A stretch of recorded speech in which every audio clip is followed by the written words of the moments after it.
let's see. Can you guys hear me? How's the sound? How's everything? Hey Shingocho, Phantom, Dark Knight, Eric, Turtleman, Rabbit, I'm back. Hey Turtleman! Hi Bonnie. Can hear you? Okay, good. Just trying to make sure there's no peaking and there's no crunchy sounds. Crunch, crunch, crunch.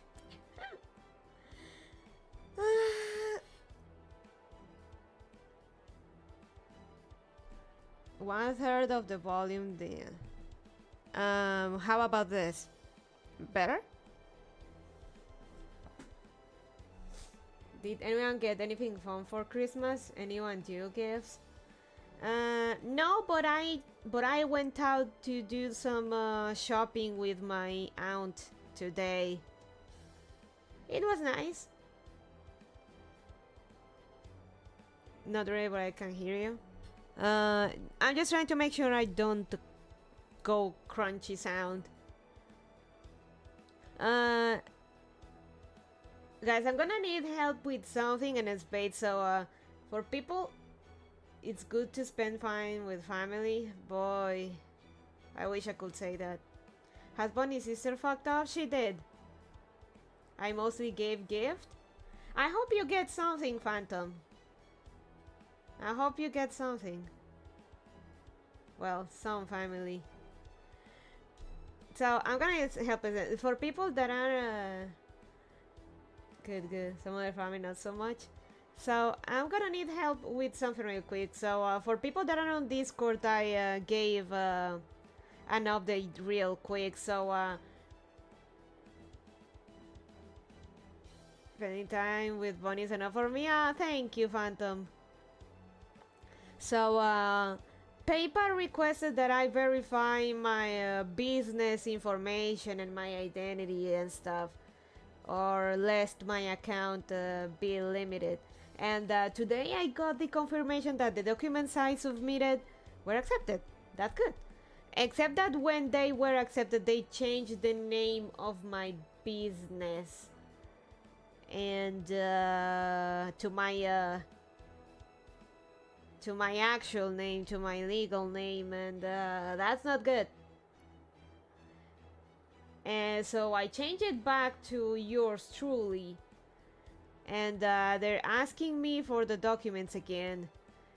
It's too late to talk to a customer rep, but they still like leave a message and they'll reply. And so I left a message explaining my situation, and I submitted the documents again because the moment I changed my business name,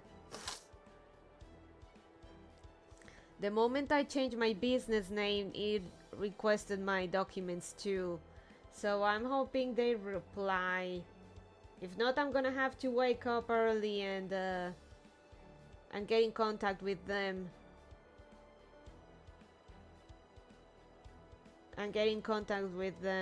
So I'm gonna need help with something. Jesus, trying to dox you. My PayPal still says my fictitious company name.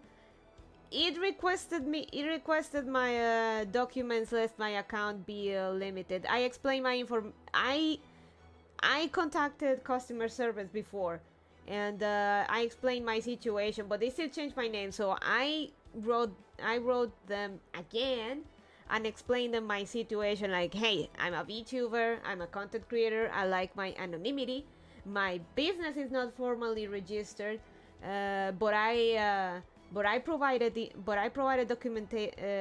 like bills to prove that my business residence is where I live. I explained, I explained my situation, and I should have checked my email earlier, and now I won't be able to sleep thinking about what if they give me shit about it.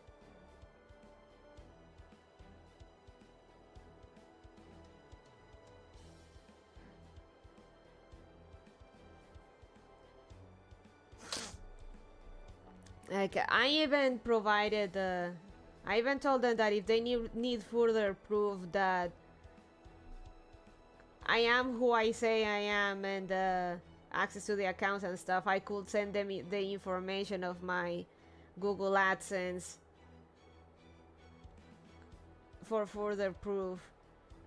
But I'm concerned that my my PayPal gets limited, though. In this whole time, it hasn't happened. But now I'm all stressed out about that.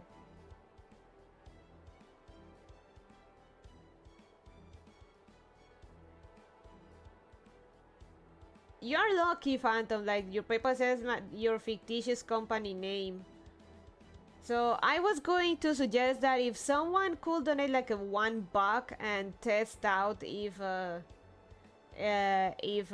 it still shows yours truly or is a full-on dox.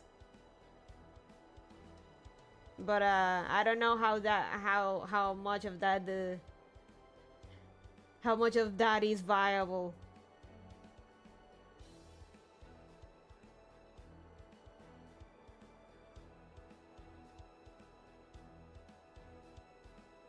As far as I'm aware, VTubers don't register their VTuber names as a business for this to work, right?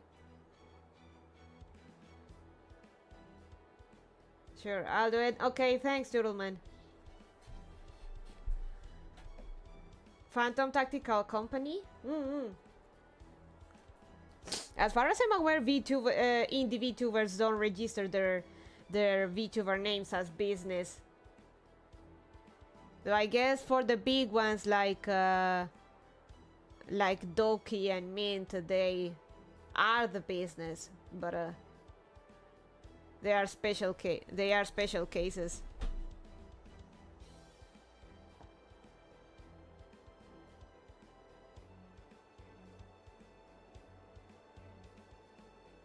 Hell, I think content creators here in general don't register themselves as a business. They probably have LLCs or representative management companies. This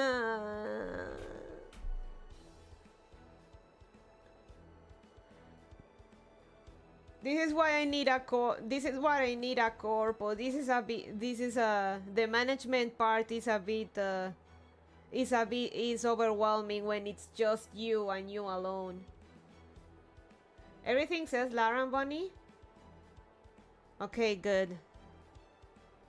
So I'm gonna make sure I'm gonna contact PayPal and tell them that please understand. This is just for anonymity. I'm not scamming anyone. I just like to have I'm a VTuber. It's part of a kayfabe to keep the name.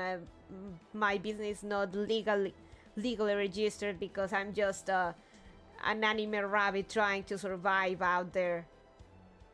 That I'll become a business one day, sure. Hopefully. But for now, please have mercy.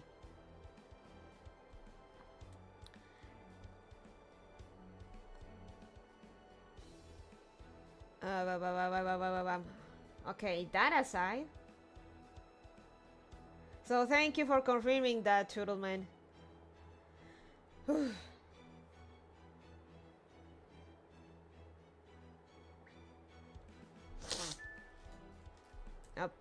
So that aside, today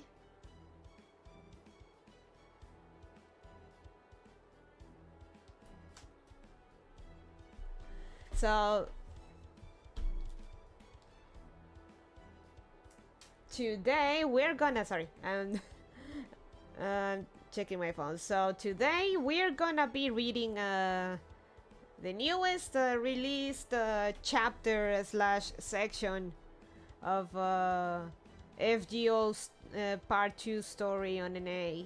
Golden Sea of Trees, Nahui Mictlan. I was gonna PayPal you through Streamlabs, but he beat me to it low. If PayPaling you directly as possible, then I had no idea. No, it's okay. It's okay. It's just that I'm concerned that in the billing of PayPal, when people donate, it will show my real name. That's my main concern. Through Streamlabs, it should be fine. It's just the billing of people when people donate. That I'm concerned about. So, Nahui Mictlan. We're gonna have to go main records and read the opening. Yeah, the email says I paid Laramboni and it'll be billed as PayPal. Laramboni, good. Thank you, Turtleman. Okay, but maybe that is because I changed back to my business name to Laramboni. So again, I sent PayPal a message and I'll be like a hawk over my email, over message center, and see what they say.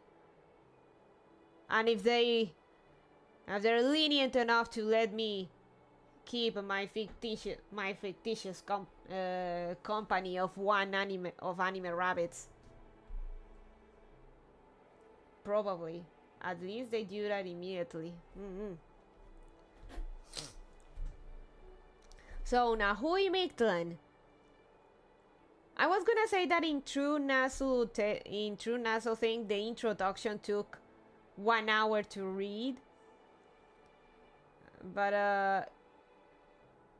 the thing with this chapter, and of course I'm gonna be taking breaks to get something to drink.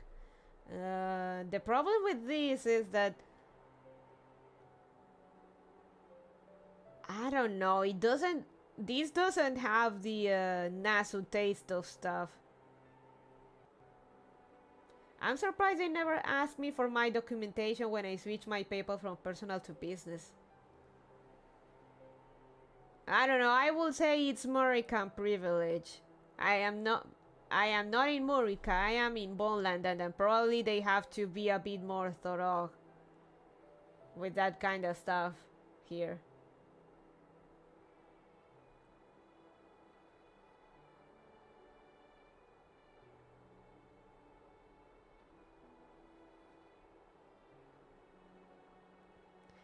So, like the first part is not amazing. The second part is where the real fun starts. Now that actually, a good portion feels a lot more like Nasu writing. They require it in the US too, but it's only an issue once they get around to asking, which is basically luck. I know an American VTuber whose real name I see if I donate. Oh, okay. Oof.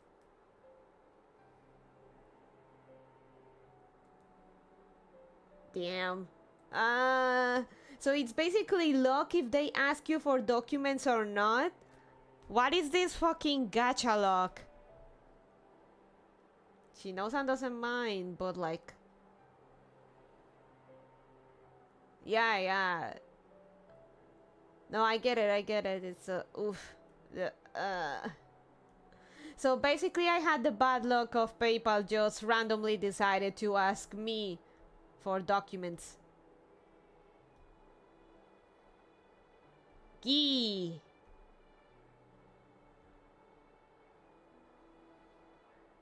I heard they didn't ask me since I linked my bank to my PayPal. I linked my bank to my PayPal too.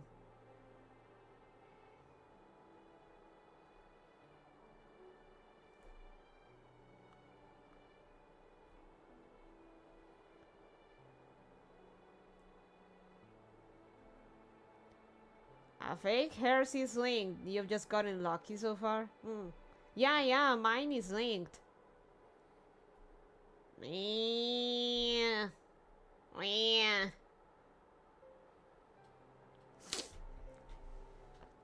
So, an hour long introduction, so we're gonna be reading that, and hope this luck keeps on going for more decades to come. Now I won't be able to sleep waiting for PayPal to message me back. Aye!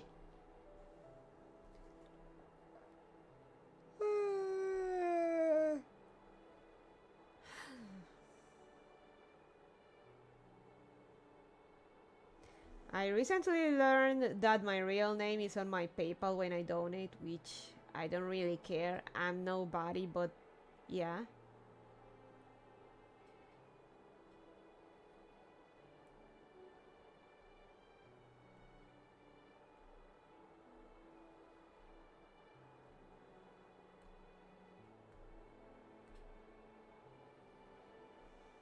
Okay, let's read it, guys. Let's read the opening, because this is a long one. I wonder how long it'll take us if I do this weekly or kinda often, because so far is 10 chapters have been released. You're someone to us, Turtle. Yeah, Turtle.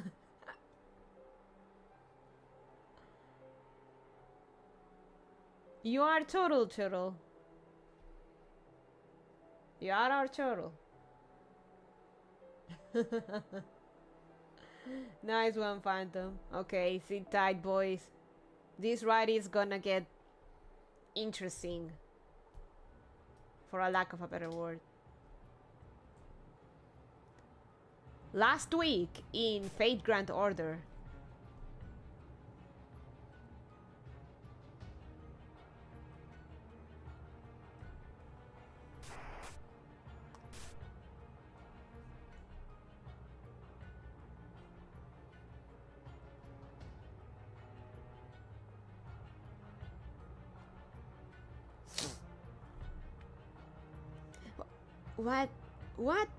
What is that? What is this place? Looks like an operating room and a corpse of some kind.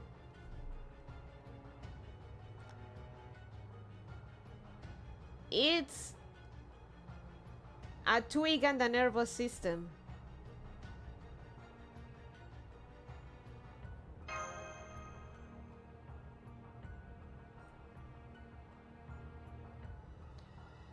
Yeah, gotta be what's left of the master of all the servants here.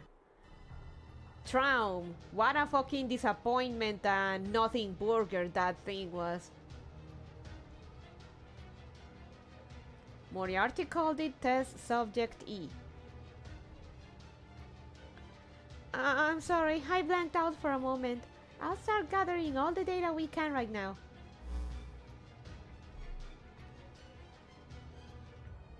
Good idea. Run all the scans you can. I'll see if I can find any residual magical energy or active spells. Don't really think I will, though. Hard to imagine magecraft seeing much use in a modern facility.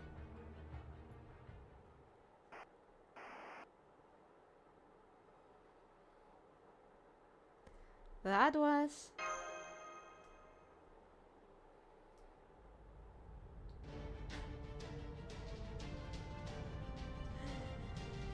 Knowing Nasu, even in context, this image is going to be pretty absurd. In retrospective. Was there something between the end of Avalon Le Fay and this, or do I just not remember? No, there was something between this and Avalon. It was Mash, Karok, something's wrong here. It was a singularity called Traum, which has all the signs of being written by whoever wrote Shimosa, which is fucking terrible.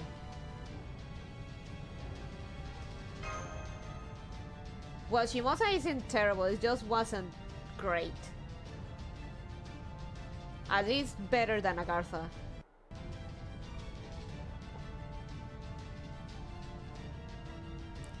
Gah, don't do that. You scared the shit out of me. Probably written by the same person that wrote Hey and Kyo, which wasn't great either. I like some things about Agartha.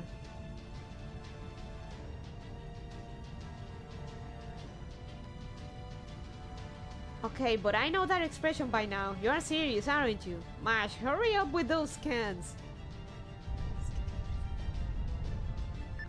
Right, I need about 10 more seconds to get everything here. Good, doors still works. As soon as Mash is done, we're out of here.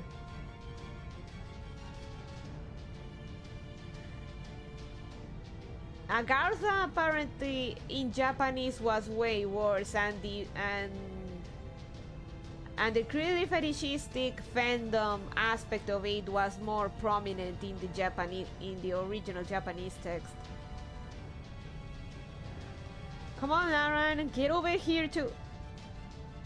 You're trying to bring that corpse with us? The hell? Are you out of your damn mind? You shouldn't even be touching that. I know, and I am a little scared, but...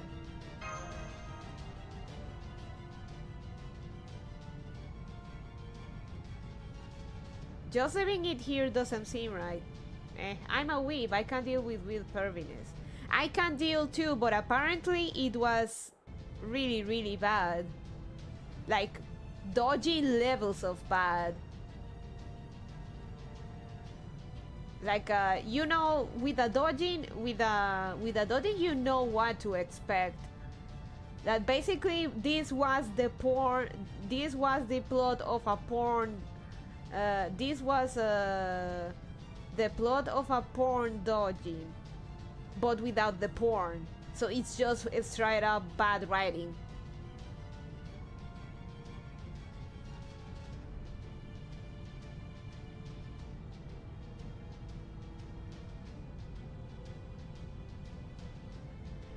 Just leaving it here doesn't seem right.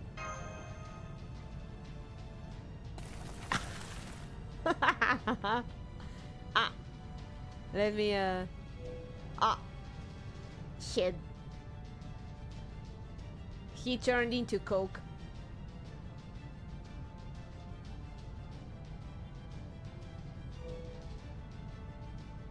Senpai? A priceless sample and you just...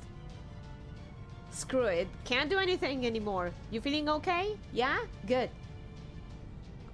Mash, your 10 seconds are up. We need to go. I thought the Fate series started off as an age game. It did! But it wasn't supposed to start as an age game. Here's the thing. It was a porn game, but at least the reading was good too. That's the thing. Agartha doesn't have that. Agartha is straight up just bad writing.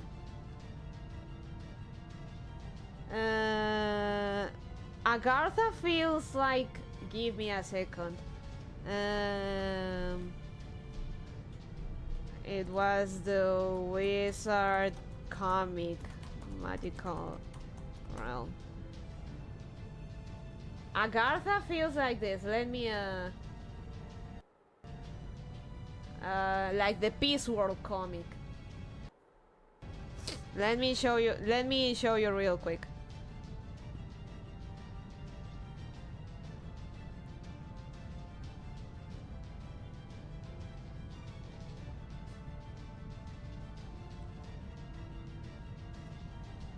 No, Nasu enjoys him some porn.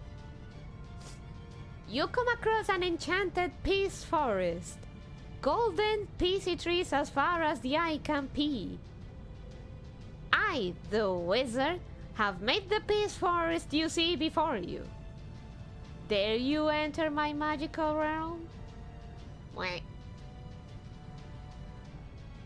Stop injecting your horrible fetishes into our game. I am going to punch you. Alright, alright. You come across a bridge troll instead. To cross the bridge, You must pee into his mouth until he is... The bridge troll has graciously let you pass. Unpass. The thing is that at least Nasu has good writing in the in between the porn injections. Agartha doesn't even have that. That's the thing. Agartha just bad.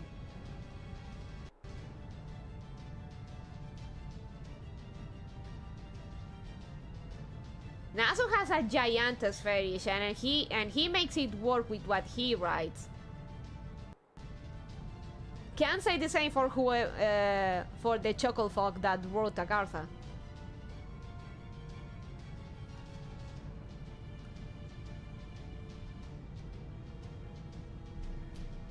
In Tsukihime, you can't bang Akiha on her route because she's underage and, as far as you know, your blood sister. So instead, Kohaku services you while Akiha touches herself off to the side. True, that is the thing. So Nasu introduces his fetishes in his writing, but at least he makes it. The writing is good, or at least decent, and it makes sense, and he makes it make sense. With Agartha, you can't say that. Agartha is just bad fetish writing, so fanfic, tier stuff.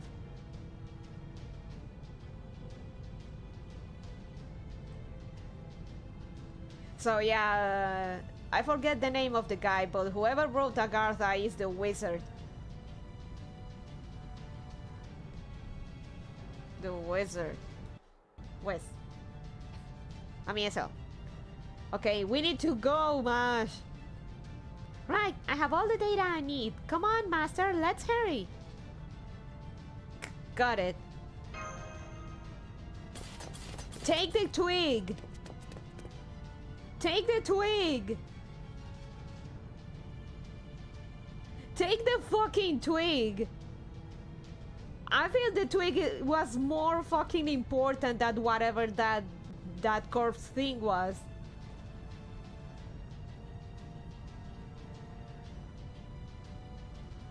Take the fucking twig. That seems so. What are you doing, Aaron? Move your ass. Take the...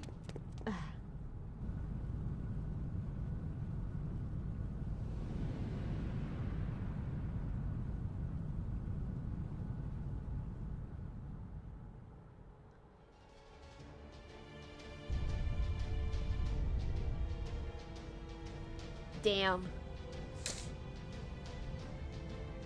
Something tells me that not taking that twig is going to fuck us over in the long run, and that learning about the truth and stuff would have happened a lot sooner had we taken that thing with us.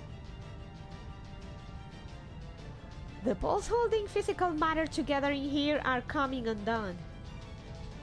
I'm also picking up fluctuations in space-time, but this page weight is going to collapse before they even reach us. Master Karok, I'm sorry, but if you're going to escape, I need to carry you.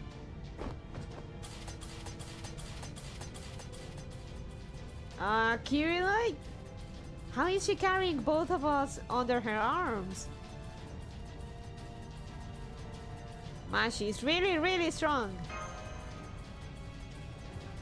Because I'm a demi-servant. Whee! Setting round shield to round board position. Opening thrusters to maximum velocity. Initiating Ortinax shield's rush mode. Please be careful not to bite your tongues.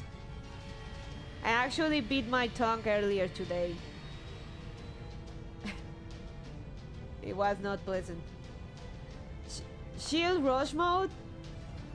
And what was that about our tongues?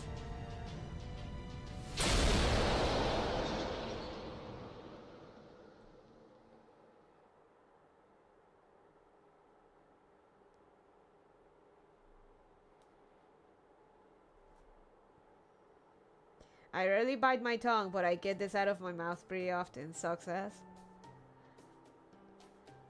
Oof, yeah. I don't remember what I was eating, but I ended up biting my tongue and it was not pleasant. Well, the important thing is that the three of you made it back safely. That hour of rest seems to have paid off as well. Now, did you take your mystic codes to the cleaners like I told you? Yes, Director. The mystic codes we use in the Singularity are in the lab right now. Thank you for keeping them in good shape. Excellent answer, Kirillite. And a good nod on your part too, Bonnie. How about you, Karok? Did you bring in your mystic code like you were supposed to? Ah, Karok. Oh, kinda my type, but he's taken. Or rather, technically we left him alone because of the whole Anastasia NTR.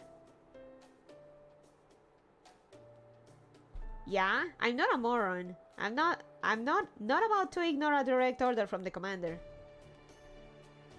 Very good, love that honesty, and to be totally honest myself, I've been nothing but impressed by your performance. You did an excellent job with this singularity, like cake, yes? Thanks to you, it was a piece of cake. Lauren may be a seasoned master, but deep down she's still an ordinary civilian, not a mage. Her more soft-hearted sensibilities have sometimes clashed with my more cold-blooded mage's perspective. Well, you've proven useful at reconciling those two perspectives. Very useful to have around. I hope I can count on your help in the future as well, Sem Lupus. Especially since I assume you'd prefer not to wear that color again if you don't have to. Wow, asshole. Gordolf, I understand wanting to show your appreciation, but we don't have all day. Come to the point, please. Oh yes, of course. Ahem. Good work, getting back safely from such a large singularity.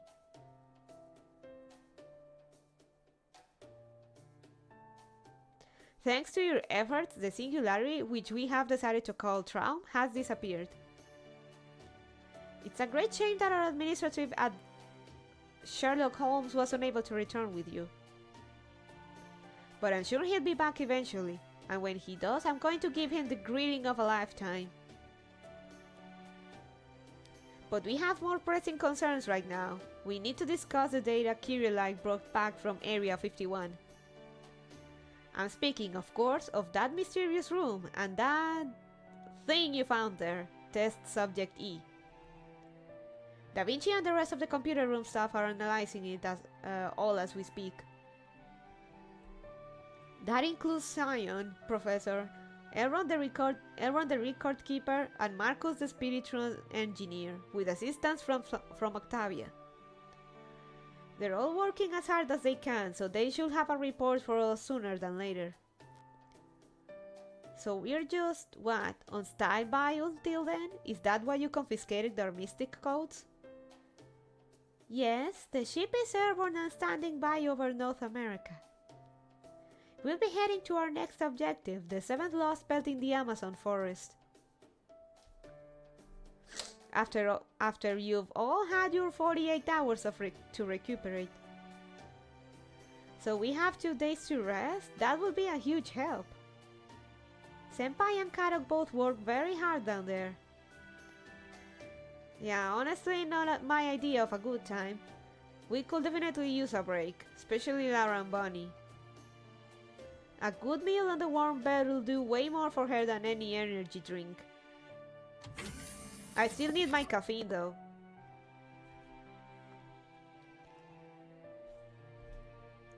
You mean in terms of bolstering her mental state? Accurate. Summoning servants requires a great deal of mental energy.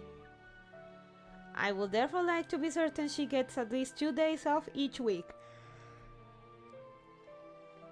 Yo, Zion, yes! The Zion Union, let's go! Give me days off. We're back, Zion! Or Xion? Xion? Congratulations on completing your mission. I am glad to see you all back safe and sound. Not to suggest I was ever concerned. If anything, things went largely as I calculated. She needs a continual flow of caffeine to maintain that 180 to 300 BPS rapid heartbeat.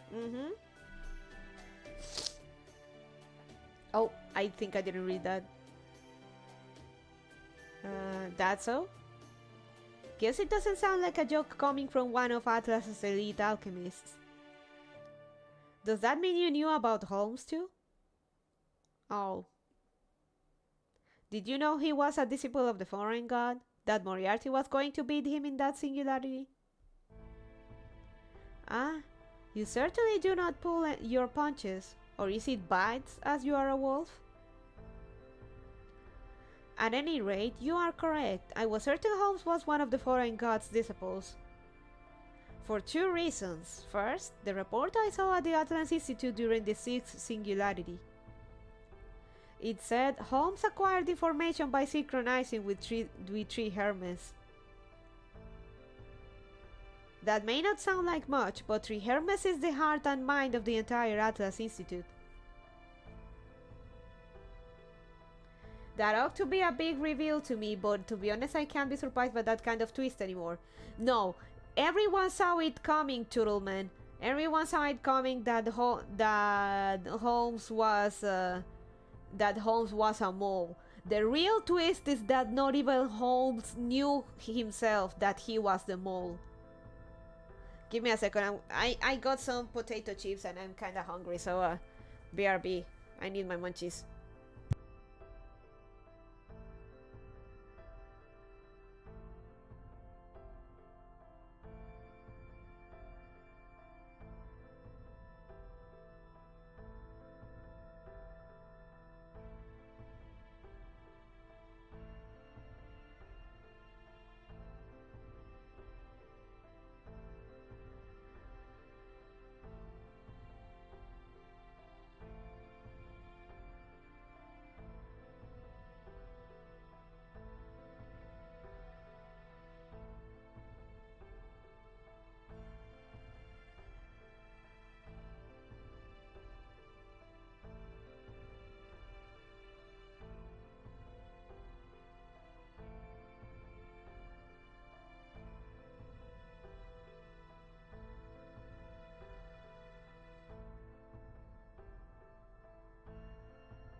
Okay, I'm back. Okay, keeping it a little interesting at least. Yeah. The twist is that not even Holmes knew it, and Xion here is gonna go over why and how he didn't know. The moment are real? Drafts have it rough, I guess. Welcome back. So, itself Holmes acquired information by synchronizing with three Hermes. That may not sound like much, but three Hermes is the heart and mind of the entire Atlas Institute. The sheer volume of information contained within would instantly shatter the spirit origin of any ordinary heroic spirit attempting to access it. Sherlock Holmes may have been exceptional, but his storage capacity was still nowhere near that of a divine spirit.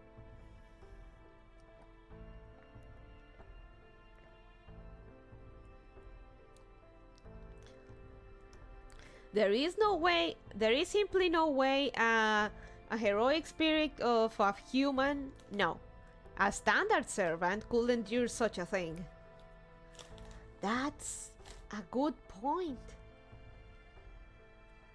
I never thought twice about it before because, well, it was Holmes, but...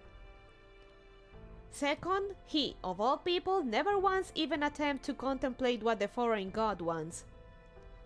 He did not think about it because he did not know, but rather he did not think about it because he did not know, but rather he must not know.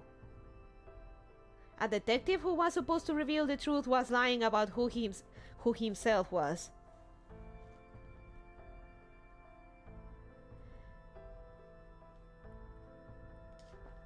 I cannot speak how difficult that decision was for Holmes to make, but his reasons for making it were abundantly clear. If I pursue the answer to this question, I will be destroyed. For Chaldea's sake, I must not think about this any further.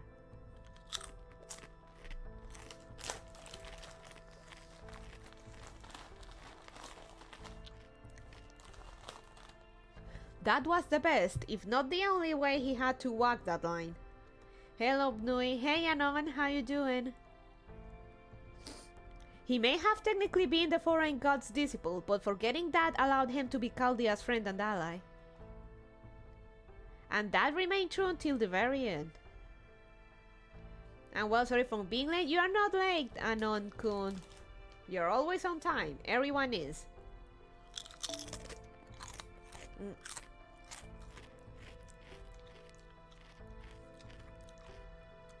As soon as he realized the truth of who he was, he chose to throw himself over the falls, so he would not become our enemy. Of course, that still leaves one other question. When the foreign god first summoned Holmes, why did a heroic spirit of his caliber agree to be her disciple in the first place? I am still not quite sure of the answer to that myself. Still, the fact remains that he had no choice but to erase his own memories and disappear before he learned the truth about himself.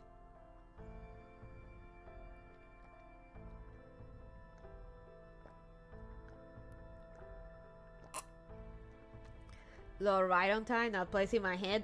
You're welcome. You're welcome, Phantom. At least, so long as he planned on remaining Nobun Chaldea's friend. Anyway, that is the extent of what I was able to figure out. Are you satisfied now, Caroxem Lupus? So you couldn't trust him as Holmes the detective, but you did trust him as Chaldea's ally.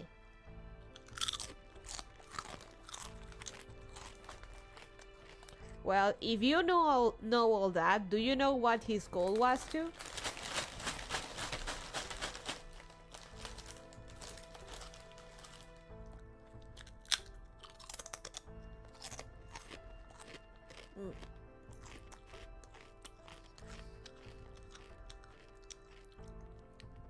If Holmes was one of the foreign god's disciples, then why did he originally make contact with Chaldea? What was it the foreign god wanted him to do? Bone Crunch. Why? To help Chaldea, of course. Huh?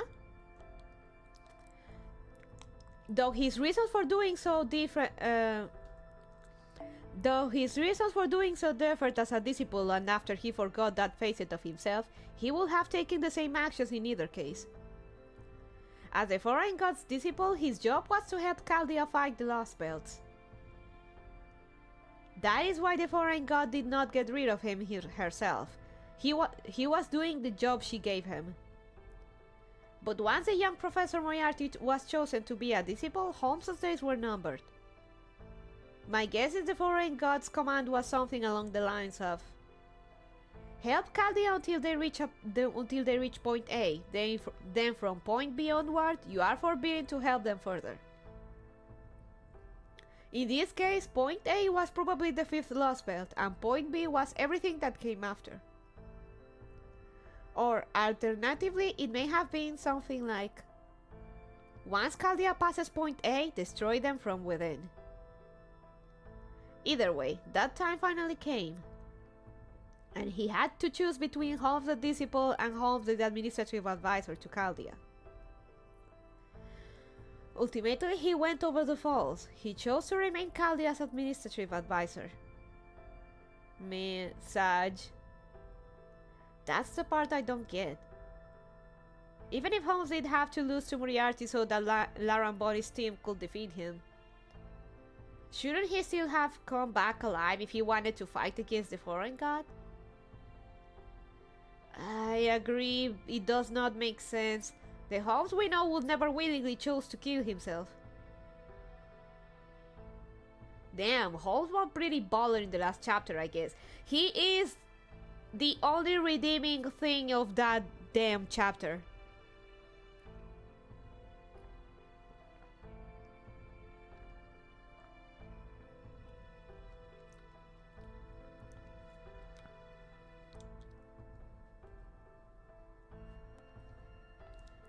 So that is both the biggest unanswered question, as well as a hint to the foreign god's true nature. Holmes must have no choice. Holmes must have had no choice but to exit stage left, so to speak. He knew that, even as Caldia's administrative advisor. As long as he was alive, he would have no choice but to obey the foreign god. It wasn't like an ordinary servant contract, something more like a fetish he was helpless to. Sorry to interrupt, are you all still in the command room? Yes, we are. I'm reluctant to ask, but what is it, technical advisor? We were just studying test subject E when we came across one hell of a bonus. Apparently, there was an explosive computer virus hidden in the corner of that mysterious lab and... Oh crap, it's gonna blow up! Here, I'll put it up on the screen there so you guys can see this too. Did you say blow up? What are you talking about? Don't let it explode. Cover it up with something and toss it outside.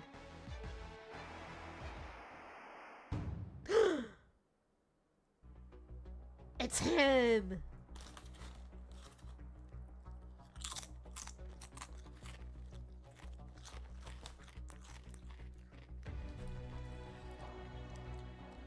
Ahem. Testing. Can you hear me? Are you getting this? Oh, that's a good angle. Shame I don't have a chair here, but oh well.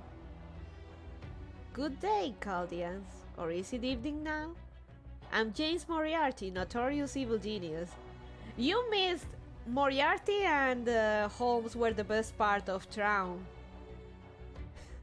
Mainly because Moriarty is such a tryhard. Young Moriarty is such a tryhard.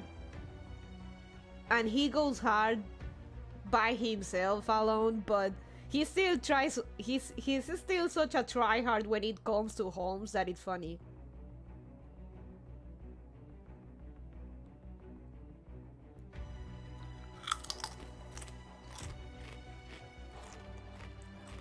A bit of a tune even.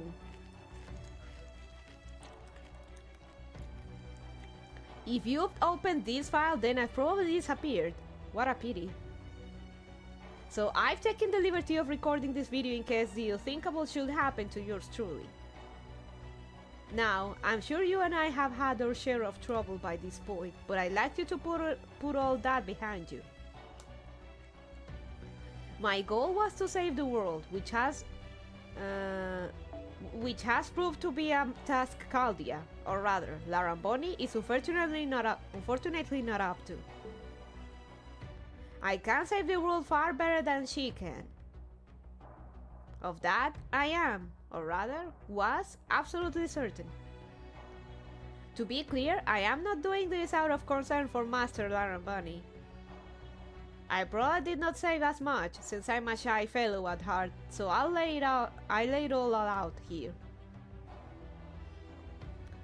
I have no faith in Laran Bunny's capabilities whatsoever.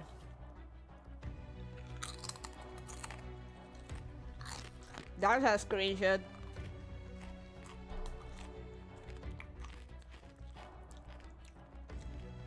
Oh hey, you'd get along with Bonnie's sister just alright.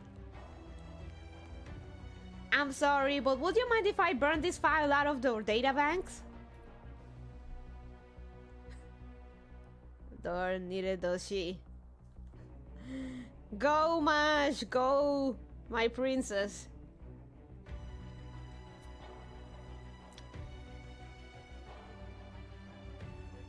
Try not to let him get to you, Mash. Let's just try not to let him get to us for now. If you are seeing this file, then you must have also acquired information on test subject E. While it should be your job to analyze it and determine what it is, I've decided to be generous and make things a little easier for you. Test subject E is not a terrestrial being.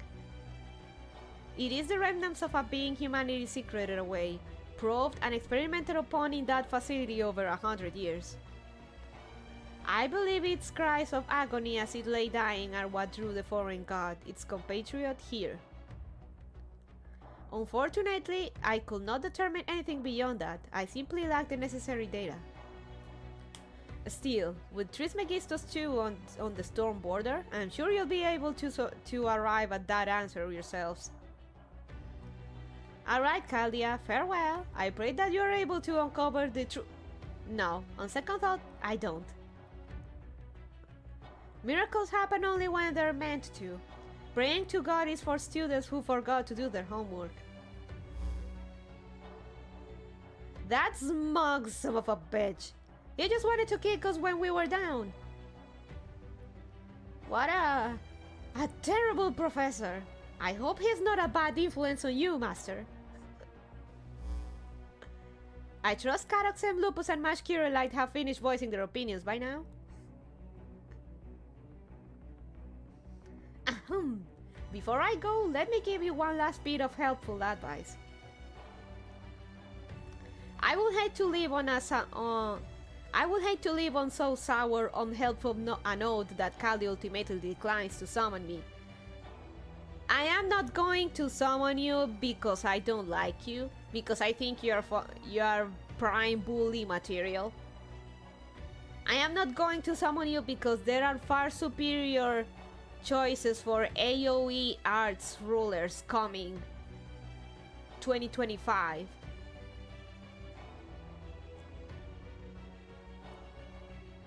So I'm not summoning you simply because there are better choices. What is good? Hey WTF.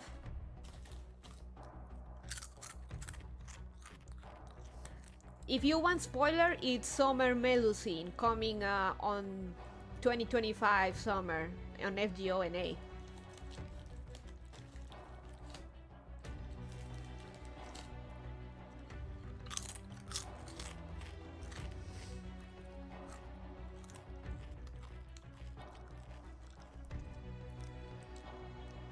You should know that you have precious little time left to you. Olgamari, the foreign god, is planning to strengthen her spirit origin even further. She means to do so via the entity of the outer realm that sleeps in South America, which is one of Give me a break. She means to do so by the entity of the outer realm that sleeps in South America, which is one of Brishan's, the Mages Association's folklore department's ultimate taboos. It is an extraterrestrial being known as Ort. It could be considered a true invader of this world. And Olgamari plans to merge with it. Shit! Are you surprised? I do hope you're surprised. Anyway, your deadline fast approaches. You may have defeated me, but you have no time to rest on your laurels. The moment the foreign god gets her hands on Earth, humanity has lost. So if you don't want to see this planet, brimming as it is with possibilities most wicked, split in two, I suggest you hurry. Toodaloo!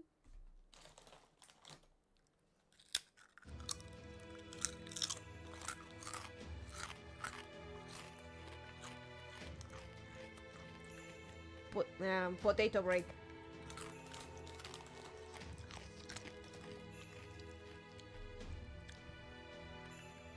Did he really say Ort?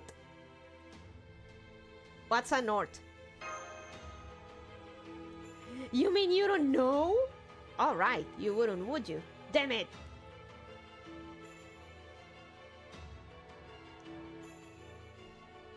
Oh fuck, here we go.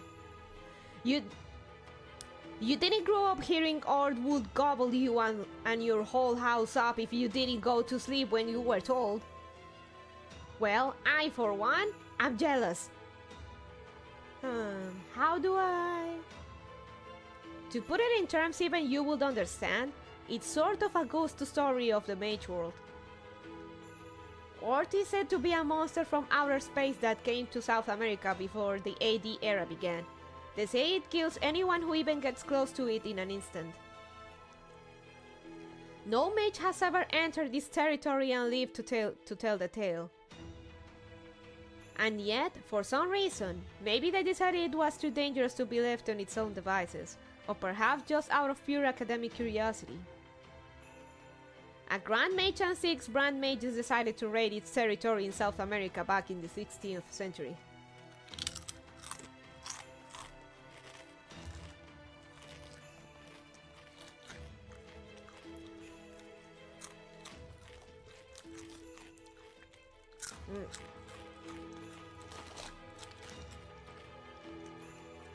These chips are good, but they have pepper, and I actually don't like my potato chips with pepper. I'd rather it be just lemon, but there were not any just lemon potato chips at the supermarket.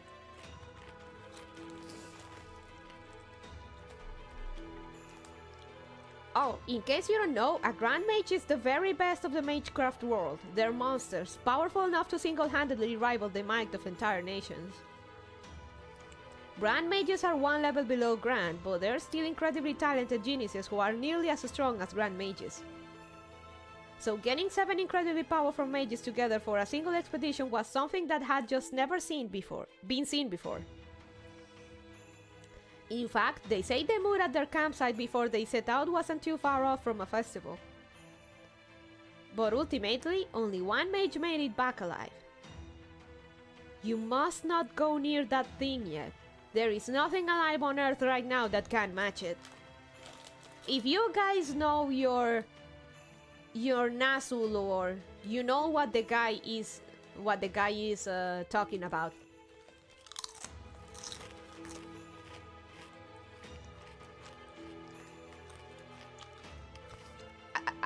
I'll give you a clue. It's about angels.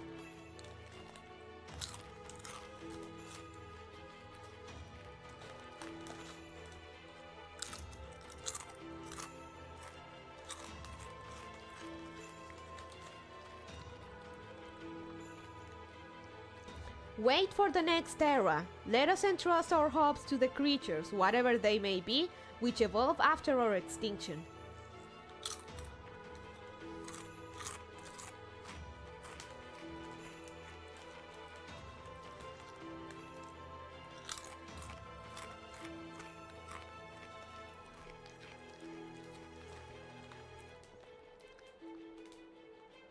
After he spoke those words, he turned into crystal right before the eyes of everyone who gathered to hear him.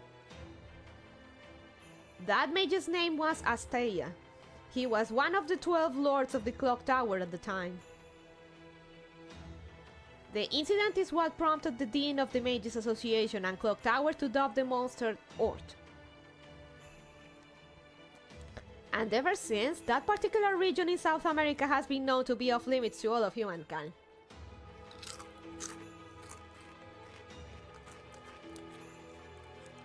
So it really is Brazil, huh?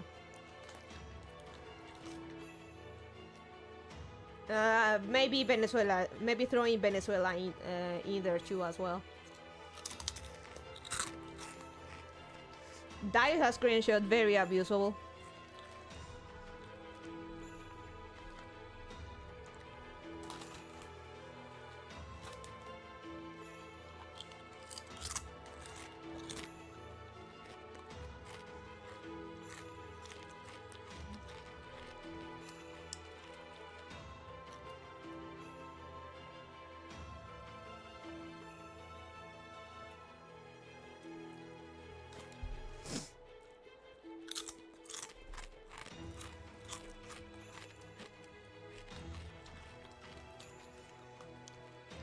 Though at least in the peasant mage family I grew up in, this was all just a tall tale.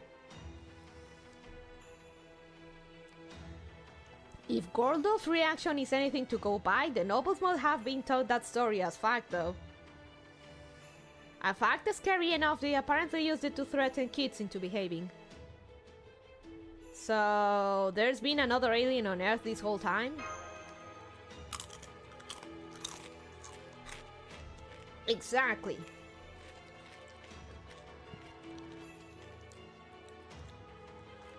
No one should ever go near Ort. As they say, wake not a sleeping alien. My old dean once said. As long as the planet doesn't scream, Ort will never wake up. It slumbers deep beneath South America.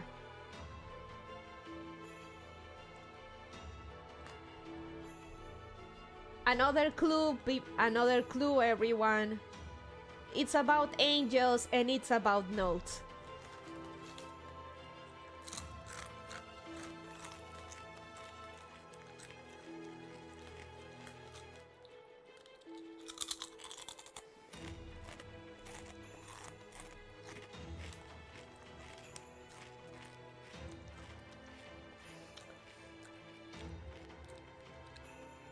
So we must make sure to leave it alone.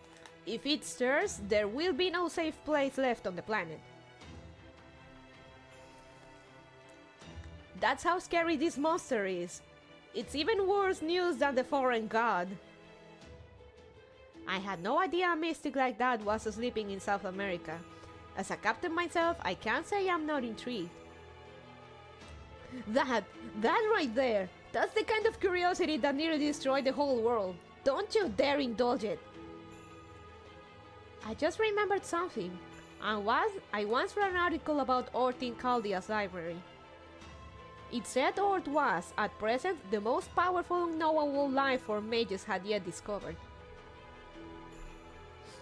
It's said to be a huge extraterrestrial being which resembles nothing so much as a spider. Its ectodermis is supposedly hard, soft, hot and cold all at once. It generates energy inside its body using nuclear fusion, transforms any matter it touches into crystal. And it's a threat to humanity that won't be comprehensible to human technology until the year 3000 AD.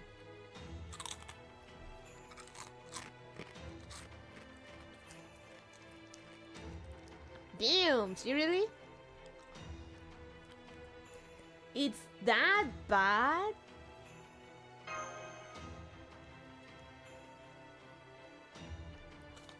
Turtleman is the local Nahui expert.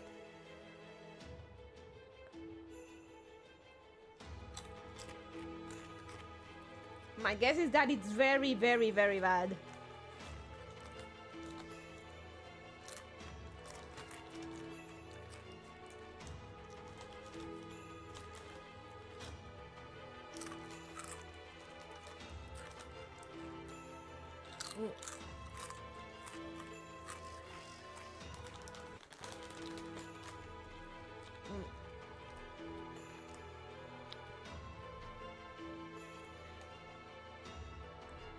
Give me a second, chat.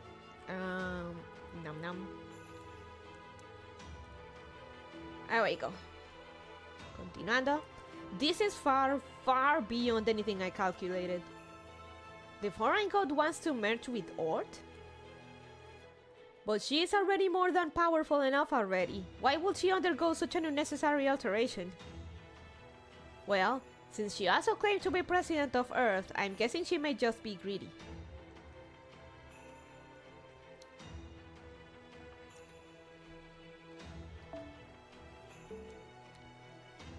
This is absurd. If we were to assign a value to Chaldea's present fighting ability, we might say it is level 50. The foreign god would already be level 1000 in that case. There is no need for her to grow yet more powerful. Or type Mercury. It's not actually type Mercury. Has long been portrayed as the most powerful being in the Nasuverse, full stop. It's like, you want to debate over who's strongest? Fuck you, debate over. I mean, the only one I can see being remotely close to beating Ort is Saitama, and even then, but because it's Saitama, but so Turuman is right. Ort is Ort, and type Mercury is not Ort. Type Mercury is type Mercury. Ort is Ort. Or type Ort specifically.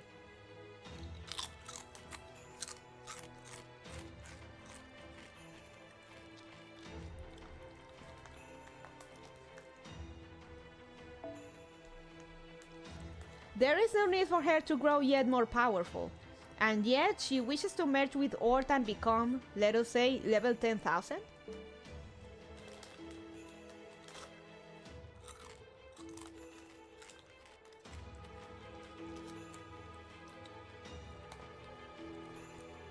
It will survive Saitama's punch because it has no concept of death.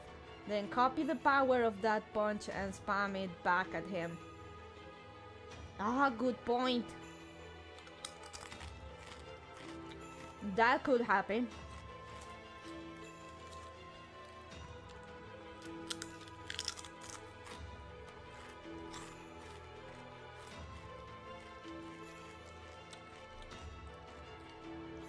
Enuma Elish is the only single phenomena that should be able to bring it down, and only insofar as it can destroy all creation. Otherwise, we need Tengen Toppa logic for this problem.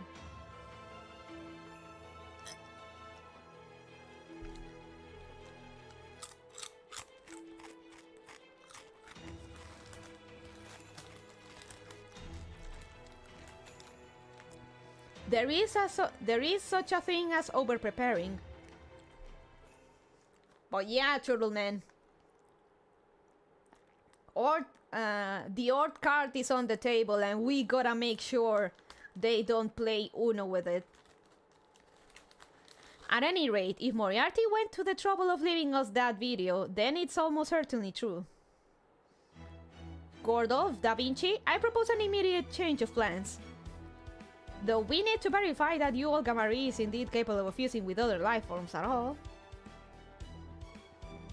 Her success in doing so with Ort will leave us absolutely no chance of victory. Not even the sacred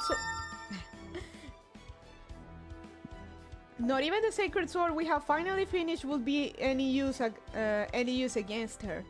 The plan we drew up in Britain would be useless. According to Trismegistus II's prognostications, a threat of that scale has yet to appear on this planet. There must be some reason the foreign god has not yet been able to find Ort. In which case, we do not have a moment to lose. I am setting the Storm Border's course for the 7th Lospet immediately. We will finish our preparations on the way. Sounded like an android just now? Yes, my android. We must find the foreign god and defeat her before she can merge with Ort.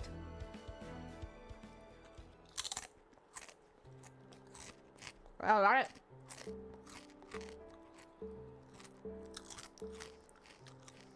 And that's the intro, lads.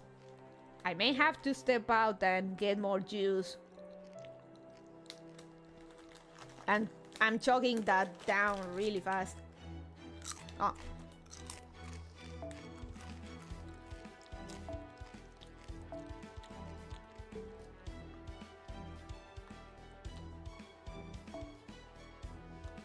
Alright, to the land of the dead.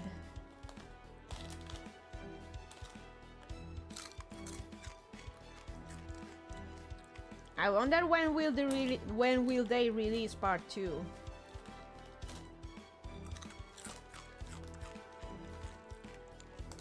What I'm interested in is the part 2 banner.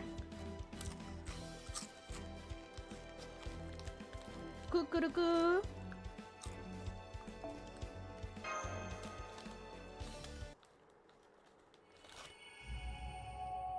To the land of the dead.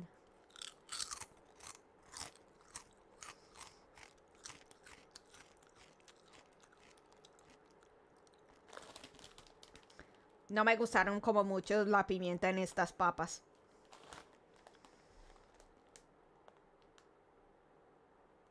Right, part 2 banner. The ultimate one descends. Wait, you already know, Turtleman?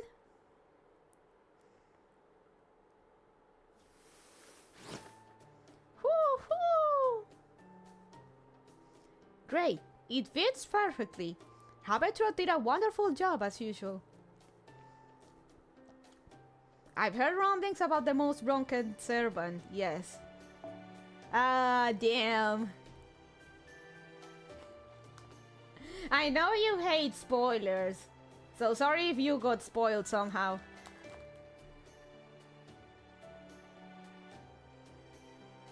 That's why I want to get MP2 of her. Also, she's adorable. She's a legit wife material. That mystic code was designed for the expedition to the Seventh Lost Belt. Well, really for the battle with the foreign god. The storm border is en route to South America. Our airspeed is 900 kilometers per hour. We should arrive in about 4 hours. I know it isn't much, but would you like to sleep in the next 2 hours or so? The battle with the foreign god. Man.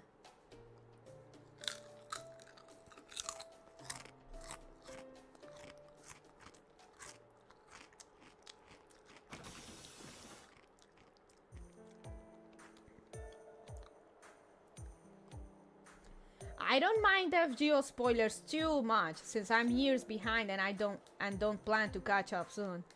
Besides, I skipped 2 singularities to watch you play Avalon LeFay. Avalon LeFay was great. And it's gonna be a tall order trying to get anywhere near to the Kino that was when it released.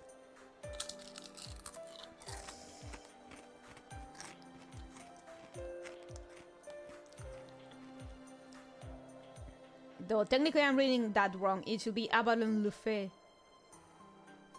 Going by the JP banner. Oh good, everything's still in good working order after your emergency assault in Trom. We shouldn't have to worry too much about sending you out to South America. You'll be able to operate there full time. Thank you, Da Vinci. I feel better hearing that. You know, I may be off base, but I feel like I've been in better shape than ever lately. The Black Barrel is still a challenge, but I feel much more comfortable handling the Ortinax now. So it would seem. Your physical capabilities have definitely improved a fair bit. Keep growing like this and you could well be one of the strongest servants around one day. We're all very proud to have you representing Novum Caldia. Thank you, Da Vinci. I'm still not sure I deserve so much praise, but I'll do my best to be worthy of it. She already is, Masho P.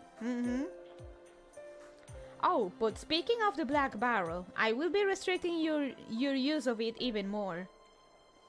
From here on, as a rule, you're only to use it to fire simple, compressed magical energy rounds.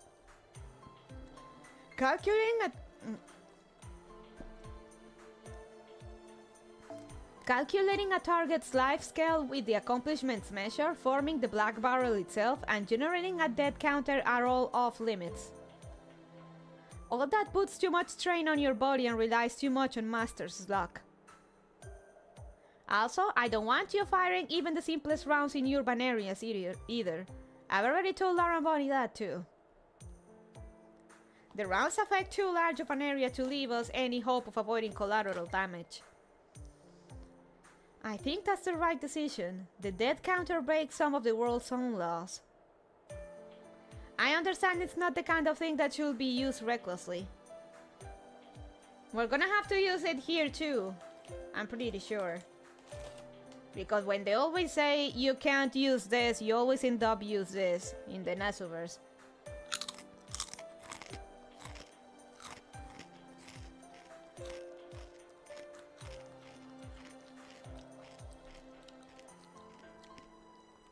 Exactly. There's a reason the Atlas Institute was afraid of turning the very concept of death itself into a weapon.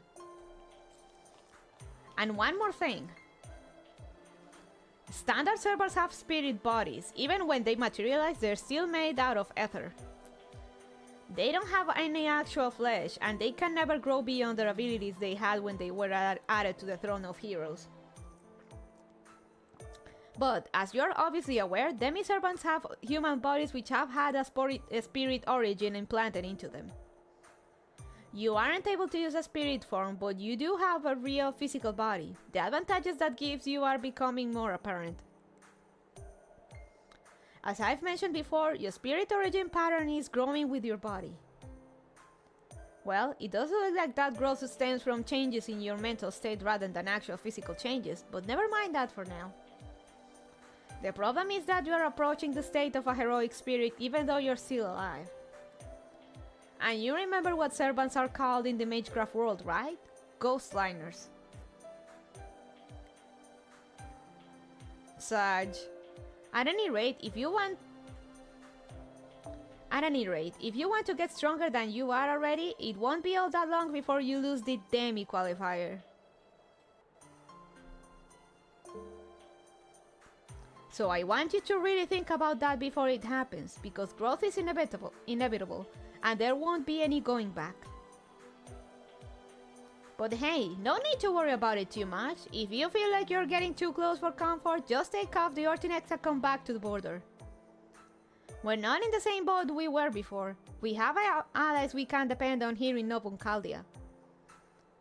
You don't have to fight all our battles by yourself. If you need help, we'll work together to come up with something. Lara knows that just as well as I do. Glasses!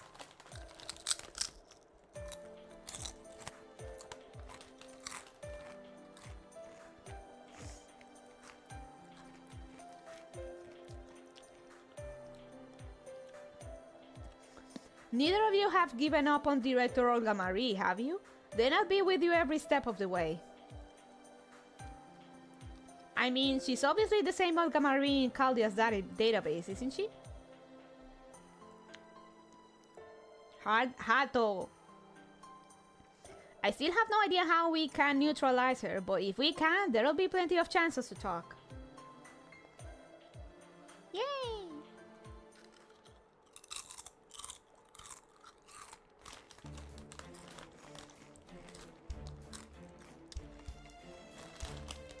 I think I'm gonna leave the rest of these potato chips to my aunt.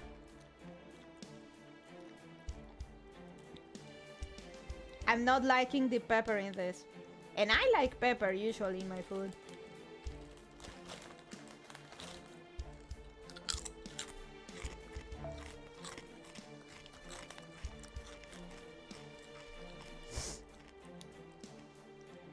The stone border will soon be passing through Central America. No sign of enemy interference from Mexico to Guatemala.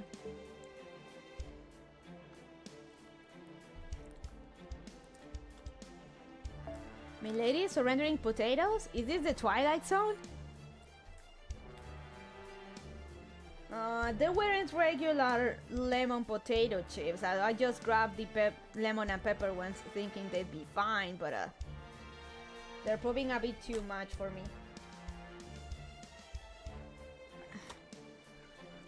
Once we cross this vast stretch of wide sea water, we'll be at the South American storm wall. The operation begins in 20 minutes. Alright, Astral, all Novum Caldia personnel are at their assigned stations, yes? We may have moved the timetable up significantly, but our preparations for this operation have been complete for some time now. There's no call for panic now, right, Technical Advisor?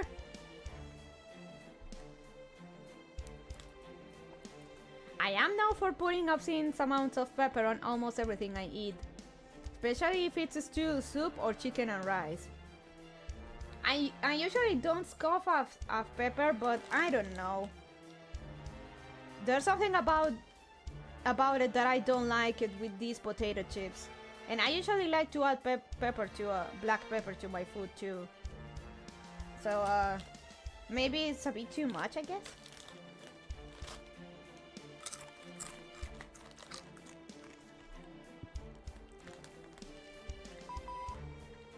Of course! Remember our foreign god trump card? Remember our foreign god trump card? Typo! I see a typo! Albert! Albert!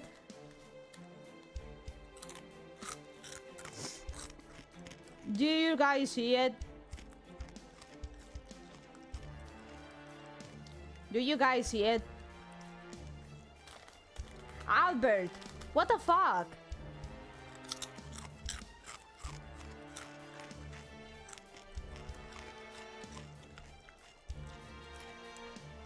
Typo!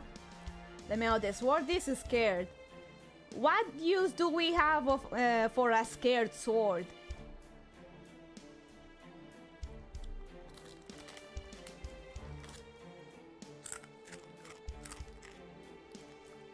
Scardy sword. Scaredy. Remember our foreign god trump card? The sacred sword that weaponizes the very concept of a holy weapon? Oh. We'll be loading it into our primary canon, the Hume Barrel Raid Proof, which uses both proper human history's legitimacy and humanity itself as ammunition. Sounds scary. Give me a second. I'm gonna stash this. I can't eat this any longer. I'll just stash them and give them to my aunt tomorrow. She loves junk food and just snacks in general as much as me, so I know she'll finish them. So BRB, I'm also getting something to drink.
Okay, I'm back. Sorry about that. So, these potato chips sucked. So now I change it to that chocolate bar that I talked to you guys about before. The one that has cracker, peanuts, and stuff. More snacks? Welcome back.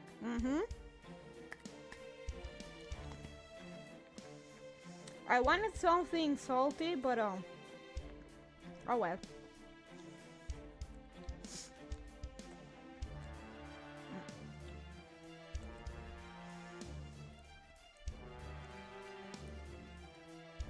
So back to reading.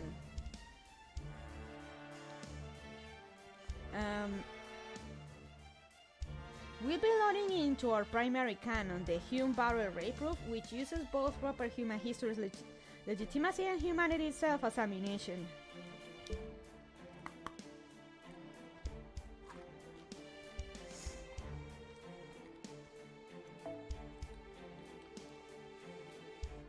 I like chocolate that has crispy rice in it, but crackers? Well, it's not a cracker, it's more like a biscuit.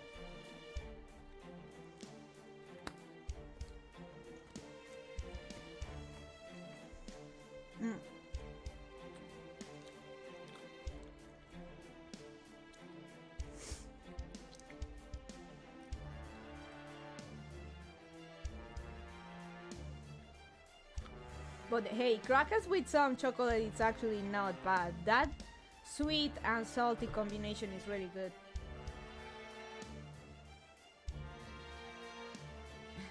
I'm sorry, I'm sorry, you are using history's irreplaceable legitimacy and humanity itself as expendable ammo? Am I misunderstanding that? No. You are right on the money, Turban.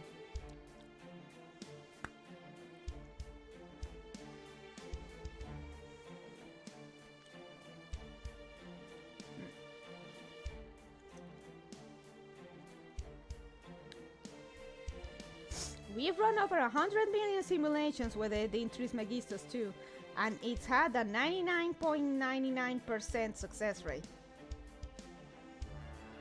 Why did we even bother fighting Solomon if we're gonna do the same shit? Didn't Solomon burn history? So technically we would be out of ammo.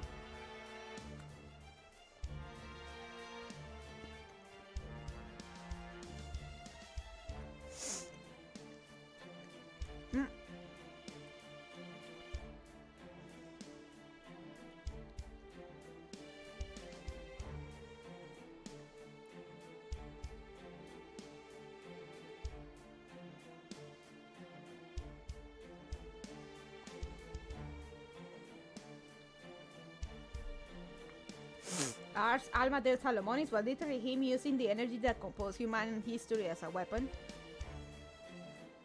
It's literally the same thing. We're expanding human history. We're expanding human history as ammo.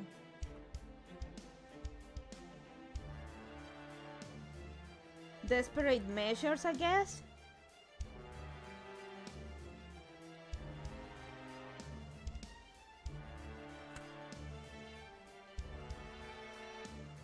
And it's been so long since Solomon. Sorry if I forgot. I legit forgot.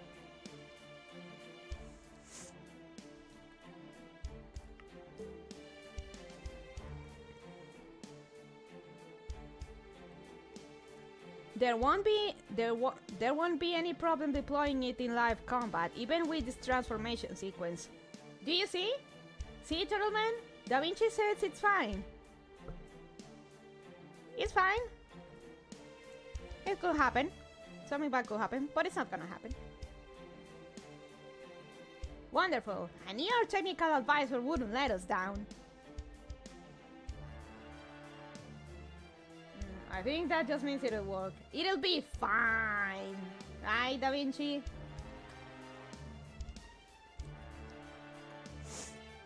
Da Vinci says it'll be fine.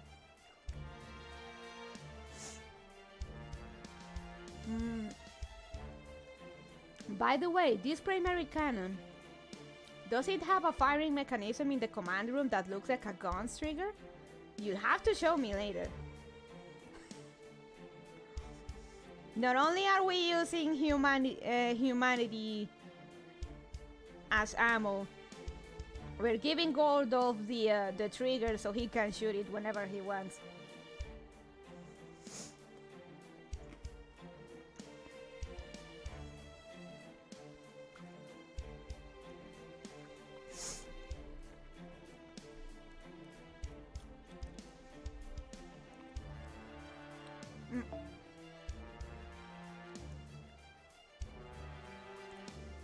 Come on, Chubbs. The call was already made that the Marines will be firing it, wasn't it? Give it up, would you?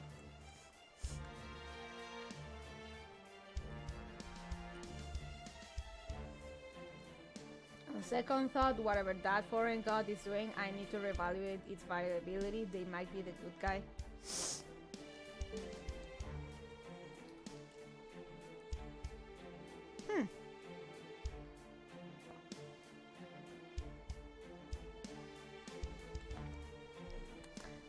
Of course I know that, Givier. I just wanted to indulge my sense of adventure for a bit. Do you still want to hear my report on test subject E, Commander? It'll be fine too, man. Don't worry, it'll be fine.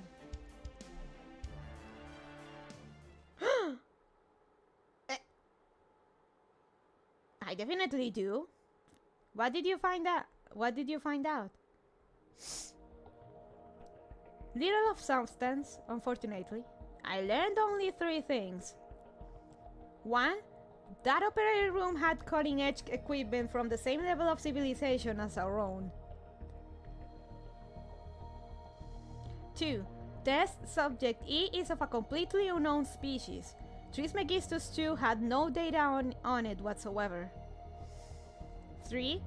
Though it had been cleaned up, we found a great deal of human blood and tissue there. I will need additional time to conduct a more thorough analysis, but right now the Lost Belt takes priority. So I have halter food analysis with Trismegistus 2 for the time being. Any questions? You said you found human blood? Does that mean someone was killed? Good catch!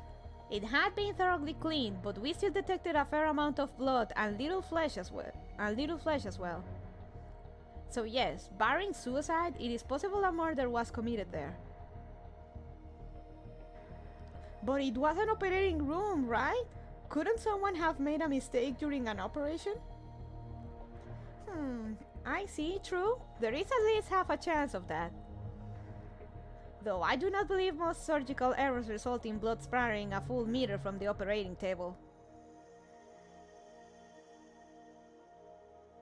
Depends if you do a bad cut, and if the subject of the surgery or the wound has high blood pressure.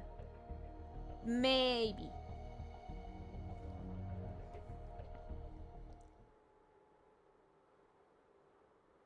Yeah, nick the wrong blood vessel and that'll happen.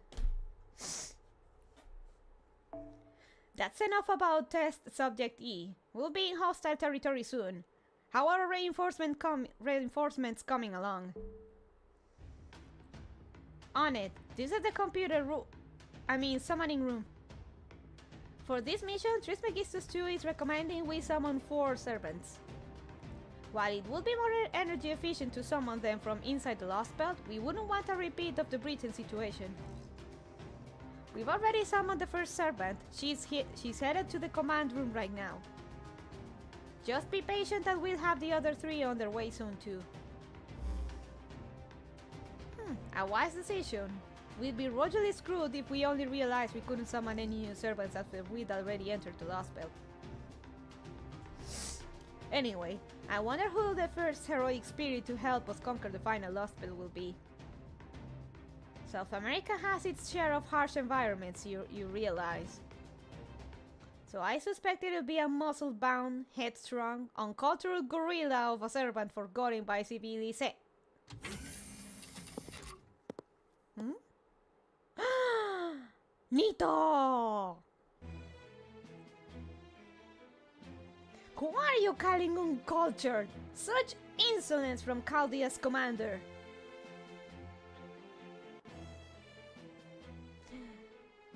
The lady inside the great Medjed. What are you saying? There is no lady... I mean, Pharaoh inside Lord Medjed.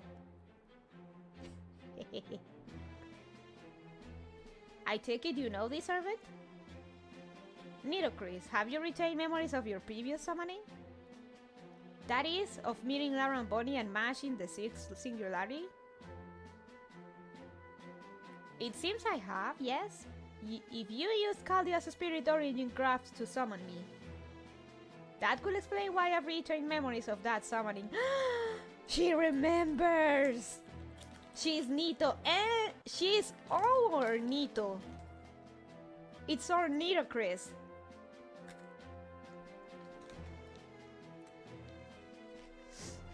She remember.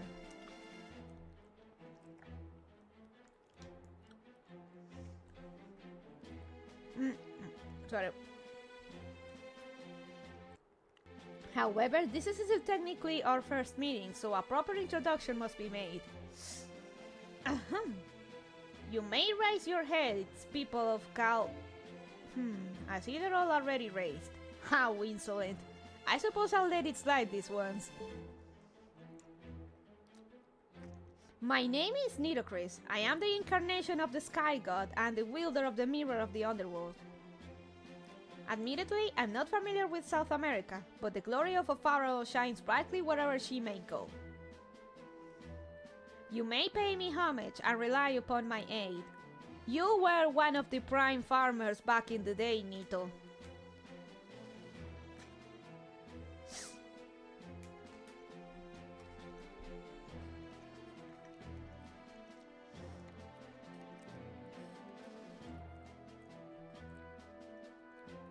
So you're the first servant accompanying us, Nitocris. That's encouraging news.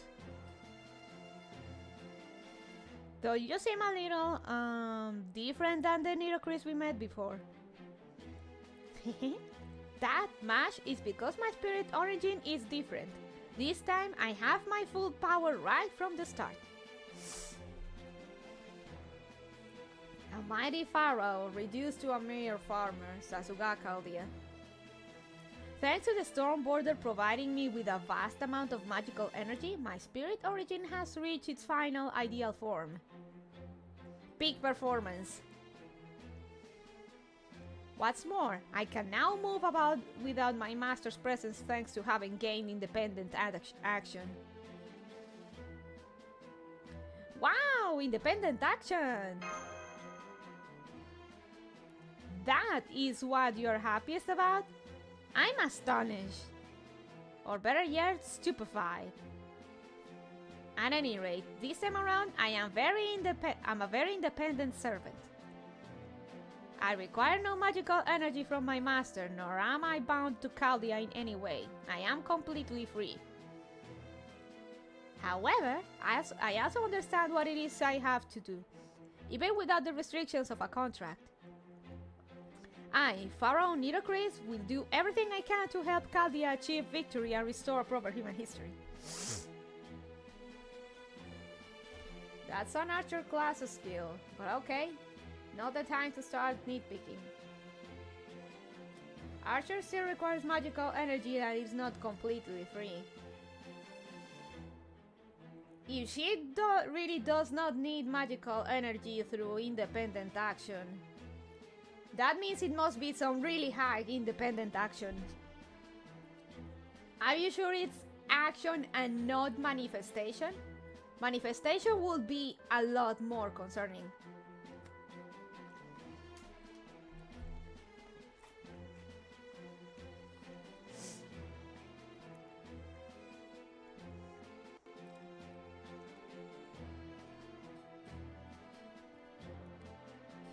Manifestation requires the third magic. Total man. Give me a second. I was eating. So, For people not in the know, there are... Though I guess you do have a lot of holy grails in the closet somewhere. For people not versed in the Nasuverse, servants have abilities or passive skills. One of such is independent action, that basically allows a servant to not completely rely on their master's magical supply. And they basically just can do their own thing to an extent. However, there is another thing called independent manifestation, which is, does not rely on anyone. Basically, independent manifestation is that they can manifest whenever they fucking want, and it is a passive more often associated with beasts of calamity or evils of humanity, like the seventh beast, beast 4, Solomon, or rather Getia, more like Getia. And if a servant has independent manifestation or something on the likes, that's a red flag.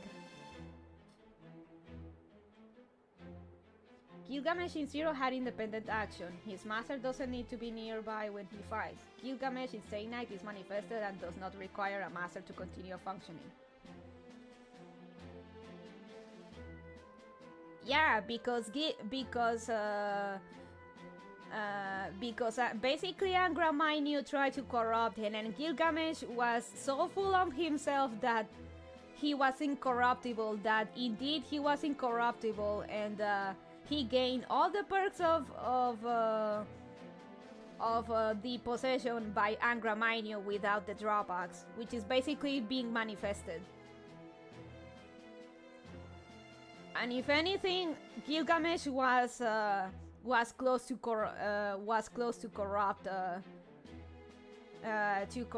corrupt Grail. So the second time the Grail had the chance to corrupt Gilgamesh, it didn't even bother trying it. It just straight up killed him. Also known as what happens in Heaven's Field.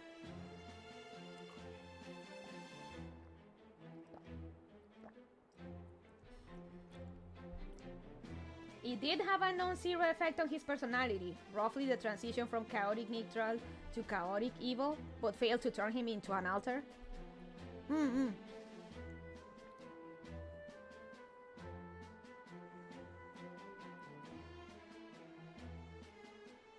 So that's also a little fun tidbit about Gil. But that's the thing with independent action and manifestation. If it's not independent manifestation, Nitocris talks about it like it was independent manifestation, but by the sound of it, it's at the very least a very, very high independent action. Which she's not an archer, she's a caster, but okay. Details. Nasu makes the rules to break them.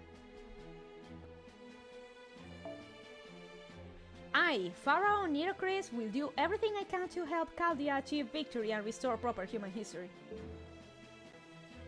Well, sure, it'll be handy to have one of the escort servants to be able to act independently. But the sheer amount of magical energy needed for that, not to mention the courage it'd take to let a servant run around all on their own, is just insane. You guys must trust this Nitocris a hell of a lot. Yeah, Nito good. Yup, even when she was our enemy, she helped us out a ton.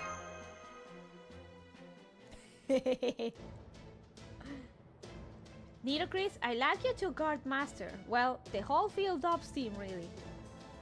We expect the journey to South America to involve a lot of travel and food. So we need a servant who's flexible, good in group battles, and knows curative magecraft for disease and injury. So you're basically a bodyguard, huh? In that case, I ought to introduce myself too. Hiya! I'm Habetrot. Think of me as a guardian fairy who lives in Mash's shield. Habiya. Ew!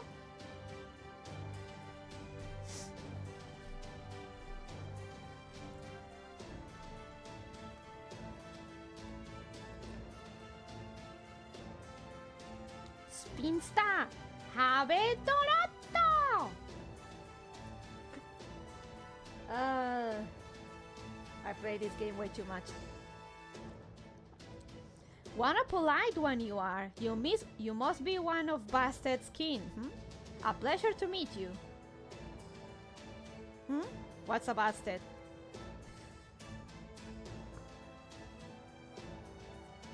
Very good, and we still have 3 more servants to summon. Surprised to see her since she got so much focus 2 singularities ago, but not complaining. Oh, hi. Hey, Axa. You were complaining that this says South America and but includes Mexico. I'll be happy to inform you, Axa, that they indeed mentioned that, well, maybe not, depending on how you see it, that Mexico to Guatemala is Central America. So, go fight Nahui about that.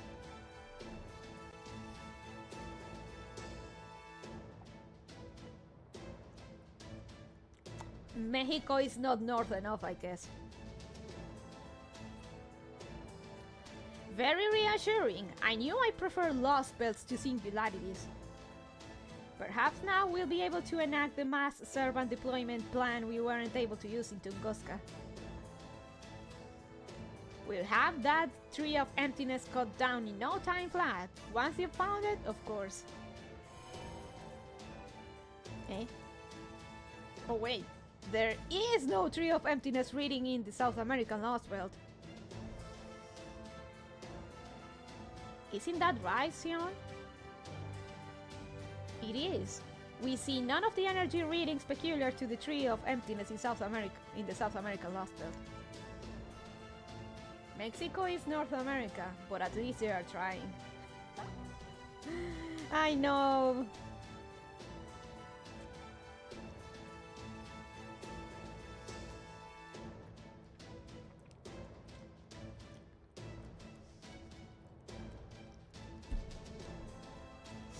If it makes you feel better, Aksaya Carol, one of the reality bending trees that we caught before was called sombrero.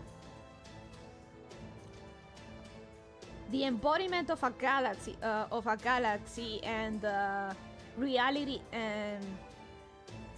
warping thing is sombrero.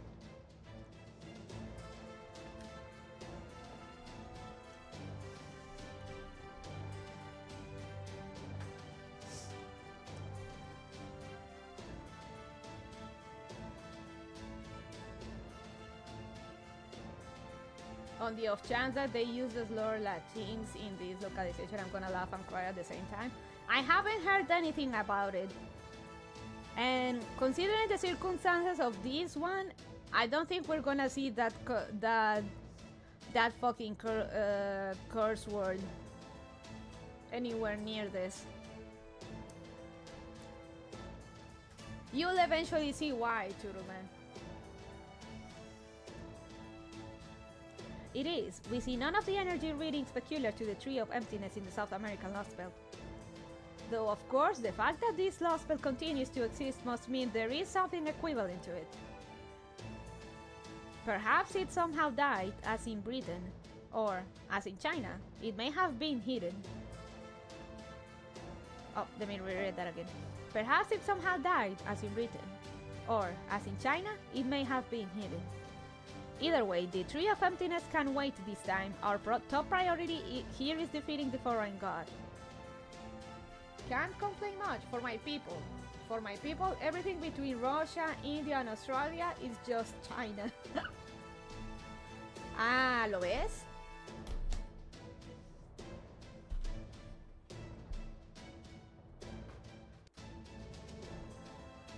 We have to stop you, Olga Marie, before she confused with Ort. Please don't forget that. Ha! It looks like we're all on the same page with this operation. And good timing. God damn it, those potato chips are giving me kind of a tummy hurt.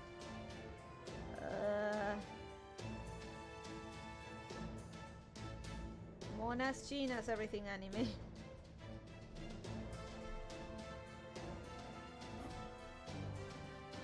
The storm border is just about to arrive at the storm wall. Everyone, get back to your seats and strap in. Run Triton engines 1 through 3 in parallel. Allocate 60% to propulsion, 40% to defenses. Preparing to breach the supercell surrounding the Lost Belt. Activate the bow's dimension piercing drill. It's time to finally take the fight to the foreign god.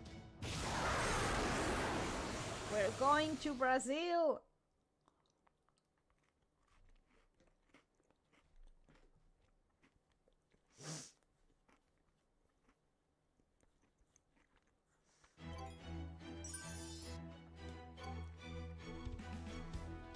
Not Brazil!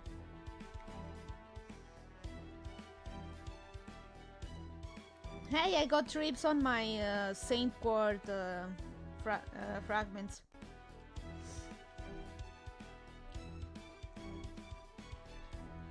Then they were bad and they hurt your bunny tummy unforgivable. So yeah, we got... I thought for the occasion to have it be... it'd be appropriate to have not Kukulkan, Quetzalcoatl as my secretary.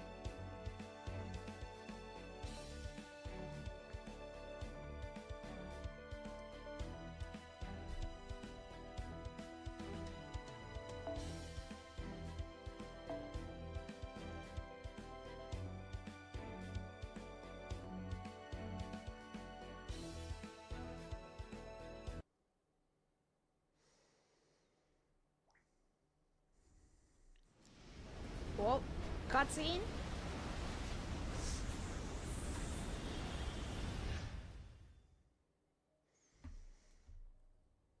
Well, that's a Quetzalcoatl, I guess. She has a Quetzalcoatl too, Axa.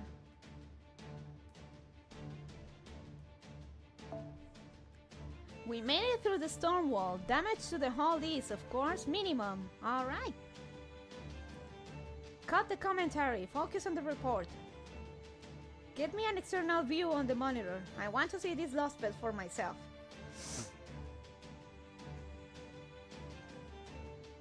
No. Quetzalcoatl has a Quetzalcoatlus. That's what I said.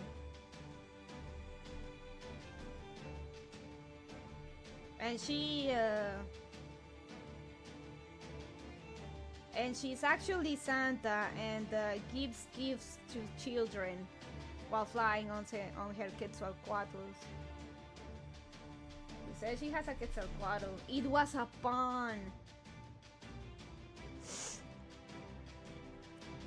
It was a joke. Roger that. Switching monitor to external camera feed.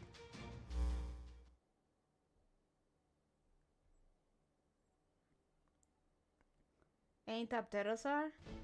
It is. Well, shit. It's a wasteland. Brazil. And you shall be punished for it.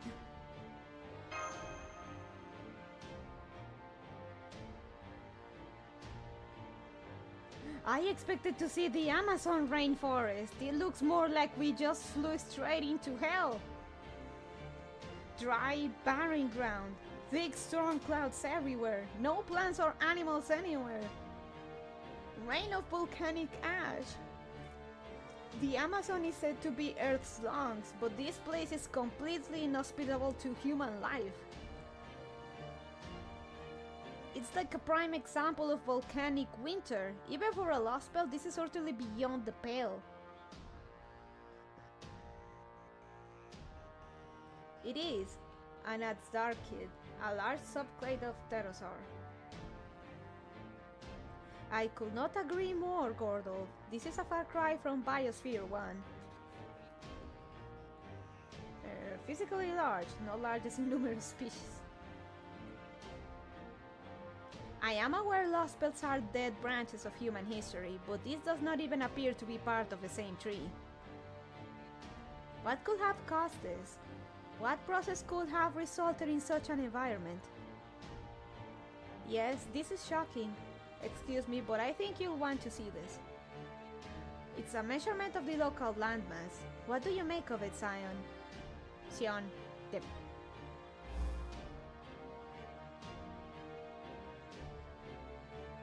I recognize this. I think it's called Pangea.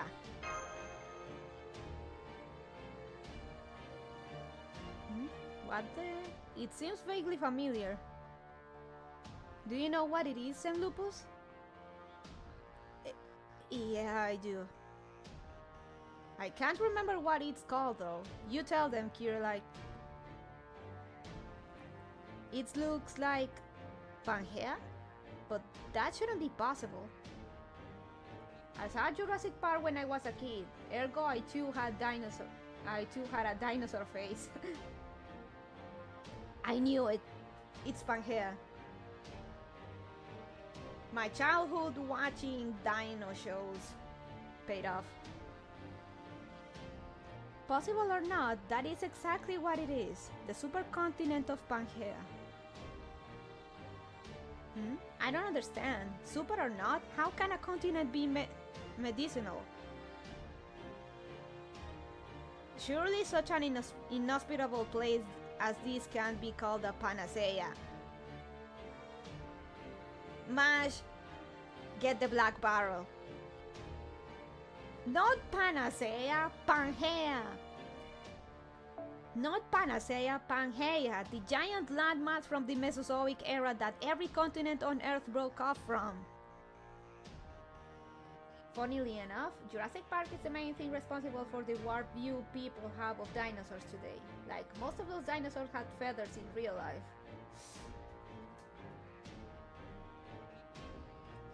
Velociraptors were toddler-sized. And the sounds they used for the raptors' cries were actually for turtles having sex. No, really, look it up. Pangea? By the way, in English it's Pangea. Pangea. Pangea. Back in the prehistoric times, there was a ton of continental movement and collision happening on the Earth's crust. And at one point, the continents of Earth were all stuck together, becoming a single landmass.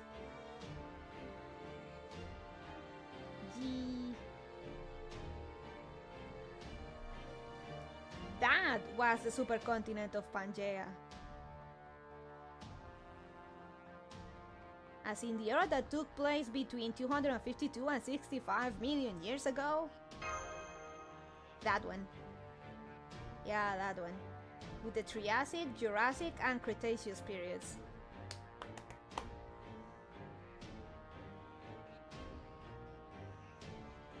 The Inonicus was not marketable enough, so they went with the Velociraptor. You may be onto something, Axayacatl, you see. Man, she just rattled those numbers right off the top of her head. Is she a paleontology nut or something? When I was a kid, I used to watch quite a few shows about that, Kadok.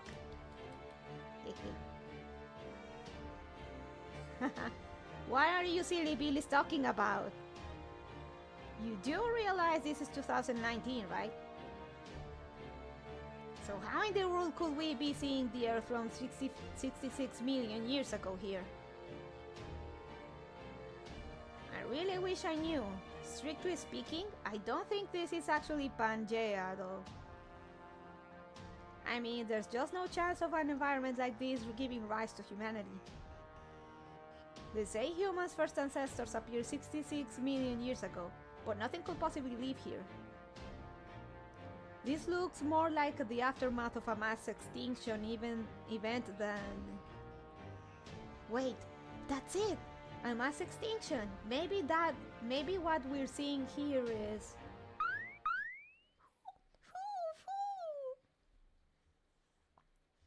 Mesoamerica dinosaur stuff.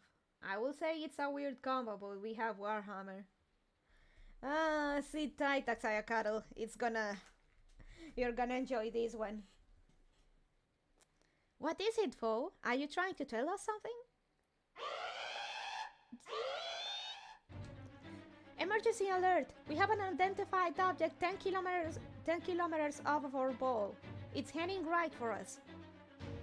It's fast, and it's freaking me out. It's not even flying. It's surging through space by warping itself repeatedly.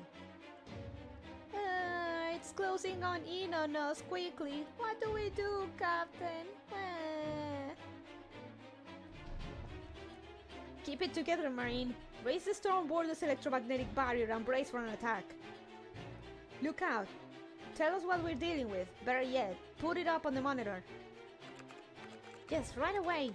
Here's the enemy silhouette. Oh crap.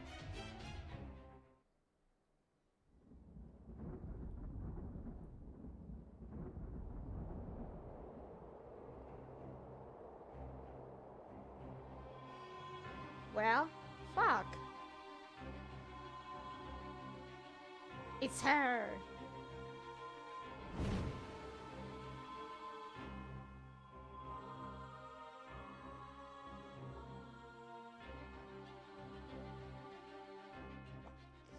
Oh, it's you. You came here on purpose? Are you a pack of idiots? So you thought you'd keep your recent momentum going and cut down the seventh tree of emptiness, did you? You should have thought better. Huh. Do you even realize where you are? Where you are? I chose this lost pet myself to serve as my home away from home. I can sense anything amiss here instantly, and I'll be damned if I start letting unauthorized migrants in while I'm still Earth's ruler.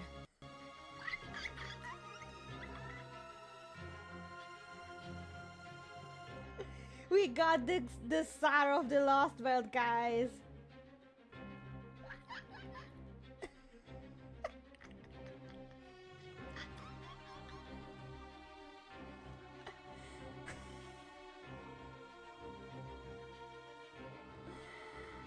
Bisa wa omochi desu ka? Bisa wa omochi de wa nai.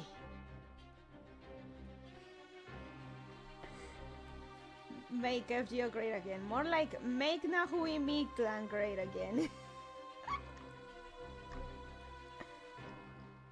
Normally, I will just use my gravity field to crush you and your dinky little ride on the blink of an eye. But Yorokobe, I'm in an excellent mood just now.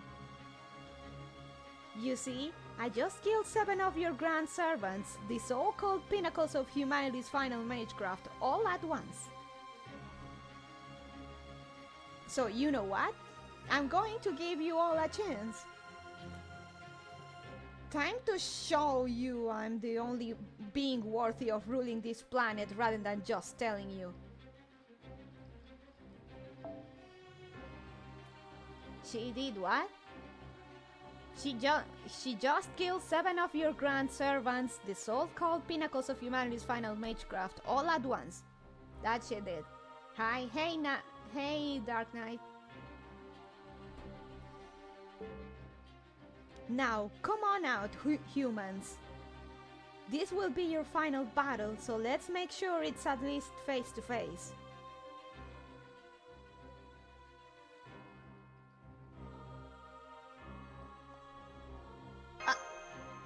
Well, fuck. Gah, this is all so sudden, I can't even think. And what was that about home away from home? What does she think this is, a vacation? Well, at least she's giving us a chance. Apparently, she's so confident that she doesn't mean to use her those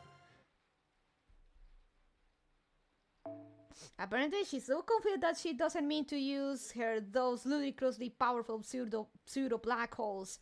The fool. Alright then, if it's a servant fight she wants, it's a servant fight she'll get. Master Laramboni, you stay here in the command room to summon and command your servants remotely. Mash Kirilite, you head out to the deck and guard them. Remember, you're the cornerstone of our defense. Oh, phone is dying.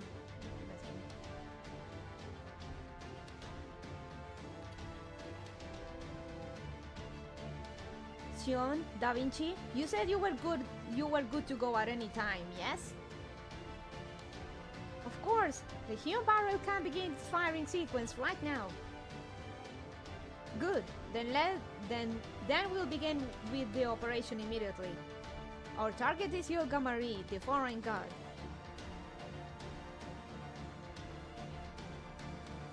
We'll start by defeating her in a servant battle, then pull her off the border's deck. After that, we'll hit her with a direct blast from the Hume barrel and completely neutralize her. Remember, everything is riding on this one battle. Let's go, people! Give it everything you've got and then some. Shit.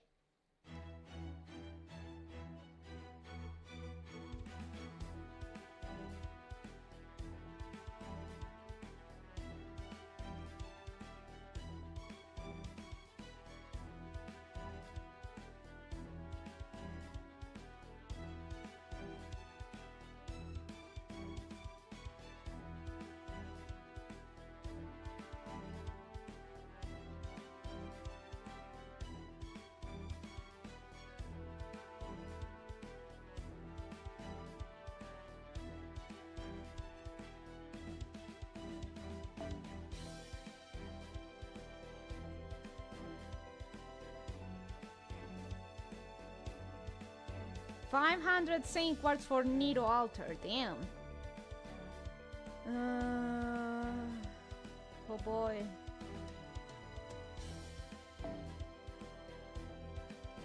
No, don't make me use much.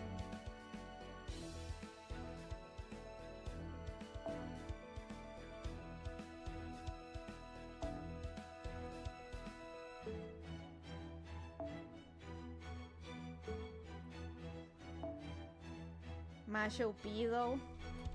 Not for this.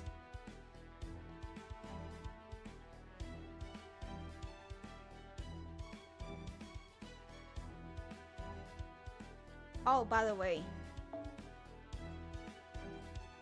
Ooh, all these.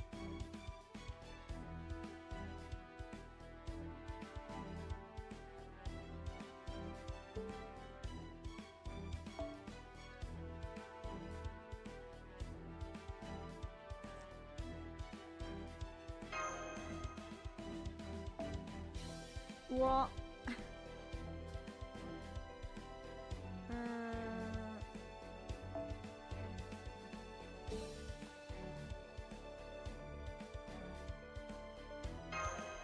Well.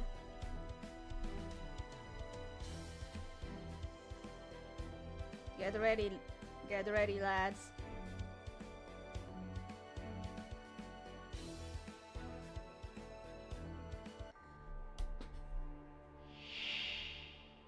お前たちの旅もここまでだ。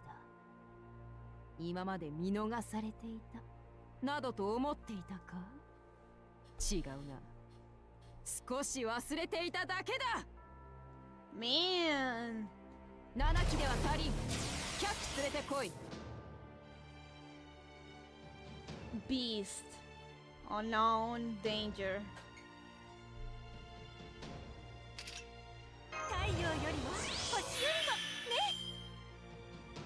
God, look at that.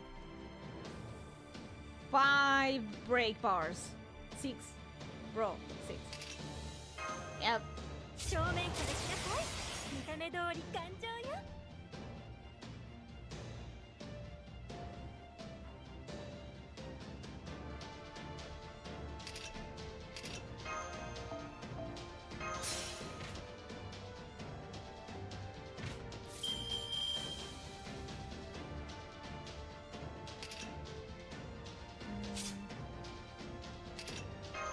お参りしていきます。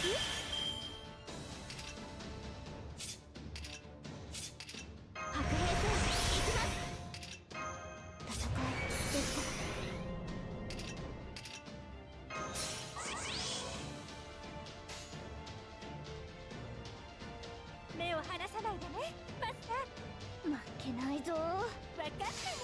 楽しいね。わかったね。リツトランに招待するわ。輝ける君、燃え盛る太陽。わしすめども、命は消えず。God. 突破します。レテオン神にひれ伏してよい。7機では足りん。100連れてきれいにしてやろう。Ow. Bitch. 銃を使うことダサいね。好き放題扱ってあげましょう。 Damn. 田舎の火薬の匂い。見ていてね、マスター。この私が飛びます。おね。うっと。寝ておくわ。Whoa, that burn, Jesus. 神にひれ伏してよい。外すものか。盛り上がってきた。7機では足りん。100連れてこい。彦に行ってみたかったな。神にひれ伏してよい。7機では足りん。100連れてこい。マスター、怒らないから。盛り上がってきた。7機では足りん。100連れてこい。ごめんなさい。 I don't have. Actually, I think I do have 100 servants. But grand now.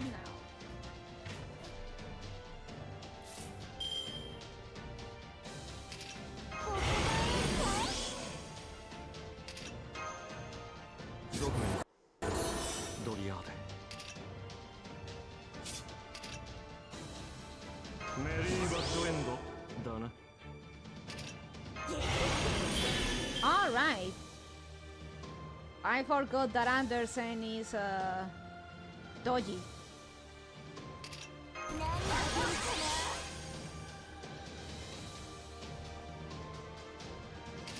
パラドックスセット。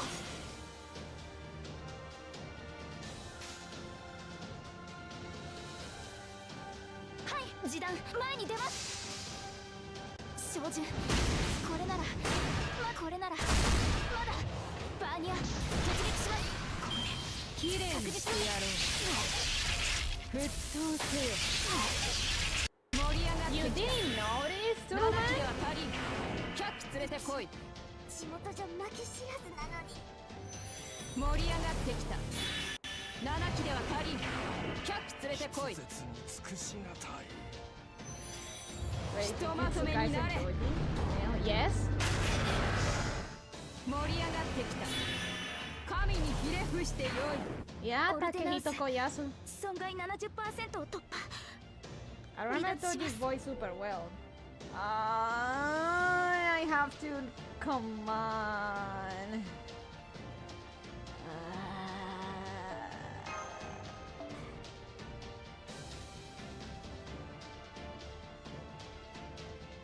I don't remember Toji's voice super well. I don't soak my underwear when I hear it like some people. It's not.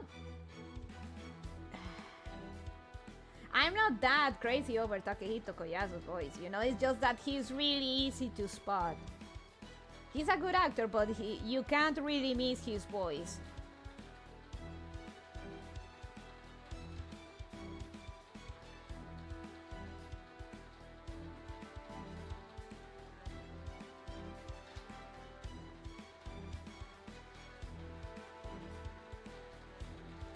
I'm more of a Camilla type of girl.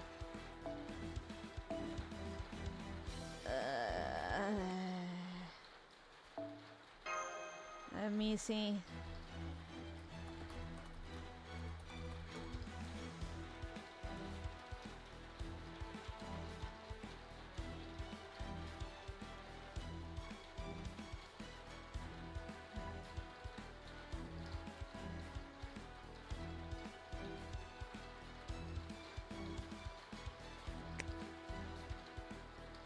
Oh, come on! I have to break her second bar.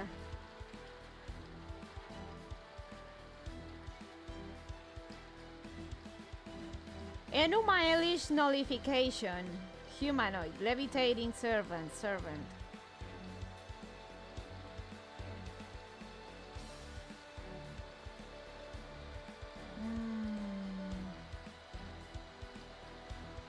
What is she?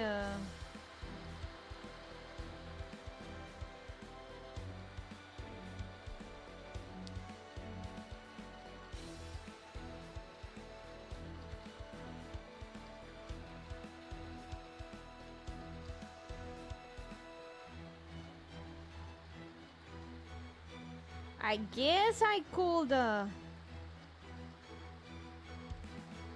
Interesting. She is not divine.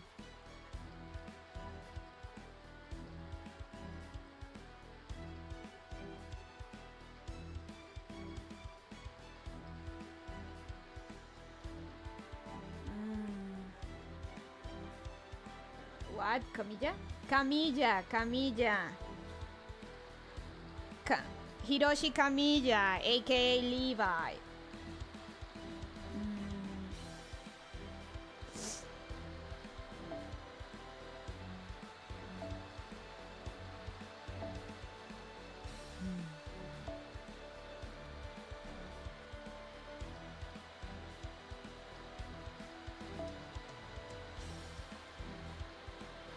I know, wrong one.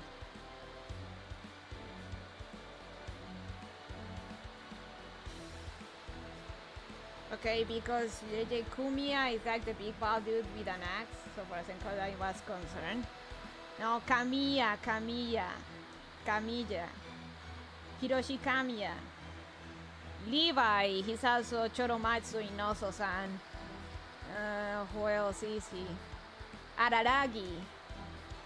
Dad Camilla.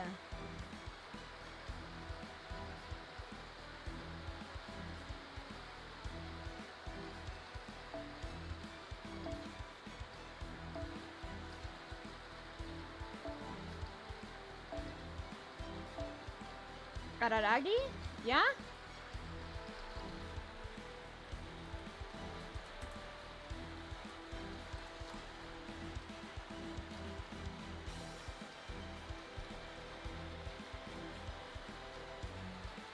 I mean, it's pretty obvious. Kamiya's voice is pretty easy to spot as well. He's Araragi.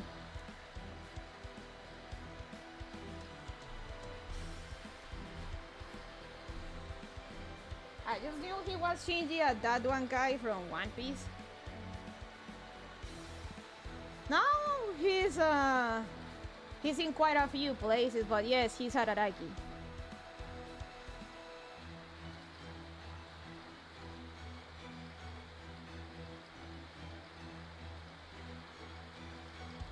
I also like Takahiro Sakurai's work.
And Shinji, yeah.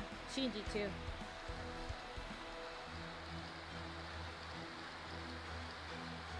Oh yeah.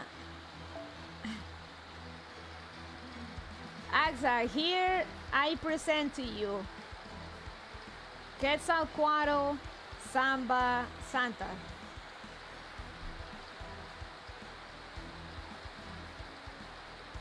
She's a Samba Christmas themed luchadora.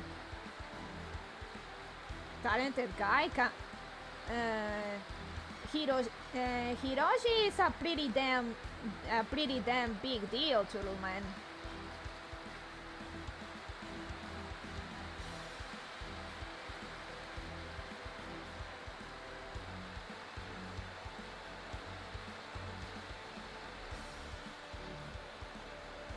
Like he is one of the top tier seiyuu out there.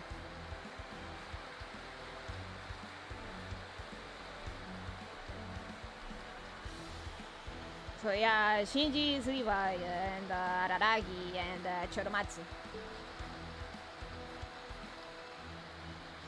And just off the tip of my tongue that I remember, he has a pretty big repertoire.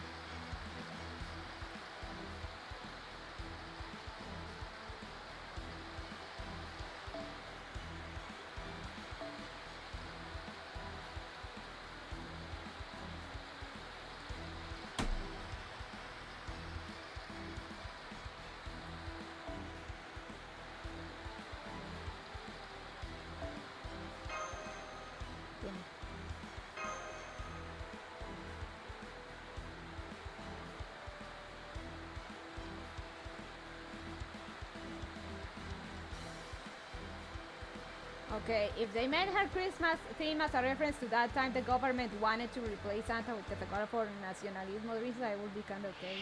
But the samba? お前たちの旅もここまでだ。今まで見逃されていたなどと思っていたか。違うな。少し忘れていただけだ。It was likely because of that Sayakaru. But the samba part is because she literally misheard Santa for samba. La razón por la que es samba es porque escuchó mal Santa y escuchó samba, entonces cambió a samba.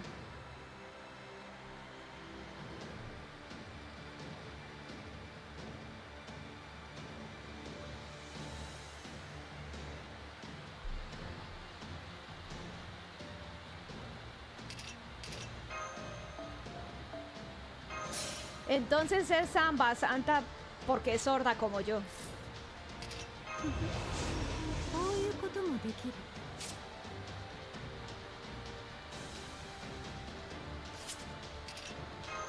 古きルール。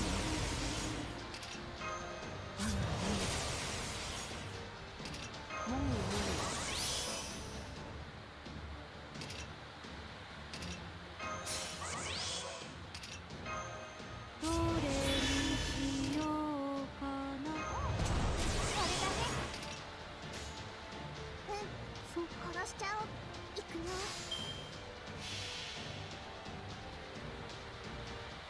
君の都、私たちの地獄はここから成り上がる。 Come on! 神にひれ伏してよい。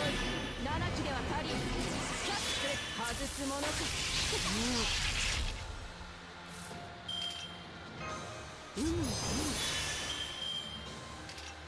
ようやく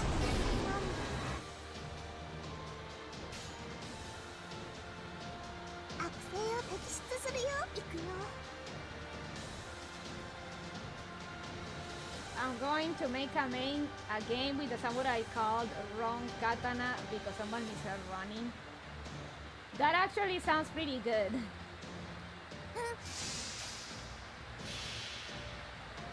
君の都、私たちの地獄はここから成り上がる。シャープ洗ってね。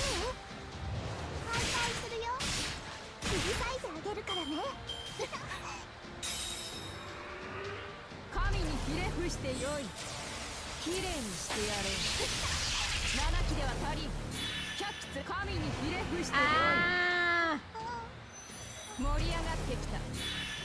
7期では足りん。100 Fuck つ it, I'm gonna use a... 盛り上がってきた。 I'm gonna use a blue 神に kidney ひれ stone. 伏してよい。オーディ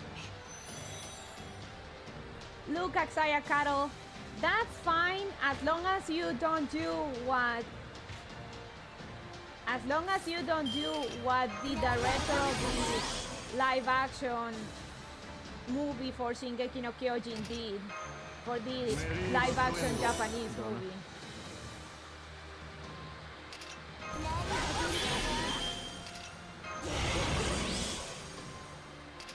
内熱衝撃弾装填します。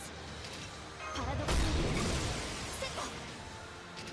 内熱衝撃弾装填します。 The guy in the TLDR 前に出示弾装填します。 basically ブースト made this 7期では足りん。 rewrote the script to get rid of Levi from the movie.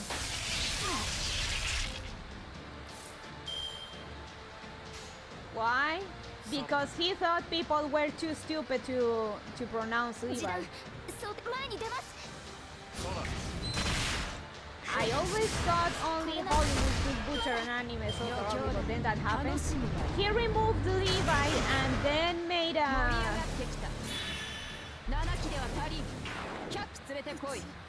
仕事じゃ and then made a self-insert of self-insert that cooks Eren and 余興 and だ。 gets Mikasa. 楽しみだ。7期では足りん。100つ盛り上がってきた。 Knowing オルテナンス knowing Isayama's proclivities, I don't think he will have. I think he'd be happy about that.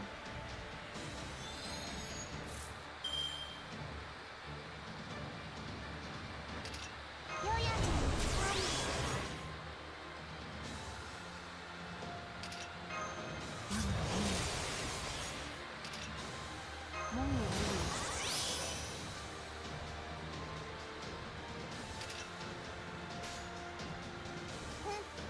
このしちゃおう。切るの。こよりは地獄。 So yeah, the guy removed Levi because quote unquote because he thought people wouldn't know how to pronounce his name and replaced him for a very clear self-insert that 切り裂いてあげるから cooks ね。 Eren with ひと Mikasa. まとめになれ。 ERC, he also dies? Of 動 course. く。 Ow. 神にひれ伏してよい。盛り上がってきた。ごめんなさい。 7期では足りん。100盛り上がってきた。やはり朝まで余興だ。楽しむがいい。 Ooh.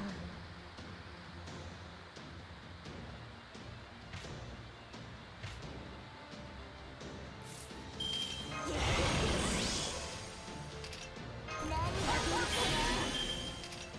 ここが Pues, we change a character for diversity reason. If we remove a character because you are too stupid to understand them. No, we remove the character because you are too stupid to say the name. He removed the sole reason one would go and watch that movie.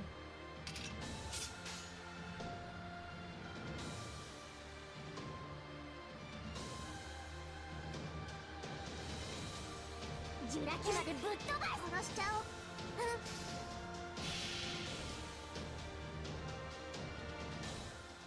荒涼たるブラックベリー積もりし悠久の果て、ありし世の名残、失われた連鎖の輪をここに見表す。ようこそジュラシック・パーク！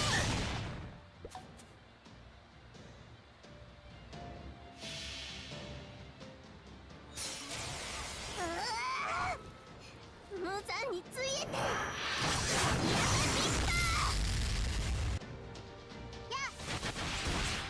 神にひれ伏してよい。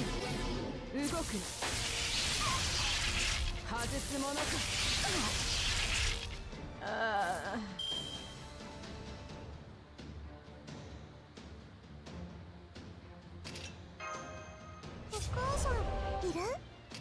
メリーバスウェンドだな。メリーバトウェンドだな。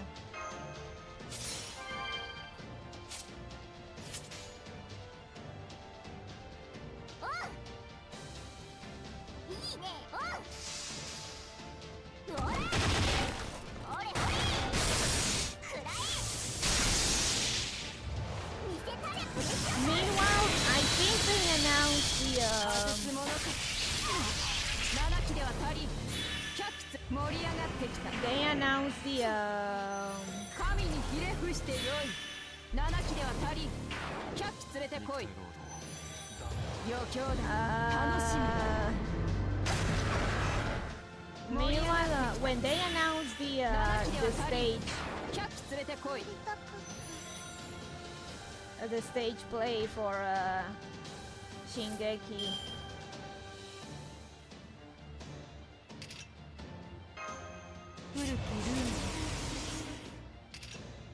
Like you see the people in the actors are going to well be 神戸を垂れて Eren, 寒類 Armin, にむせべ Mika-san, Ivana, and they just as close as it gets. Titans in theater, yeah, that's not gonna work very well. I think they're gonna be using that fancy Tokyo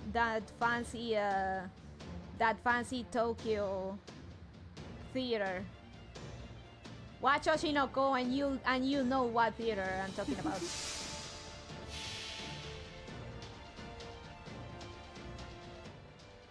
我が名に紐付けられし力我が声に応えて門を開け来たれ我が城影の城ゲートオブスカイ Let me tell you, こうだ ah, 高い神にひとまとめになれきれいにしてやろう外すもの that caster damage.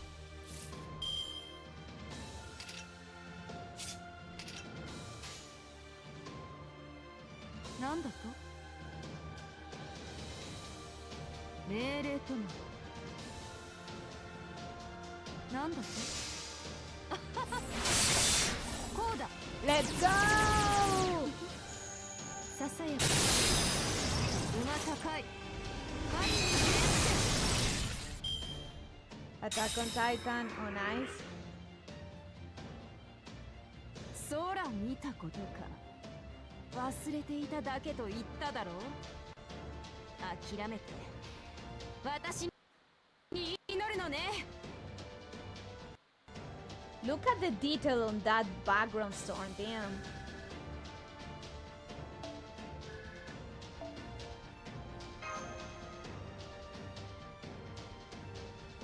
She did it! DPS Scotty, let's go!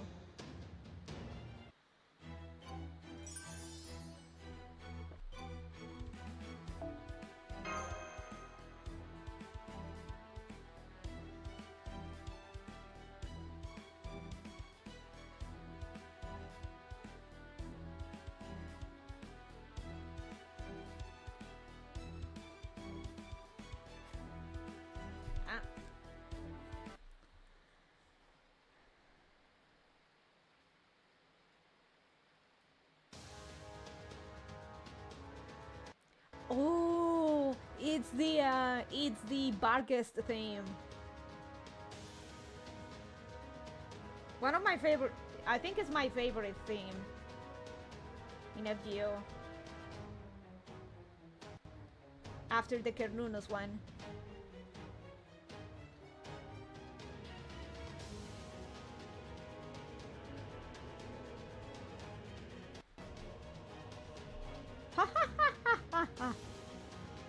You're a long way off from hurting me, but a bit of pressure on my skin is nice for once. Your skills are impressive. It makes the time I spent learning to play on your level worthwhile. But now, I think it's time for my big move. That's right, the one you've all been waiting for. Here comes my gravitational field.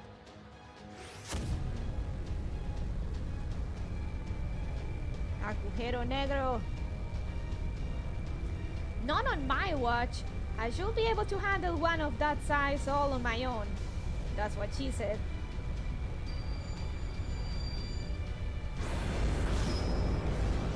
Shield of white. Let only those without seeing pass. Mold Camelot!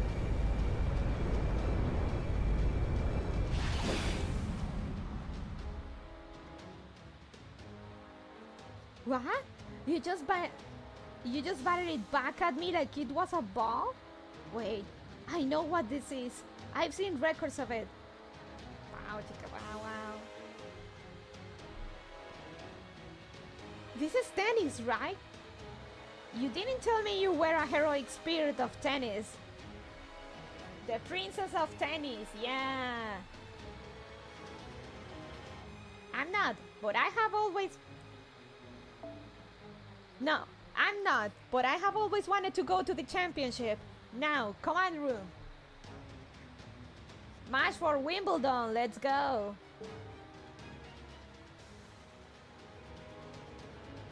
Oh, I'm frozen. Tennis. The foreign god is on the move after taking Mash's her own attack. She's at the outer edge of the bow. We're playing super tennis. All engines full reverse. Ready the primary cannons. Da Vinci. I'm on it. The firing sequence is almost done. And it's all thanks to the time Larambani bought us. Stone borders transition to drawn sword form complete. Anti-threat response valve open. Initiating magical energy circulation.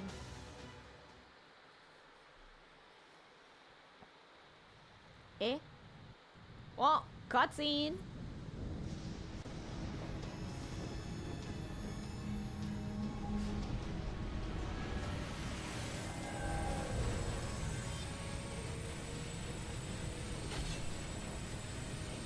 Ooh. The stone border is the sword.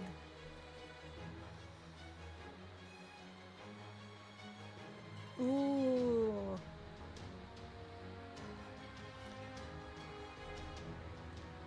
Virtual Triton engines 5 and 6 are fully operational. Power supply from void space remains stable at maximum. We're good to go, Captain. Let her rip before it all comes crashing down.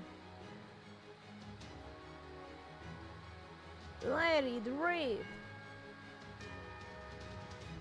This is amazing. What is it?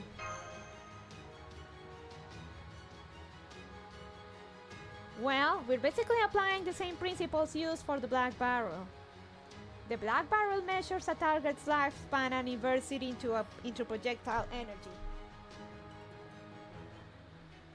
For the Sacred Sword armament, we made it a measure. For the Sacred Sword armament, we made it measure a target's threat to humanity and proportionally drawn on Earth's own defenses for energy.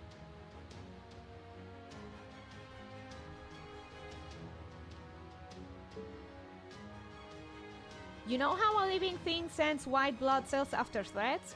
Earth provides energy from its core to power similar defenses. This lets both the Black Barrel and the Sacred Sword armament's attack power and heat usage come from something greater than we can provide ourselves. Oh.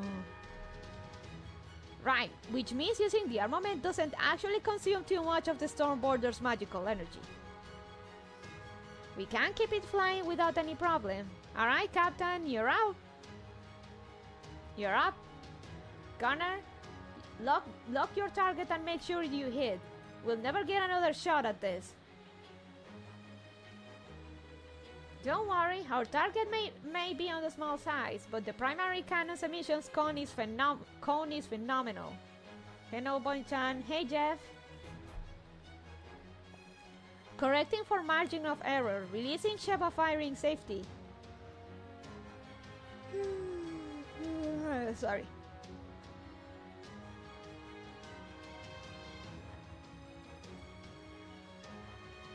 Maybe on the small size is wrong. I don't know if it's a typo, but it's wrong.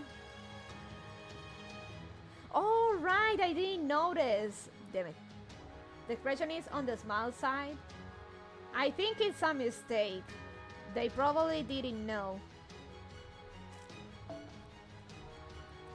Swapping primary cannon's magazine to Hume barrel. Ray-proof, fire! Ah, cutscenes.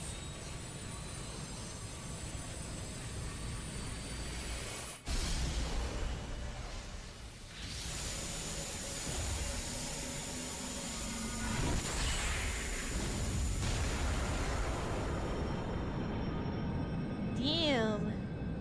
I bet that did nothing to her.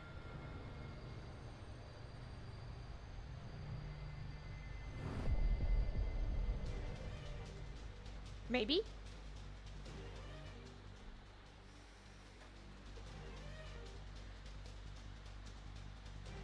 The foreign goddess is still alive. If anything, she's stronger now. She absorbed all the energy from the primary cannon's blast. Eh? But how? She must be cheating somehow. I bet those horns of hers are able to absorb all that energy somehow. No, that cannot be it. The ray proof was designed to accommodate for scenarios like this. But the primary cannon's power output did drop well below expected parameters right before it was fired. Which must mean... Hello? Hello? LA crime?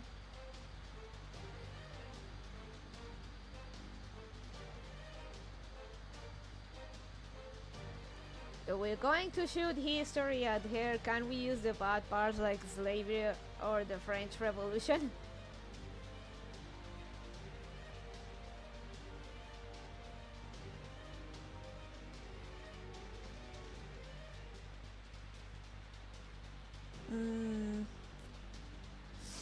I don't think those will do much.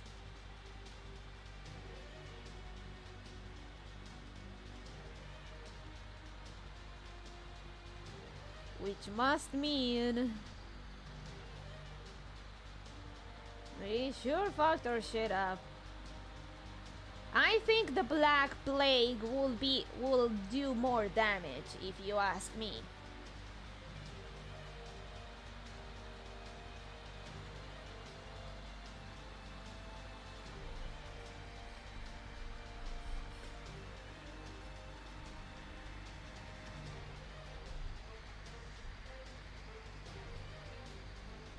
Maybe the whole Mongol conquest saga. If it's human history and we want to argue that the bad stuff does more damage, and it also depends on the notoriety of the event, I'd say the Black Plague was a good would be decent ammo. And depending how you see it, the Rona too. Actually, combining the deaths of plagues and communism could be could make for decent ammo for the cannon. Methinks.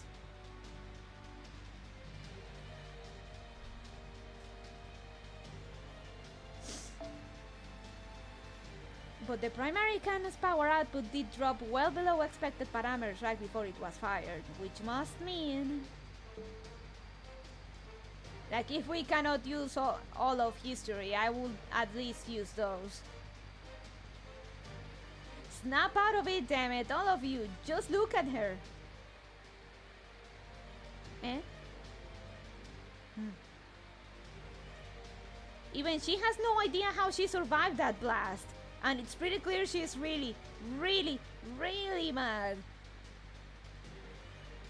She's about to take her anger out on us in a big way, and she's going to use one of the gravitational fields that destroyed the Wandering Sea to do it. Crap, can I get a second round loaded? Hurry! I'm switching up the settings for the next shot. If we change from a photon reaction round to an armored jacket, then... Wait, stop! Picking up an anomaly on the surface. A huge chunk of the ground is falling apart. There's a massive hollow underground. Whoa, just how deep is this thing? That's what he said. I've got a really, really hot heat source heading at us from underground. Ah, it's right beneath us.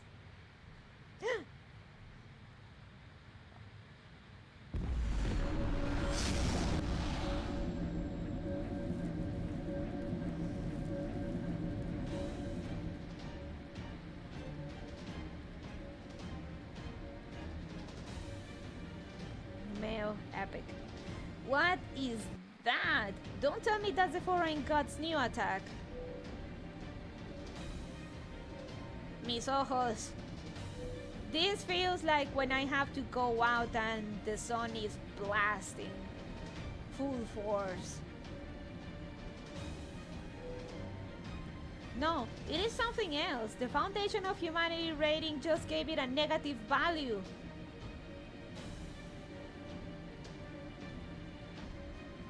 It came from this last belt.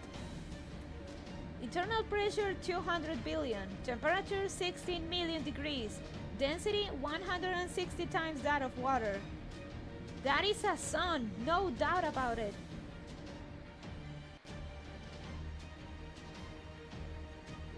Minier, what's the situation on the deck? The foreign god and that pillar are facing each other. Mash is standing by. She's ready to react to either of them. Honestly, she's pushing herself way too hard. Mash, get back inside. Stand by in the Shadow Borders hangar. Understood. Fighting back to hangar 1. Aaron, Karok, Minier, that goes for you too. In fact, the entire rest of Chaldea staff should hurry to the Shadow Borders hangar. You mean you want them to retreat? But what about me and Zion? It's still too soon for the commander to leave. As for Zion, she has to stay here to keep me around. Da Vinci, leave the computer room and head for the hangar as soon as you get the chance to. Then you're saying I'm the only staff member staying? Commander or not, I'm still only human. You know what they say about the captain and his boat? Get a hold of yourself. You have nothing to worry about. I'll be here to protect you. But what about the Nemos? Nemo is the stone border, remember? And he's telling us he's sensing danger coming. Just do what he says. Once we meet back up with Mash, he'll be able to act that much more freely, isn't that right? Exactly, Karok. Now go on, all of you, hurry to the hangar. Here, I'll send a marine with you. If you need to contact me, you can do so through him. Aye, Captain, you can count on me. You...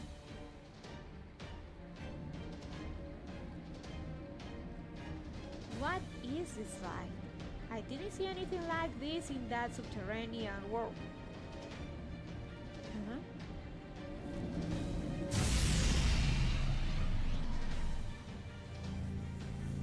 Okay, maybe Nasu did write all of this, and this is not his best work. You know, Nasu wrote something when there is giant woman involved.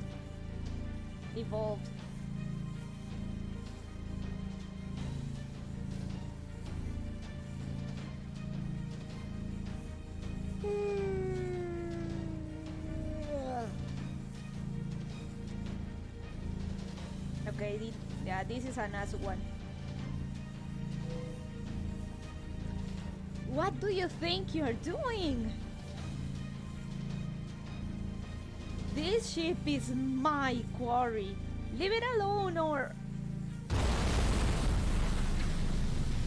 you know what it reminded me of?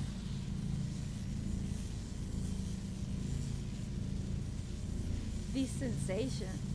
It's not light or fire, but a fusion of plant or mineral.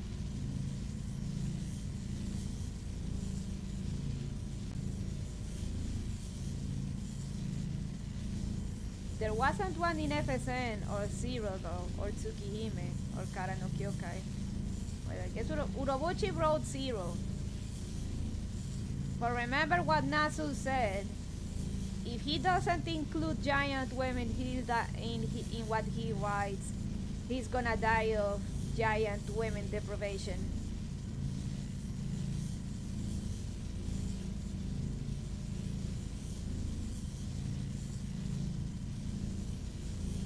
Fate Extra, Extella. Avalon Le Fate technically had a giant woman. And one of the ordeal calls also has a giant woman. Can't say about spoilers, but giant woman, yes.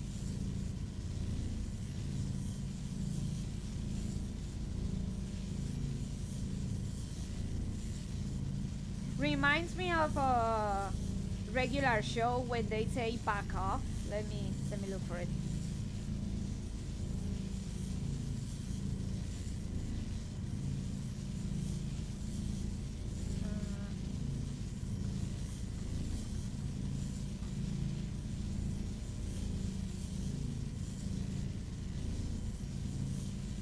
I want to believe I can. Gander.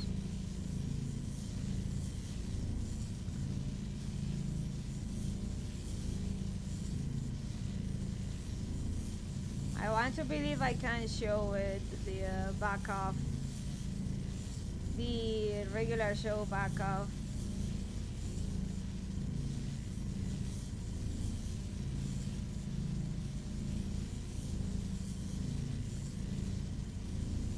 What? Step off.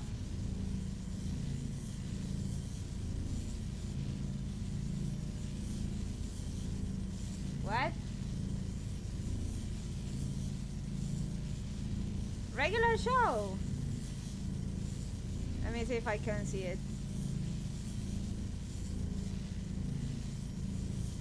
Off! Step up! Reminds me of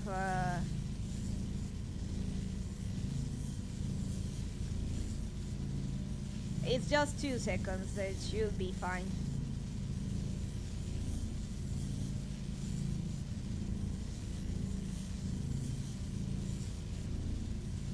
Off! Step up! You don't want... There we go. It reminded me of that. Back off! Step off! Atrás!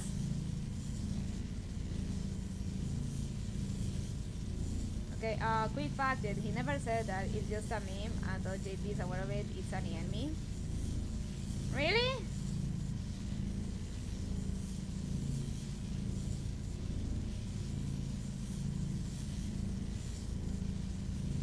I still choose to believe it because this amount of giant women, giant women cannot be a coincidence.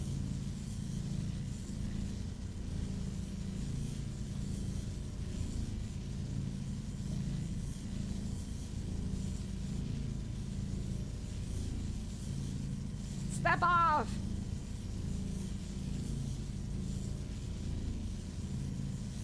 This sensation, it's not light or fire, but a fusion of plant and mineral? So, it's a sun and a plant and fire and mineral all in one? He has never acknowledged this at all, but it is a recurring theme. However, giant threats aren't exactly odd, and his reasons for making everything hot anime women are obvious.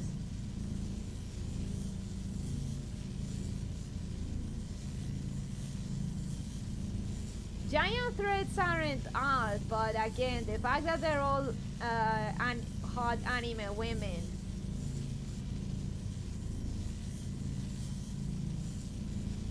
Leads me to believe that giant women are Nasu's like for the the base for the wizard, for Nasu's wizard.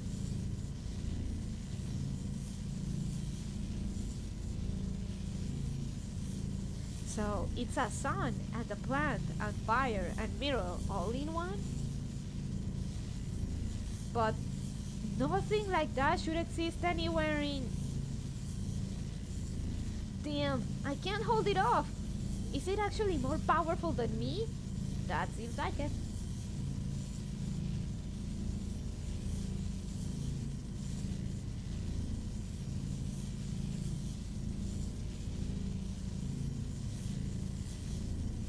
This entire fantasy is built of making male historical and mythical figures into women. The correlation with giants is likely circumstantial. After all, there's also male giants like the straight up giant, Surtur, Ivan.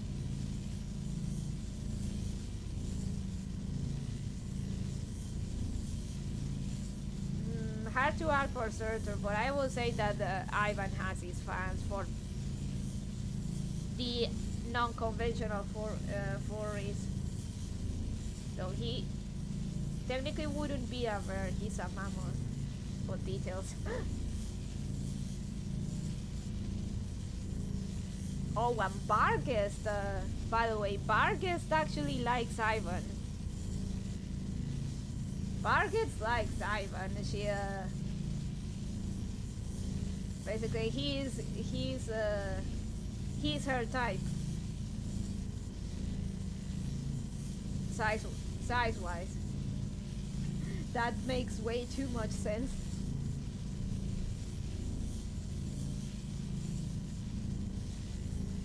And Melusine's type is more specifically Lancelot Alter. Lancelot Berserker. I mean, Melusine's type is Circle-Lord.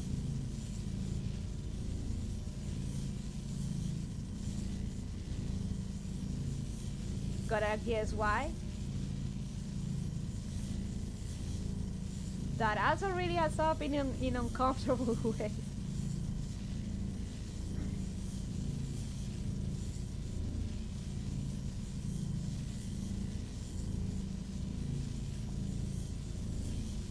Size-wise, the male? Yes. Unironically, yes. Damn, I can't hold it off. Is it actually more powerful than me? Ah! Mis ojos.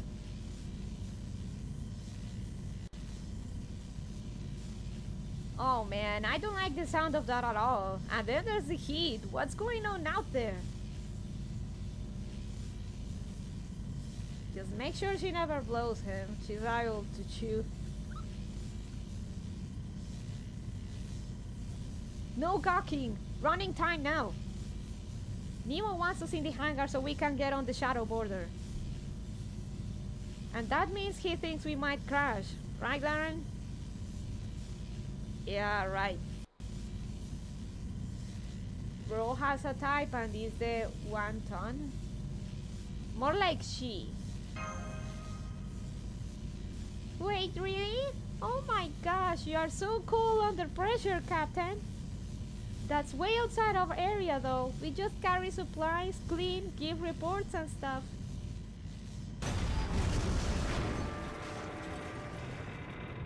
There is a stream demonetized because I played that short clip. Step off! It's down, but I like it. Now it's safe.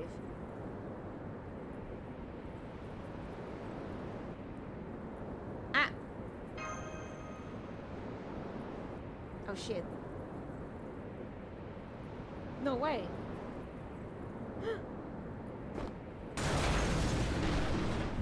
No! We fucking done for.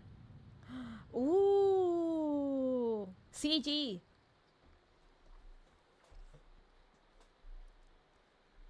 I guess this is it for me.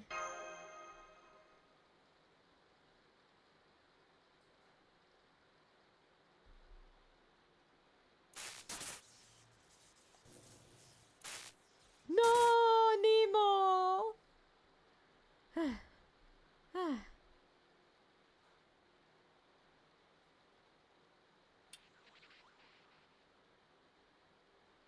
All hands. The storm's border has sustained massive damage. It cannot stay airborne. I'm going to attempt to bring us down to the surface. No. Inside the hole that opened up beneath us. Brace for impact. I've also used our remaining magical energy resources to summon the 3 other heroic spirits as planned. They should be able to help Master Laren. Ugh. I'm sorry. That's all. I'm going to use all the magical energy I have left to try to land safely. Whatever it takes to keep you all alive. After that, I wish you luck.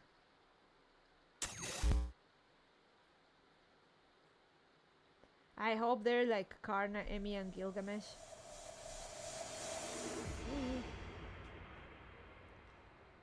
Golden Sea of Trees, Nahui, Mictlan, those who rule the planet.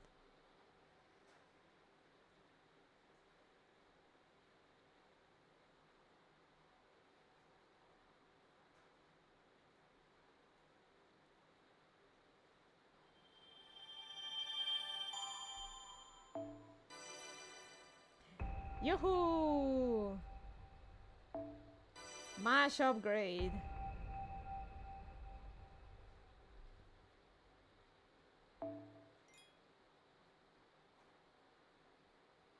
Ah, my eyes.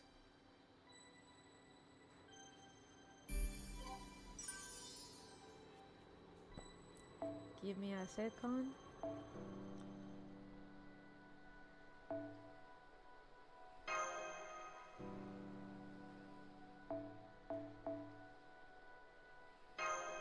I need QP. I didn't farm the Lotto event. Whoops.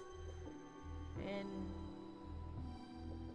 I'm sorely in need of QP. Ah, yeah, what's this? Ah.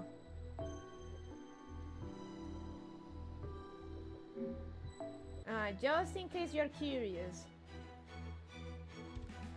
Current servant is Nero Chris Alter.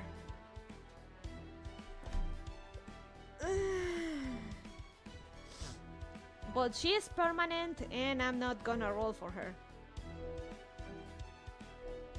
In case you're curious, the New Year servant is Kirei, but I'm not gonna roll for him.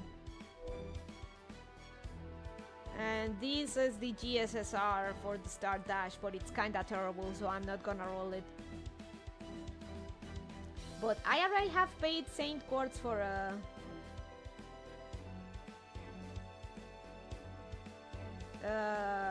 the other GSSR for the New Year, so that's that.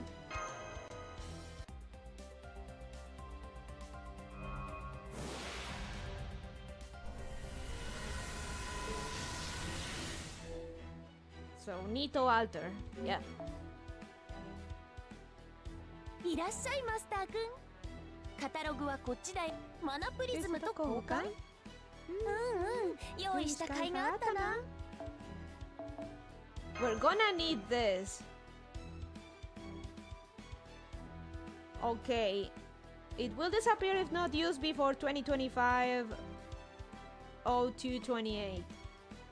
So that means Nahui Mictlan Part 2 should come out somewhere in January.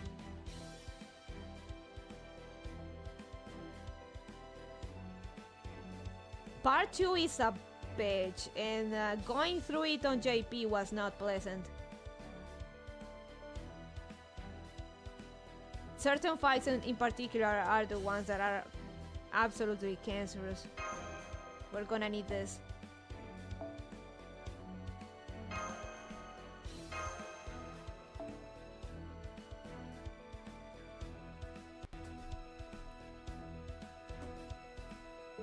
ら見ていく？私も張り合いがあるってものさ。レアものだね。任せて。これがいいかな、それともあれがいいかな。どれも貴重な品だ。たっぷり悩んでくれたまえ。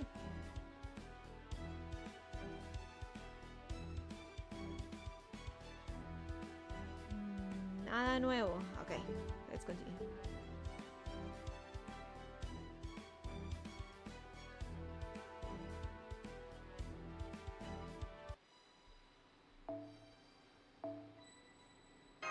Ah, so many arrows. Golden Sea of Trees.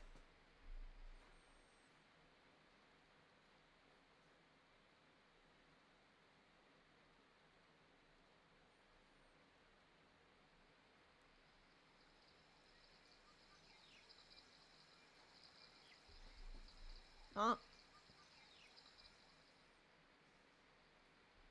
Where am I? Am I dead? Is this the afterlife? I can't see anything. There's no one else here. I feel weirdly at ease though.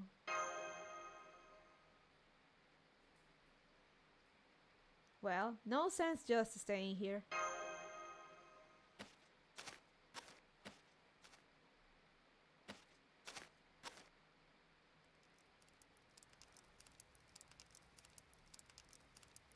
A campfire?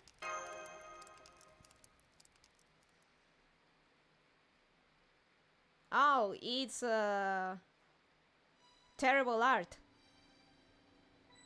It's terrible art, man. Oh, just a new one. You're dressed awfully light. What are you from?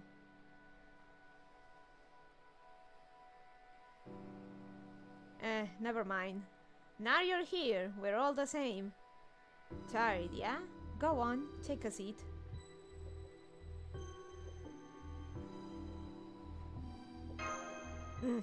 I don't trust you. Easy there. No need to get worked up. Still got your living habits, huh? Nobody's gonna get hurt here. No more fighting for any of us. It's a shame because he's a great character. Like, he's really popular in Japan. And his in-game sprite is good. It's just that art is so fucking ugly. And the artist isn't bad. Like, this is legit bad. Something bad from an artist that shouldn't be bad. The only passable art card is the first Ascension, which is this one. The other two are horrendous. Shout out to that time Milady shit on the art and the artist responded. How was a knight supposed to be when he put a side by side of this? I need to look for it. I need to look for it.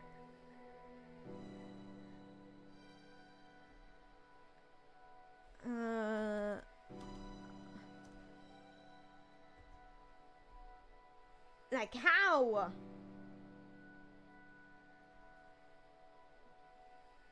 It was a side by side.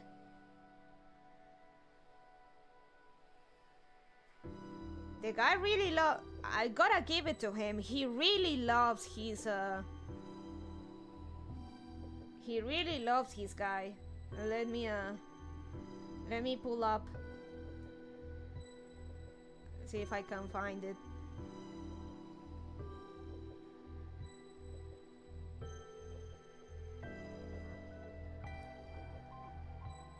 I can't find it, but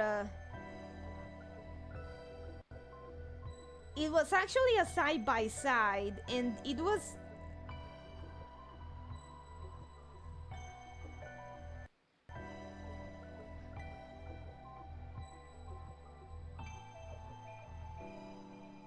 let me see. Oh, here it is.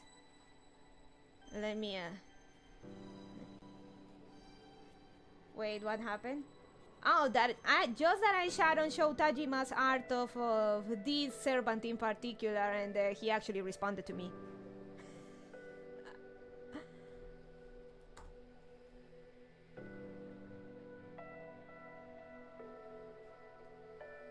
And said that it's fucking terrible because I like the character, I like the concept, like the design behind it, but the art is so bad. Like the execution is not good.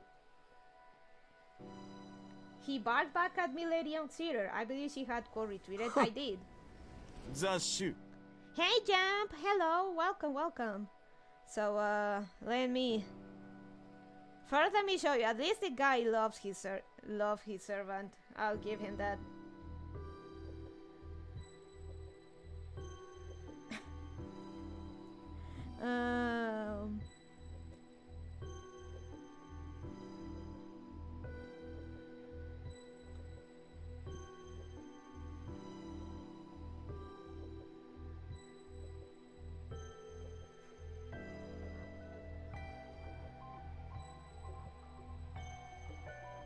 Why is it not?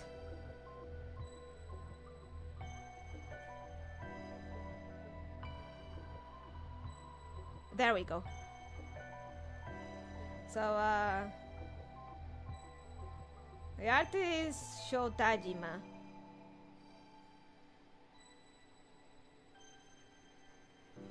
I guess he perfected Tezuka here. Jesus.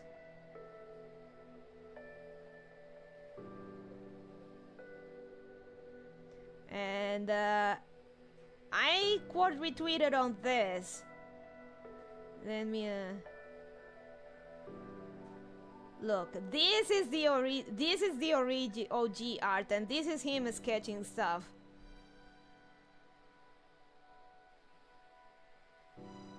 Why? How?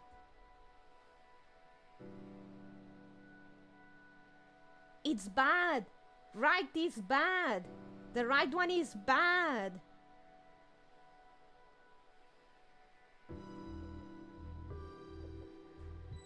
We could have had what's on the left, but whatever happened there, we will never know.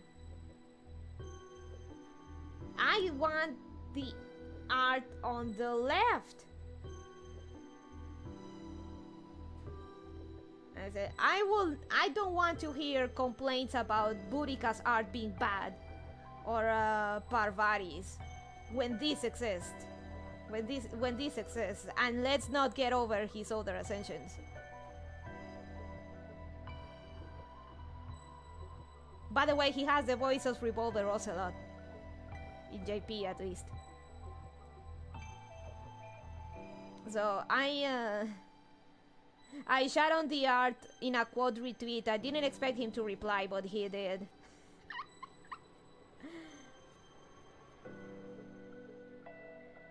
I doubled down. I doubled down. I'm not going to apologize. Tezuka's art is terrible.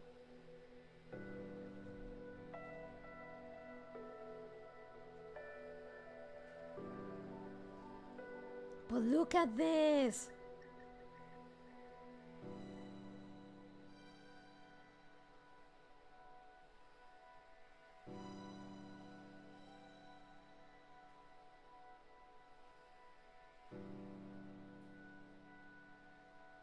The other timeline was better, no question. Print and frame that response? Oh, what's this? We're cheating on art.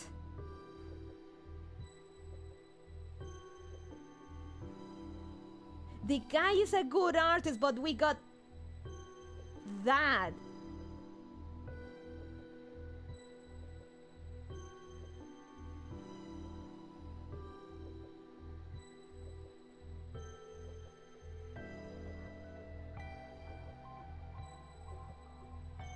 Okay, back to we need to let the Revolver Ocelot finish.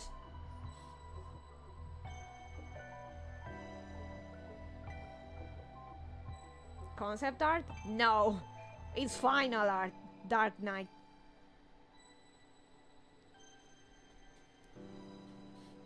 Nobody's gonna get hurt here. No more fighting for any of us.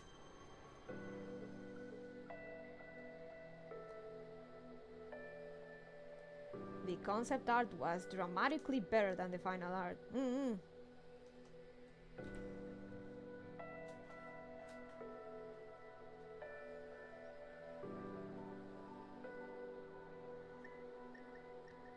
Of course, if you still wanna keep on your feet, go ahead. I'm not the boss of you. Don't bother introducing yourself though. Not much use for names here.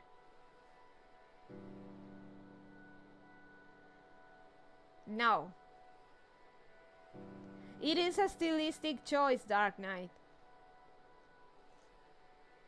It's supposed to resemble water paint or acuarelas, which is fine. The problem is that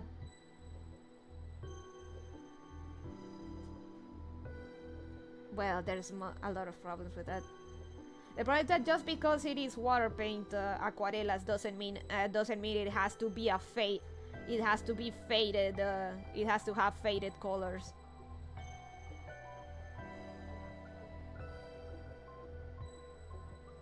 And of the 3 Ascensions, this is by far the best one. You know what? I'm gonna show it. Fuck it.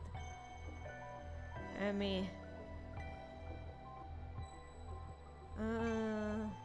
FGO Tezcatlipoca.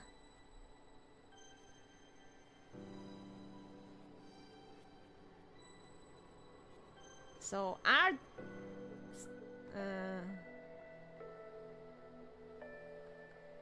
Get ready, Chad. First Ascension. This is not great. But you will decide that this is possible when you see this.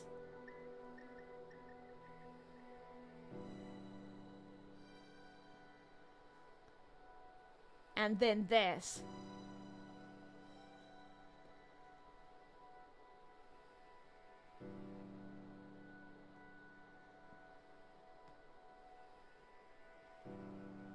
My man looks like Frisia but uglier. Don't insult Frisia like that. Look, first, these are 3 different men altogether. This isn't the same guy. He looks like Beavis here.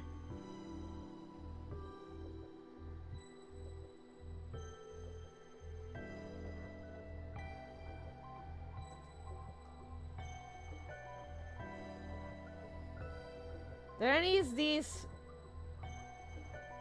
Where do I even begin? It's vaguely Maya-stic Inca something.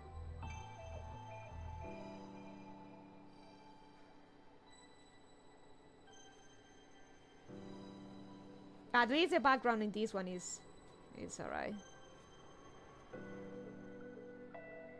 Someone looked up concerto dancers and just traced some Google results for the last one. This character is based on a local god. It's supposed to be Tezcatlipoca.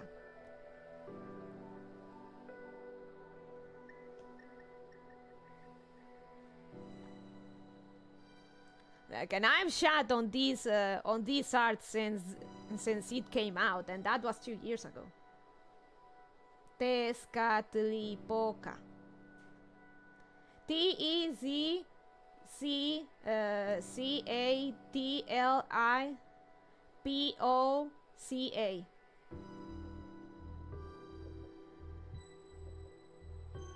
Oh, ain't no way. Yep, it's Tezcatlipoca. That ain't no smoking mirror.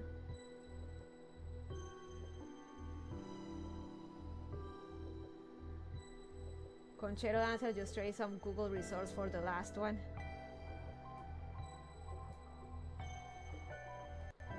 Oh, Major Pantheon god.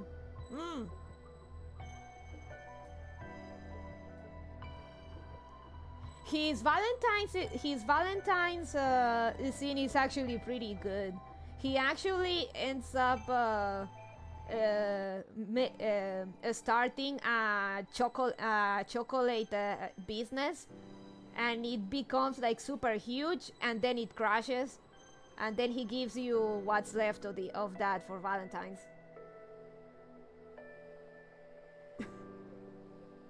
He's not exactly bothered or even mildly upset about it.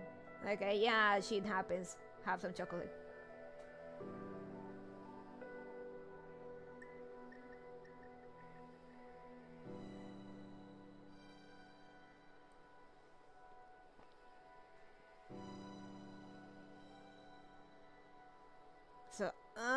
So bad. Hell, let me see. FGO Parvati. At least Parvati art is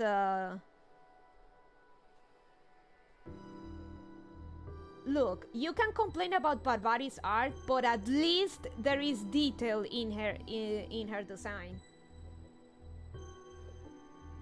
On par with cats in myth, and in universe he's just as important as Grand Berserker.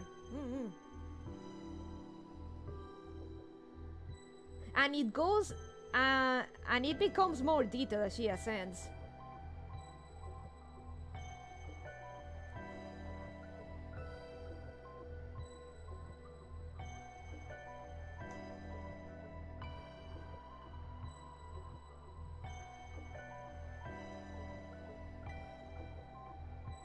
But now, this.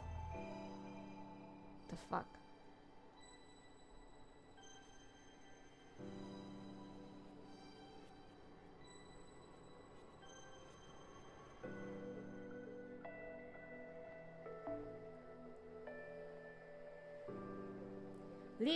Literally conchero outfit. For the second one, I have no idea. He's supposed to be... It's supposed to be a Black Panther reference.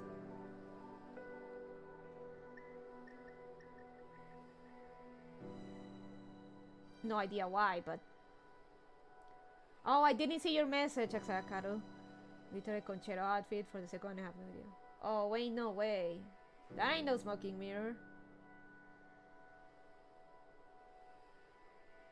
Look, I get they use Burika as a base, but I'm not ashamed to admit I've struggled to Parvati. She's fine. The backlash was extremely overflown. I think the same, honestly. Yeah, she is kind of a she's a kind of a Burika recolor, but it's not that bad. The art is still fine. We ain't got no Black Panthers here.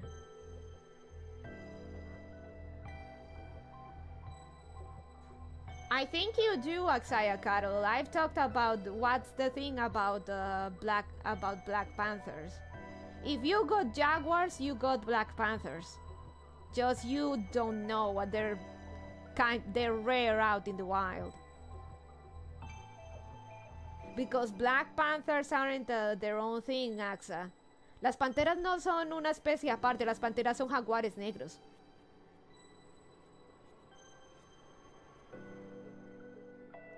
Si tienes jaguares, tienes panteras negras, just that they're very rare.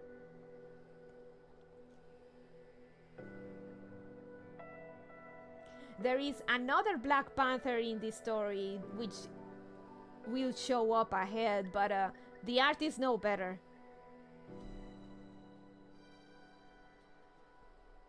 They have been observed in Mexico, yes. Mexico, of course, being a very big country, and Black Panthers of any kind being very rare in the wild. Hey Bonnie, happy holidays. Hey Aaron, very rare, yes.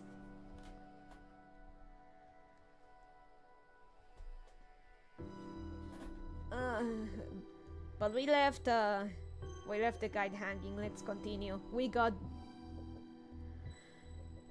9 chapters to go. And I need to see how long, if I want to finish at least chapter 1, because again, this is going to be a long one.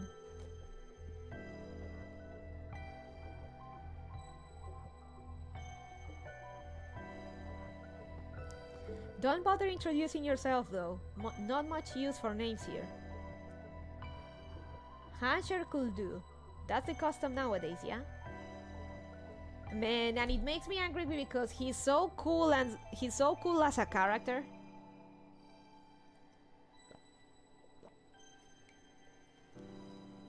He's actually pretty cool. Just got shaft in that. Actually not quite as rare as I thought. About 10% of jaguars specifically are black, which is about 17k 0.3k individuals. Okay. Ah. If you wanted something black, right, you could have gone with wolves or something else. Creo que los jaguares son más representativos en lo que tiene que ver con en lo que tiene que ver con el tema del Lost Belt. Tenemos a Jaguarman, o al hombre jaguar. Bueno, mujer.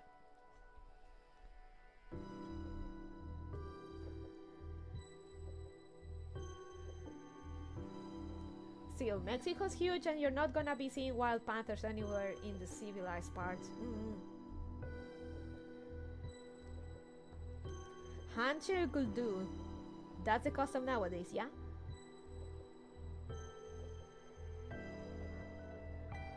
Mages shouldn't be too quick to extend a hand.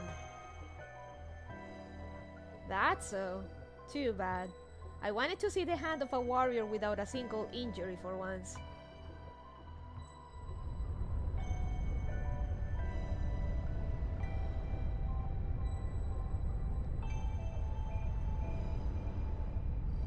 The storm border!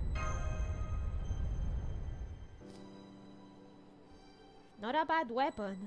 That belonged to you guys? I love modern weapons. They're ugly, a pain, and most of all, expensive. I'm a fan. Life's always growing and changing, so weapons ought to do the same. See? I told you, he's actually pretty cool.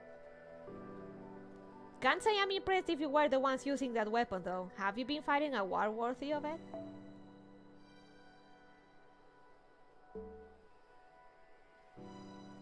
Your brand of war is the sort I hate most of all.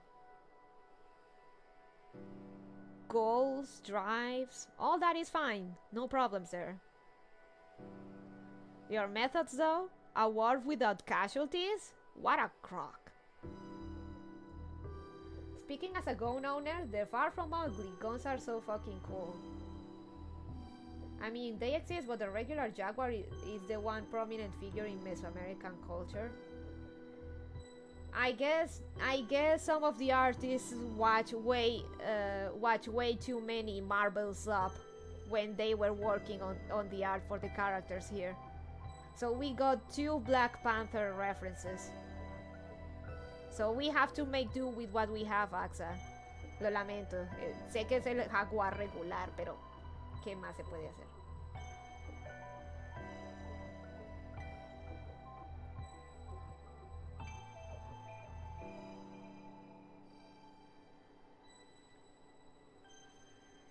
Ahorita te muestro al verdadero guerrero jaguar en el juego. Your methods though? A war without casualties? What a crock. You ask me, there's no real war without death. Should be about the same number of casualties on either side. Don't kid yourself. You not having lost any humans on your side isn't because your cause is righteous or anything. You've just been lucky. And, well, that doesn't ever last.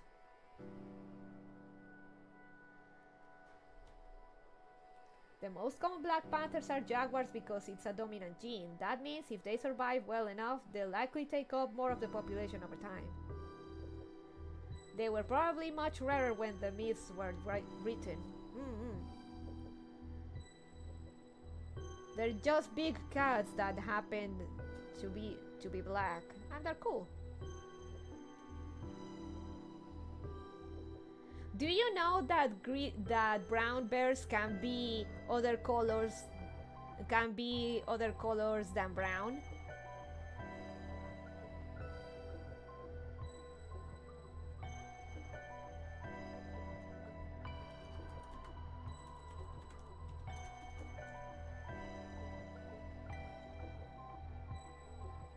Of course. There have been spotted even white brown bears, which is funny. Black brown bears. Like in the hunter. So you got a grizzly, but he's black.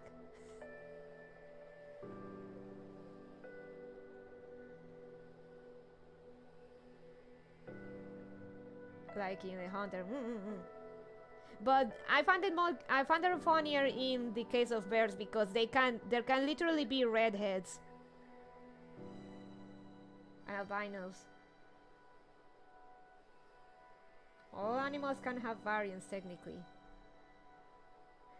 The joke is in the name, Axayakatl. It's a black brown bear. It's a red brown bear.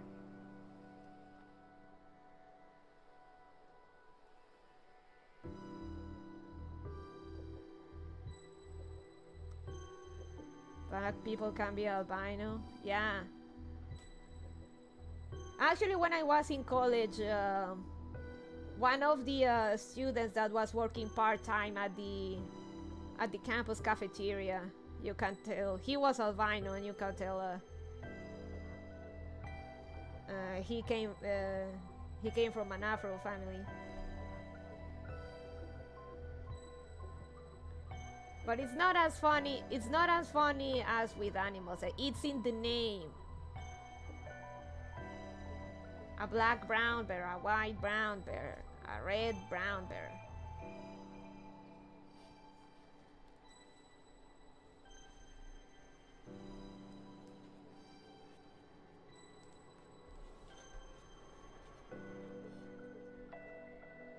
En español, un oso pardo blanco.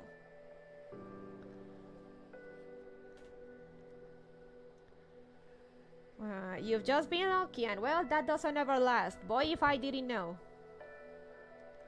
Take your flying ship there. No human aboard that thing's gonna survive. Not a single warrior aboard. They'll never wind up here when they die.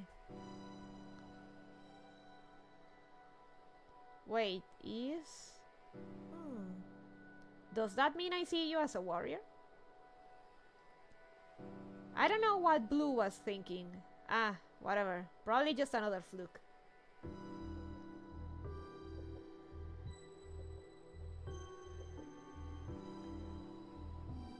No one's gonna survive? We'll see about that.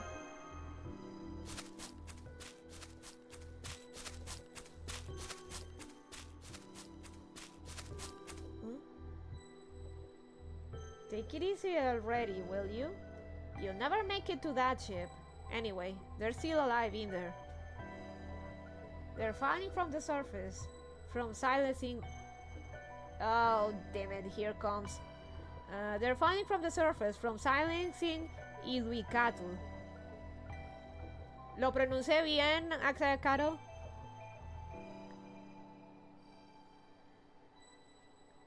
I think... Creo que es Ilwikatl.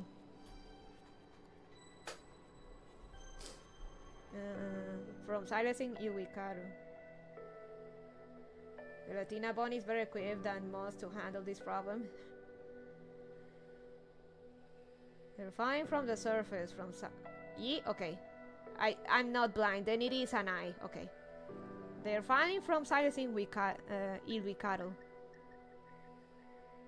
Ilwikatl is more or less heaven. Oh.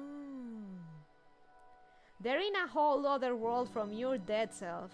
You still want to reach them, even knowing it's impossible? Yeah, I do. Huh.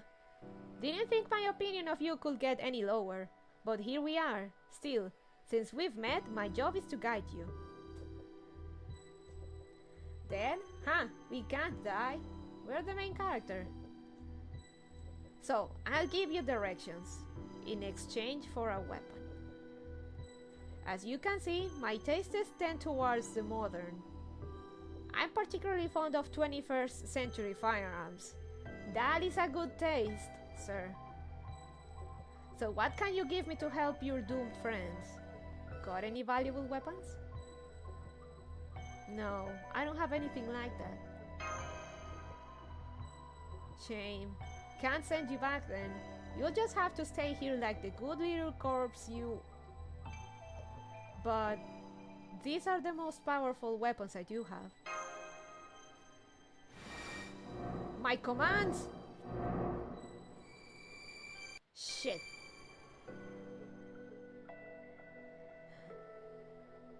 Whoa. The whole shebang, huh? I'll be damned. Breathtakingly stupid, but still.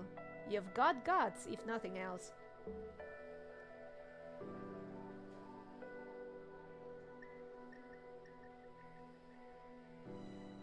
Evil cattle? Oops. Then I misread.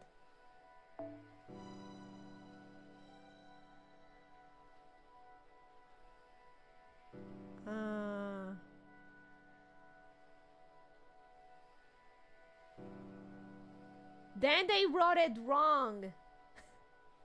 I guess this makes sense. My friends, los perros envidiosos, have been sending me screenshots of certain points in the game, and they're pinpointing the stuff that's misspelled.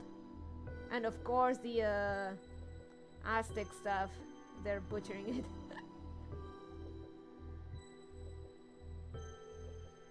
Iwikaro is the Google result. I thought that's meant the pronunciation. Ah, okay. Iwikaro.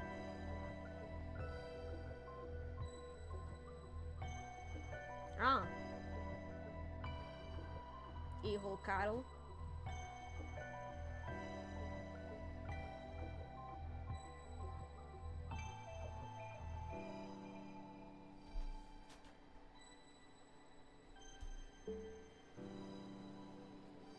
Oh, you didn't lose them, you used them.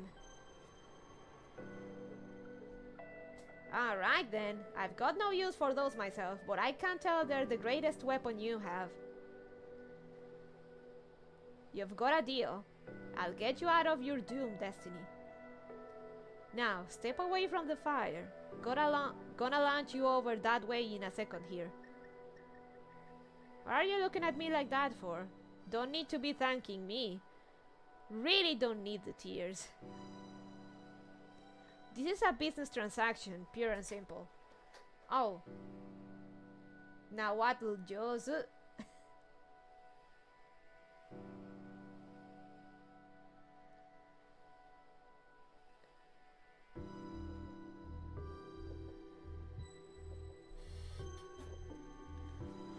This is a business transaction, pure and simple.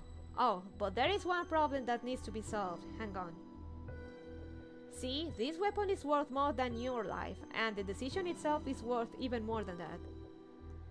So I can't just send you back to the living and call it a day. I owe you some change too. Will this do?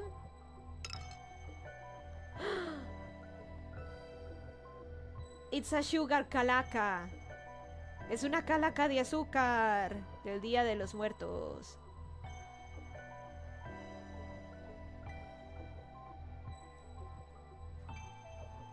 I'd like to have one of those just to see what they taste like.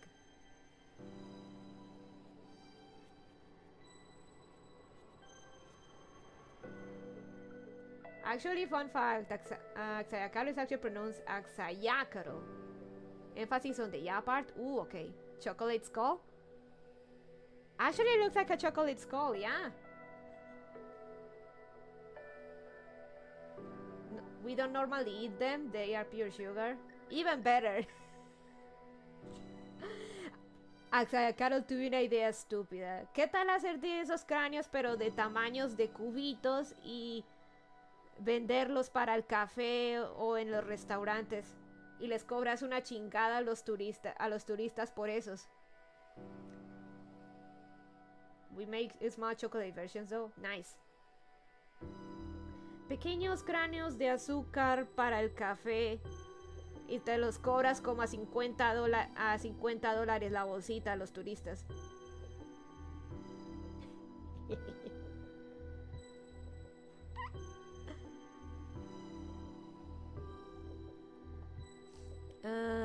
Thank you.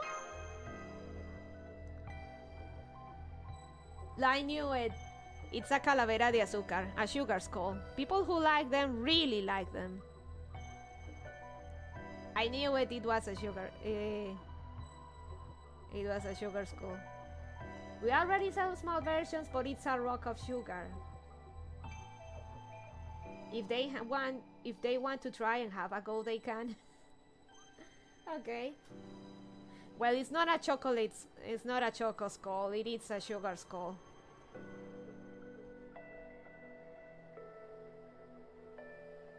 Hang on to it. It might come in handy sometime. Well, see ya. Ah! Asshole! I had some in second grade. My teacher was big on introducing other cultures. I liked it when I was a kid, but of course I loved sugar when I was 7.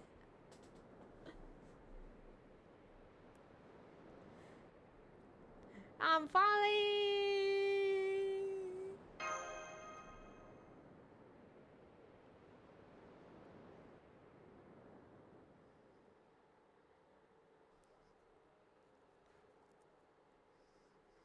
Axayacro, okay? I'm gonna pronounce it better. Axayacro. Cup. Up, Lauren Bunny. If we don't do something, we're all dead. You're the only one I can count on.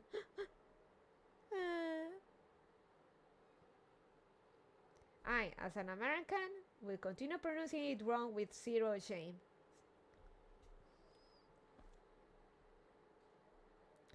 Huh? Doko.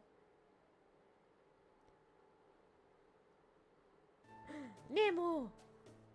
Oh, thank the gods, you're awake. You're really awake. I'm sorry I couldn't get you back to the ship, but I'm so glad you're okay. Alright, you probably don't know what's going on, huh? Well, we're inside a weird cave. The corridor we were in breached and we were both sucked out of the storm border. I held on to you as tight as I could, and we fell together. The next thing I knew, I woke up and found us in here. The end. Yeah, it's okay. 99% of the people that pronounce it just go with it. Just go with Axar or Ayakaro.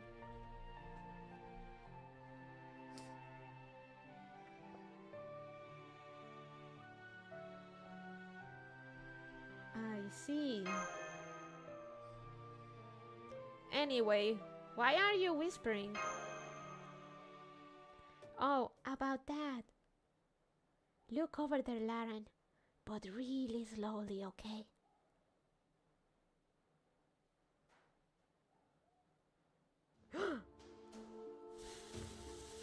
Fuck. Shit.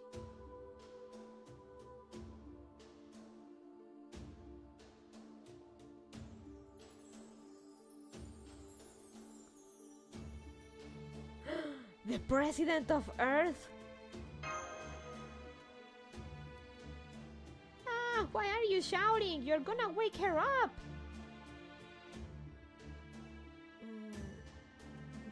Keep it down, will you? That's no way to treat a noble visiting from all the way across the universe. She knows what's up.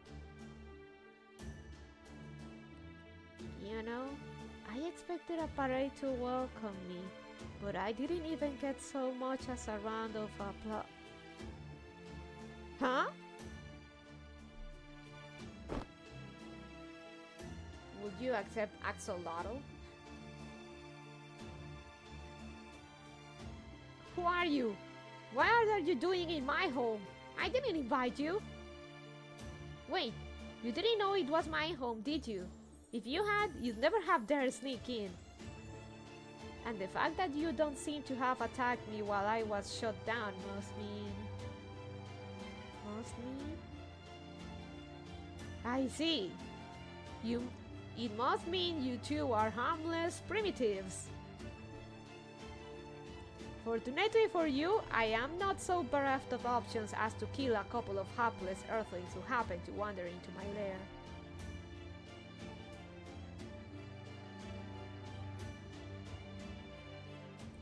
One of the oddest things, everyone can pronounce axolotl. But when Daisy acts a yackle and freeze. But Daisy acts a yackle and freeze.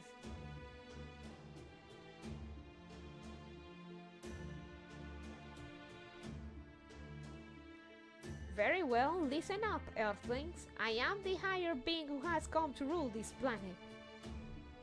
My name is... Director Olga Marie, right?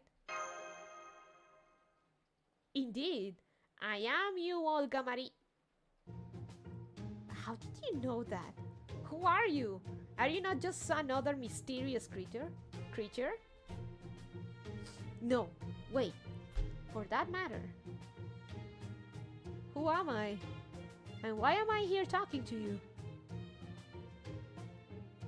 Hey, Lara, do you think she's got amnesia?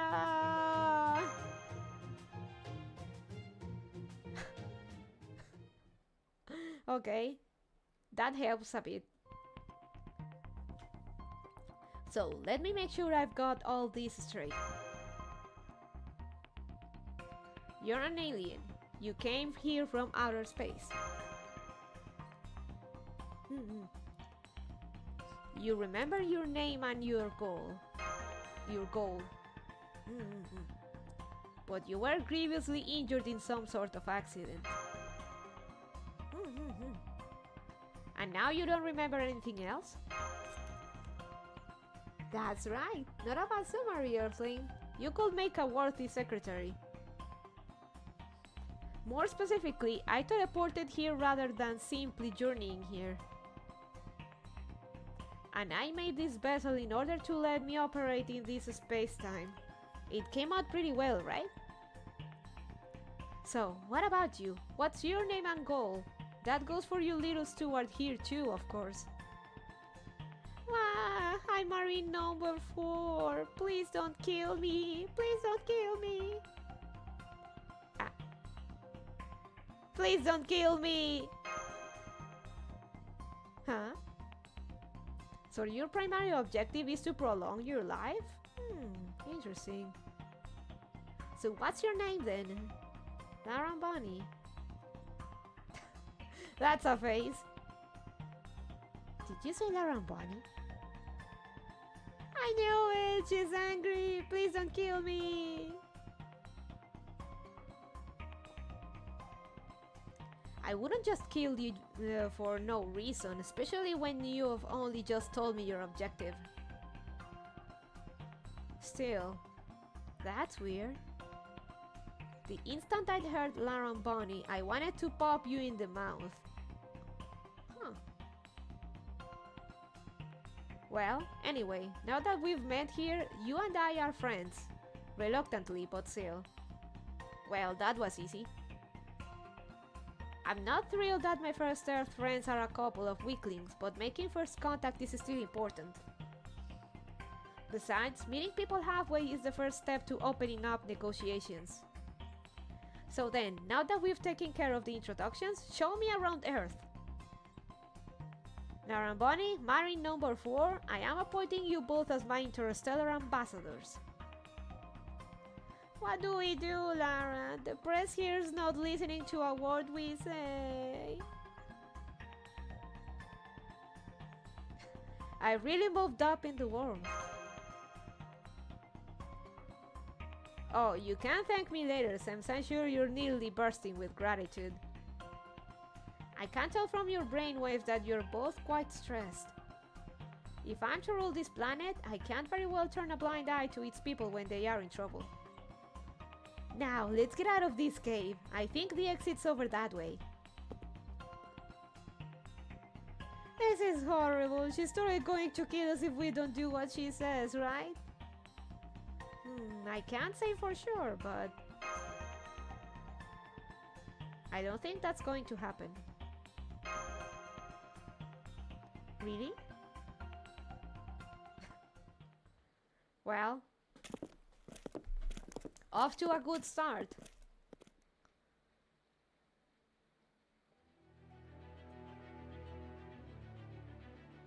Okay.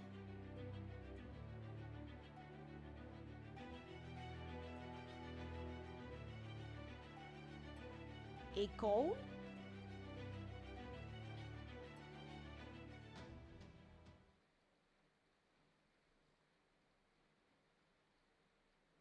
Ah, we're doing Journey to the Center of the Earth, huh? Well, it did say we landed in a massive hole. Huh. Yep, we are.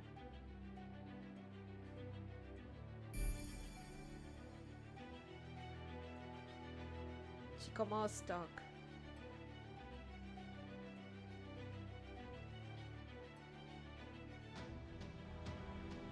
For interesting layout, instead of being like a giant cave per se, it is a cave, but it is cylindrical.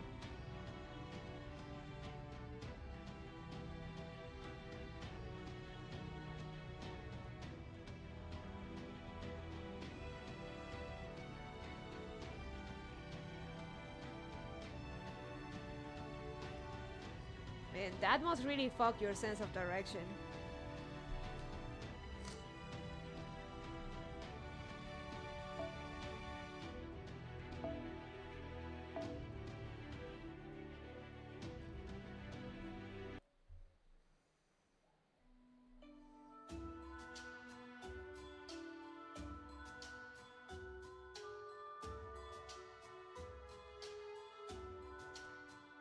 Maybe it's trying to represent the mythological cave from where the Aztecs came in their legend. I am admittedly not as versed as on the Aztec pantheon and stuff as I should be.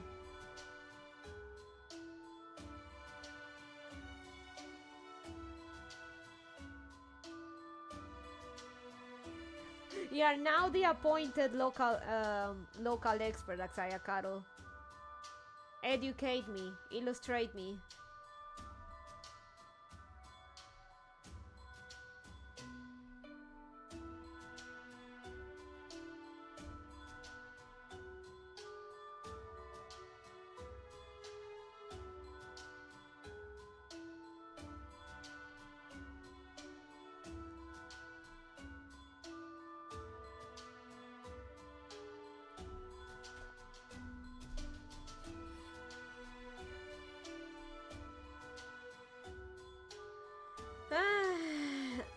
I mean, geographically, Nahui Mictlan is all over the place, but the references here and there to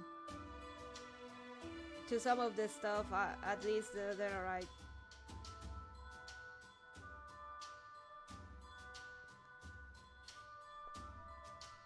Mosquito. Chicomostock ought to be 7 caves, not one round one, unless that is still to come. This doesn't look much like it. Then again, NASA could easily be glossing over the details. Not much. The Aztecs believe they came from a primordial cave. Okay, okay.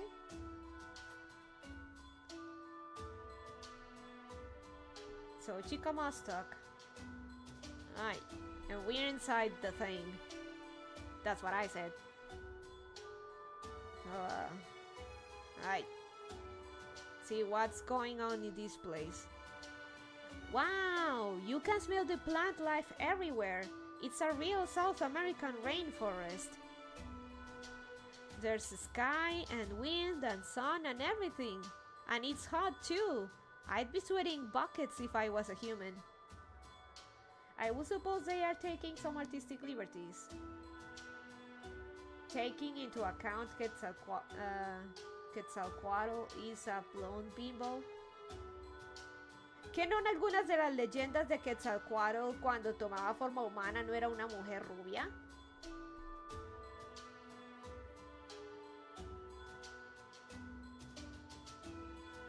Recuerdo que una de las leyendas o algo tiene que ver con una mujer rubia. ¿No? Mosquito. Sorry. Okay, I was wrong then. I concede.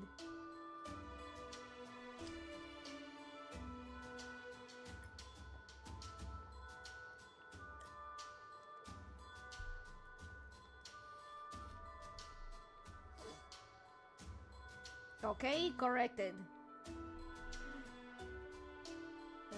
Let me see.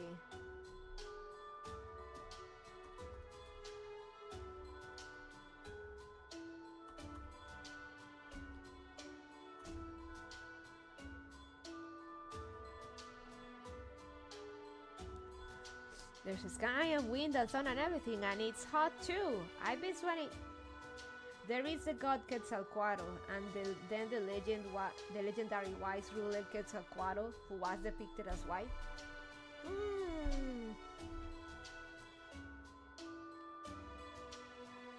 That could actually explain Quetz's design.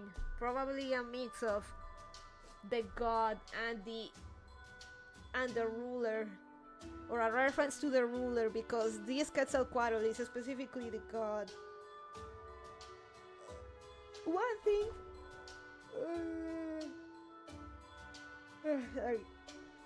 Una cosa con el verso Axayacatl es que tiende a hacer muchas referencias de ese tipo, así un poco más sutil, que toque verla un poquito más de cerca. Así es Nasu.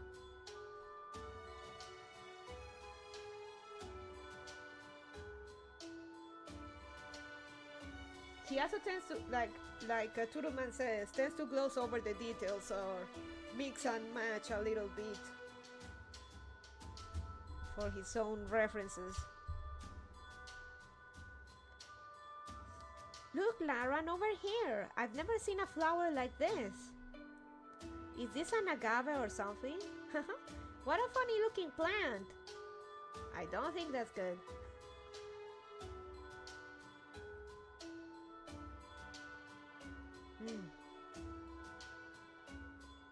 Something on your mind, Madam President? Not specially, no. This place just feels familiar. I must have already known about it. So I was just thinking about what could have happened to me to make me forget it. Makes sense, right? But never mind that.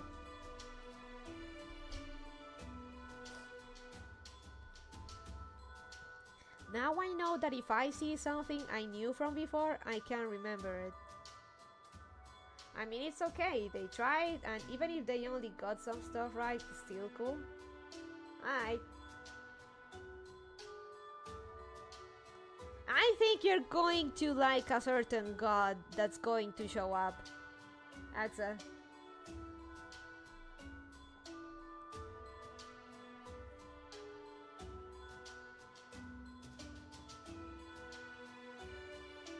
So it shouldn't take long before I'm back to my old self, right?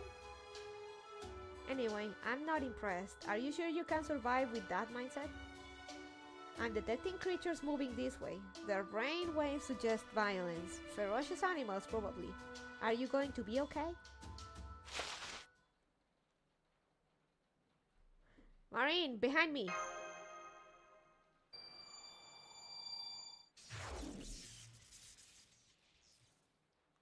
What are you doing? Was something supposed to happen? Alright. No command spells. I'm more of a Tlaloc or Xyptotec type of guy. Let's see if they show up. Alright. I don't have any command spells.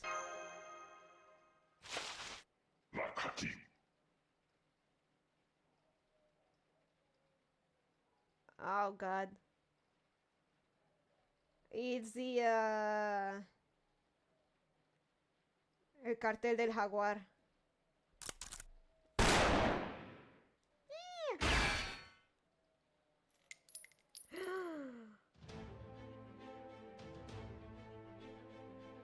Madam President! You saved me? Wow, thanks! That was so cool. I think I'm in love. You are in love? With me? You think I'm cool?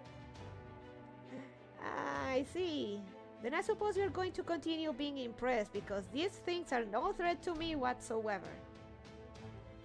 No matter how different life forms may be, or how incompatible their mutual goals, it's still terribly rude to communicate with your fists rather than your words. Looks like you people need to be taught a lesson in diplomacy. Go on then, come at me. Yeah! We're bringing freedom to subterranean Mexico, let's go! Oh! Planet Olga Marie.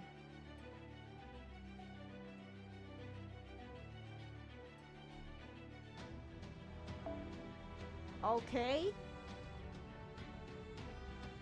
On the map within battles in Golden Sea of Trees, Nahui, Mictlan, your Mystic Code's appearance will be logged as Caldea Uniform Decisive Battle. However, in battle, you will be able to use the master skills associated with the Mystic Code you have equipped on the party setup screen.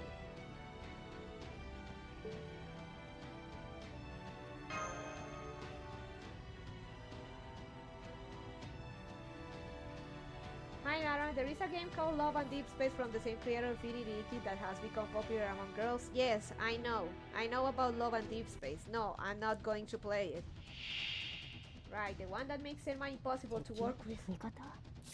いいわ。まとめてかかってきなさい。 Ultra Manifest TX. Reduce skill cooldown by 2 for yourself. Plus apply a state where a command card becomes unselectable for all allies. No effect when only one servant on field. Oh. One time, one turn, excluding yourself. Plus redistribute command cards, gain C stars, inflict NP seal, and decrease HP recovery amount 1 turn for all enemies. Whew. Atomic Plant EX. So hey Angel, inflict burn 3 turns to all enemies plus set MP gauge to max and randomly decrease HP. Demerit for yourself. Ultimate UC. Usable only when your MP gauge is 100 or higher.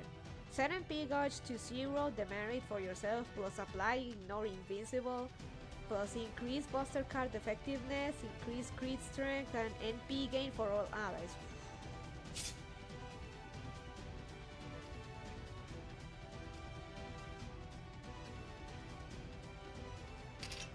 That is OP. 演説の時来たわね。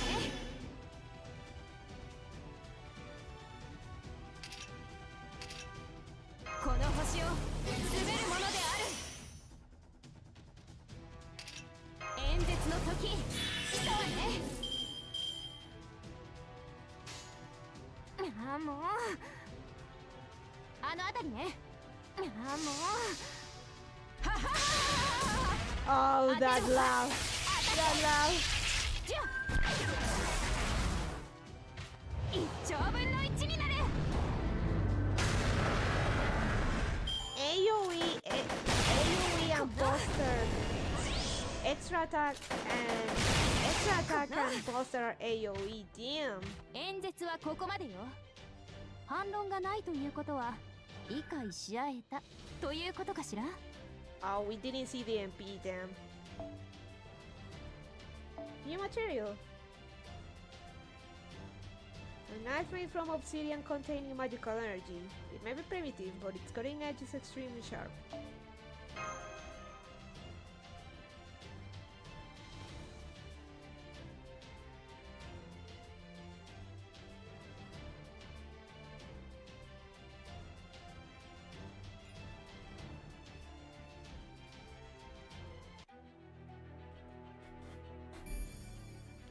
Golden Sea of Trees.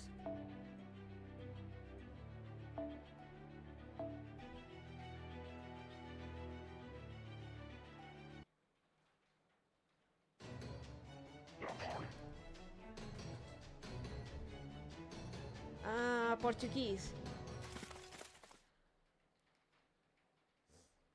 So they ran off without so much as an apology, huh? Those primitive creatures must be an enemy faction. What?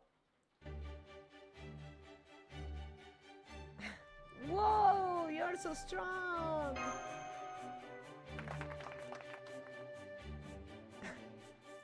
Well, of course. Who do you think I am anyway?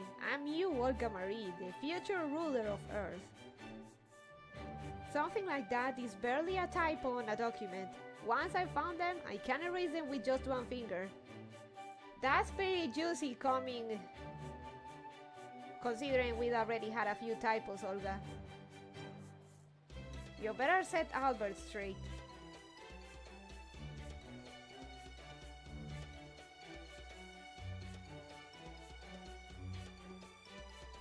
So they're common, but you never really think much about them? What a weirdly relatable analogy! Is it? It just popped out of my mouth.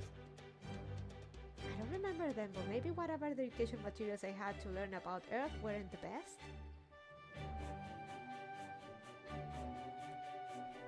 Let's get out of here in case more come after us. Oh yeah, good thinking, Lauren. It's dangerous to stay in the same spot. Plus, there could be a bunch more of them out nearby. Not that any number of them will make a difference to me. I suppose that's not true of you two. Getting shot will hurt you. I swear, I can't for the life of me figure why the creatures of this planet evolved like that. It's so inconvenient. Thanks for worrying about us. Okay, I'll go patrol our surroundings. I can't fight like the captain, but I'm a pretty good lookout.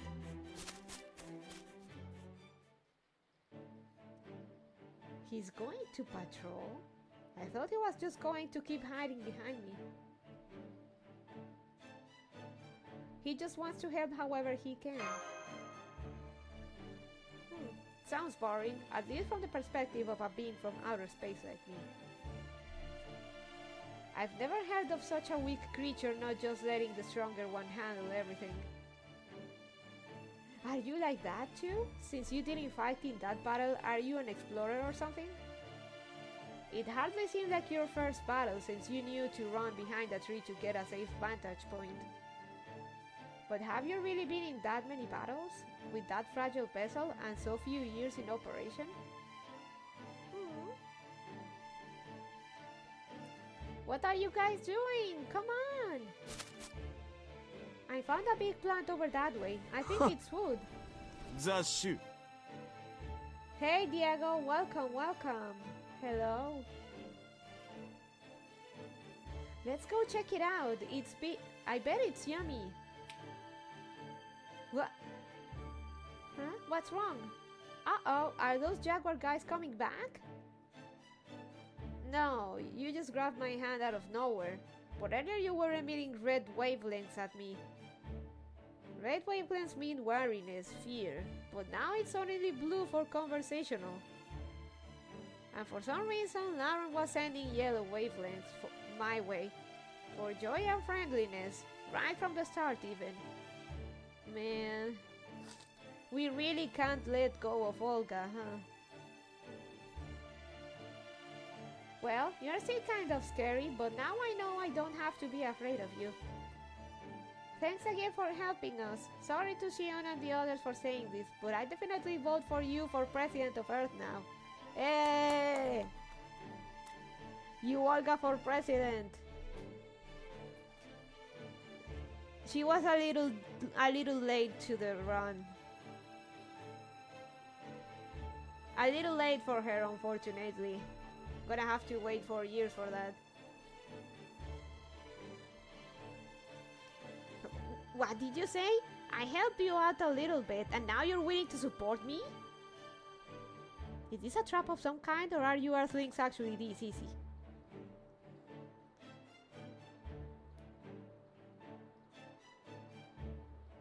She doesn't just look like the director. She's just like her.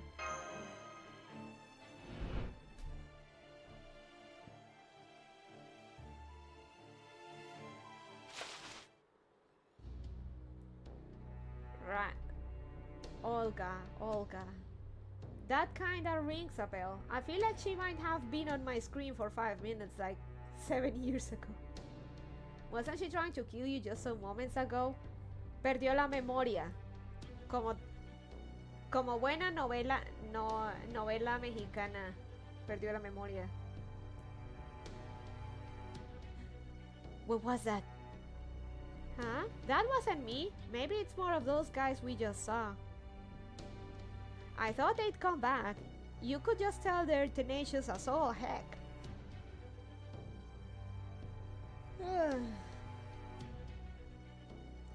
But with you around, I don't have to be scared. So, what are you gonna do? Talk it out with them this time? If it goes well, I bet you could gain more supporters. I see you're starting to get me, child. Right, I didn't come here to eradicate you primitives. I don't have that kind of time. I heard the cry of distress coming from this planet. Ooh. Ooh. I heard the cry of distress coming from this planet, so I came here to make things better.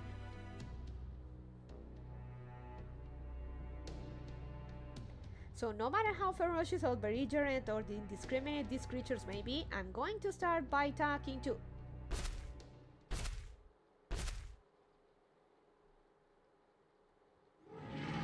That's a dino. And I've changed my mind! Okay.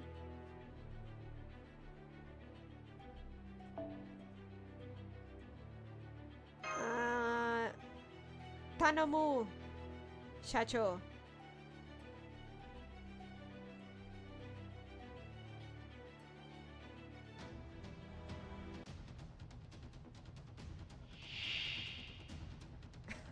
They're not beating around the bush.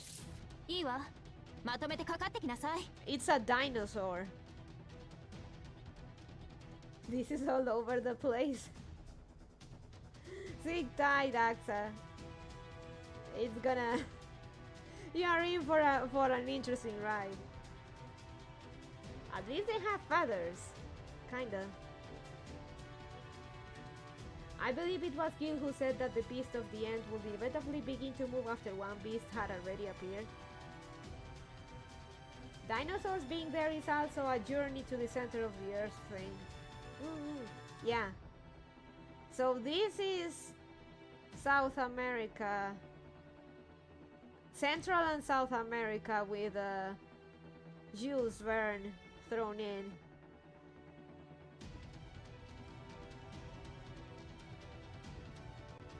Well, and they have found dinosaurs, dinosaur skeletons in South America, right? 言うことがあるでしょ。 Let me see if we can shoot up here and P. No. Yeah, they found it everywhere. Okay, we can't use her and P. 見せないわよ。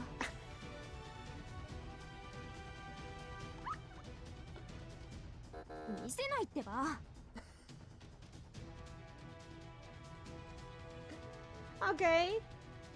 今はダメって言ってるじゃない。 They should be doing this more. Man, if they did this for other servants, that'd be so cool.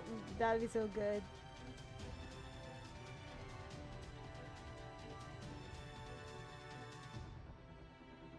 This is what Japanese people think when you say South America. Carnotaurus is a rather prominent South American dino.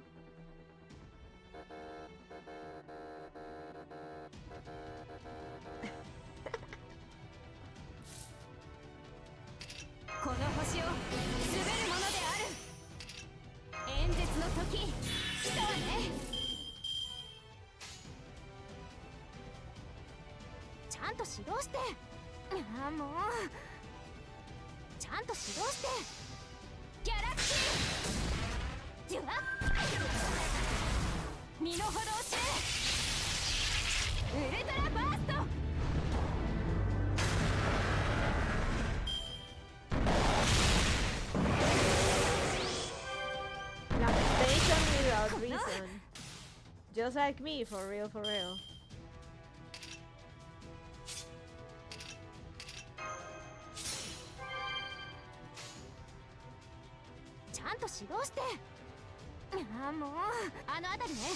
Okay. ギャラクシーでは演説中よ静かになさい絶対に逃がさない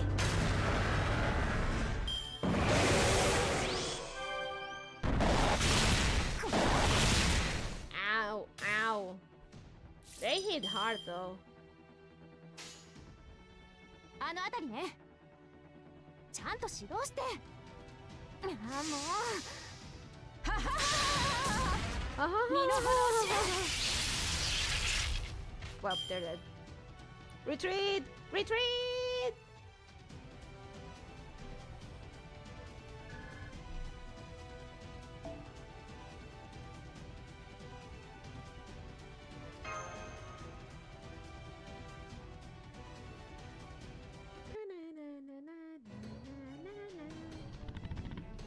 Definitely a dinosaur. Okay, that's... Okay, this is funny.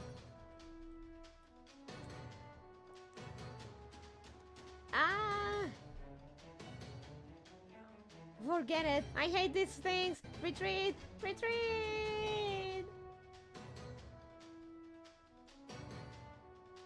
No way! I didn't know you were scared of reptiles, Madam President. Ah, you lost my vote.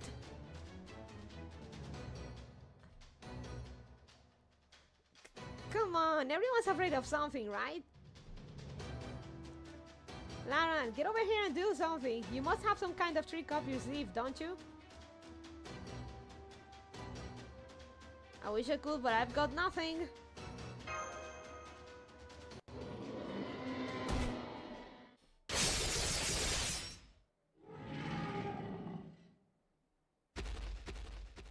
Hmm?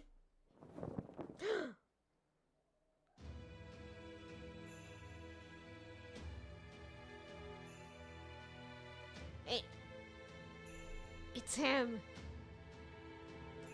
Even if this is your first time encountering them, I can't believe you couldn't get rid of a few unthinking dinos. Dinos? Dinos?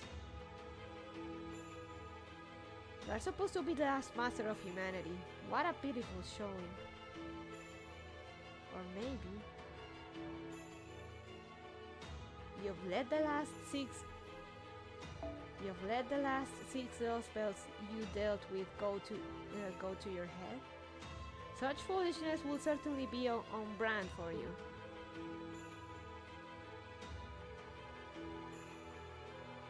Oh my! Who's that? Do you know him, Aaron? Yeah, that's Romani Archaman.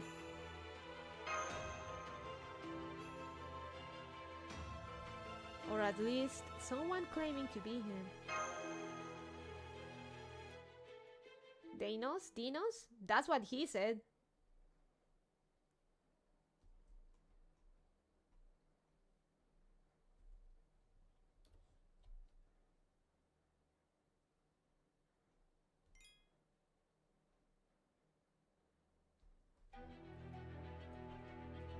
Oh.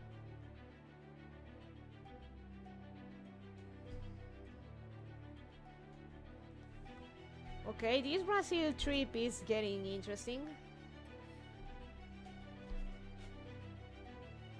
I want to go this as fast as possible, so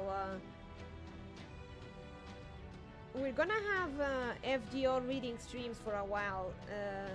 Well, that makes it sound like it's going to be forever.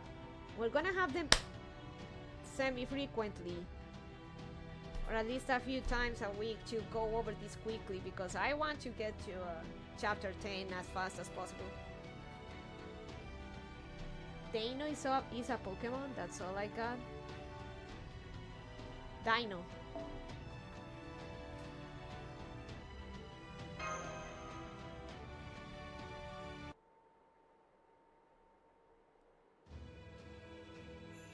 Oh my god.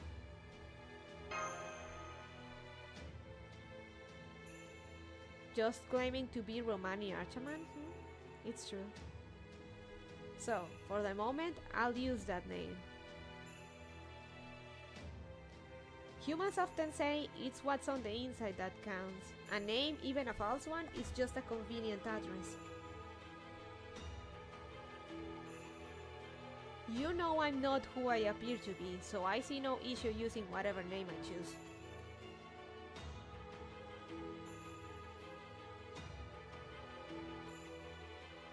Pseudo-servant, maybe? No idea.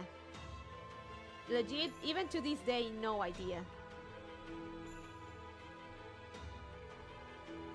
I don't want you using that name unless you're willing to live up to it.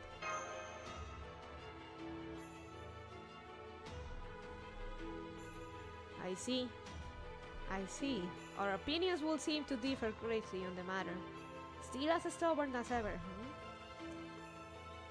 I know you witnessed Britain's end, and that you reached the depths of that massive singularity.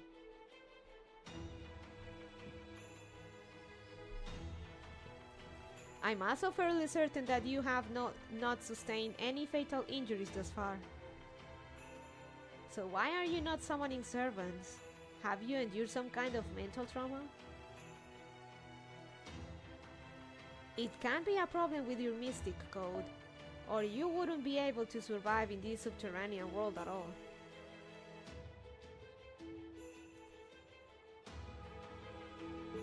Okay, we really are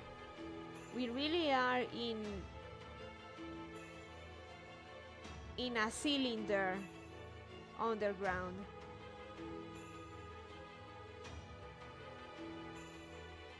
So it really is a journey to the center of the earth. We're Jules burning here. While trying to hide your right hand? You didn't even mean to do that, did you? I see. Your command spells are gone. So you gave away your very ability to function as a master. I can't believe it. Laran, you are no longer a master.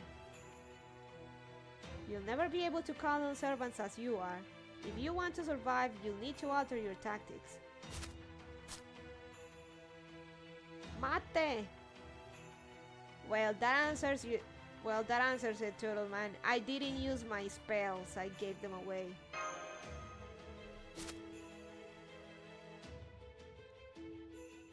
It's fine. We'll just idle for a day and we'll get one back.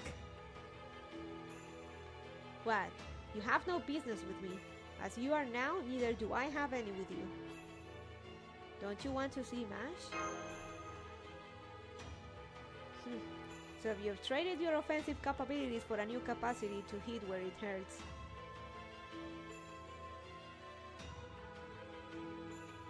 Journey to the underground cylinder. Mexico. Semantics. You use them in that you gave the energy to Tisca. Go to the mountains south of here and look for one that resembles a giant horn. You'll find Mash Kirilite in the cavern there. Just like that other servant there, she fell out of the storm border in an attempt to rescue you. Holmes the disciple may be gone now, but your job remains the same. I'm conflicted as to whether I should say this, but if humankind actually succeeds in excising all 7 lost spells, then and only then will I recognize you as my enemies.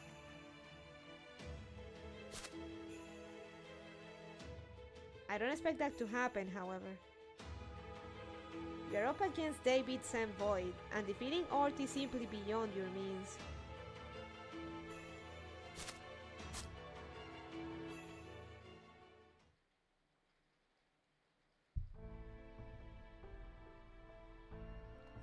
I see. So that was Dr. Roman, or at least the guy who looks just like him.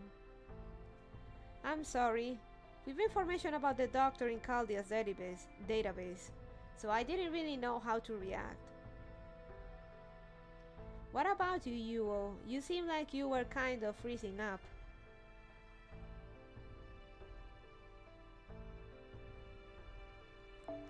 I have no opinion of him at all.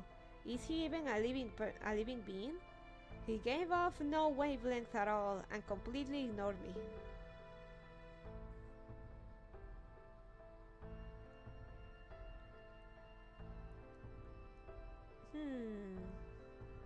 So she doesn't know who the doctor is. I figured as much.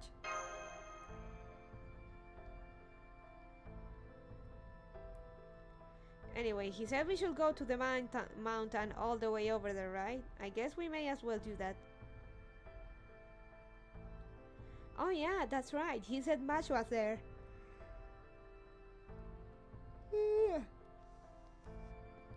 Come on, let's go, Laren. The sooner we meet up, the sooner we can reform Team Caldia. Team Caldia?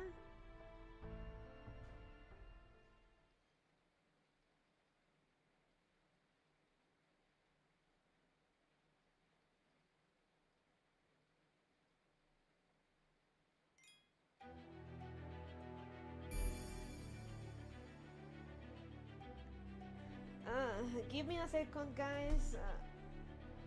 Gonna lay down for a bit, get some more to drink, and we'll continue reading.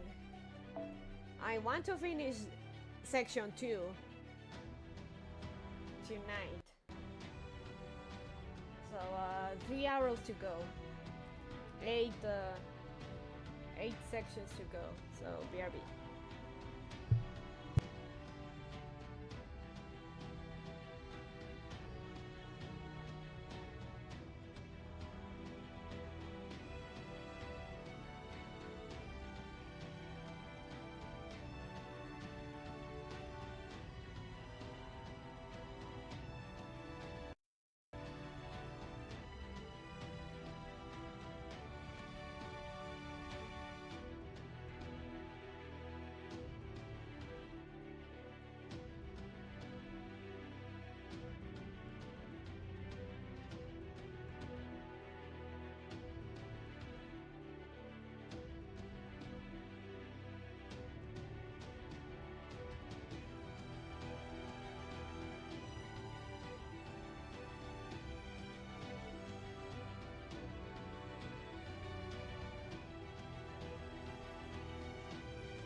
Grab more snacks? No, I don't have any more.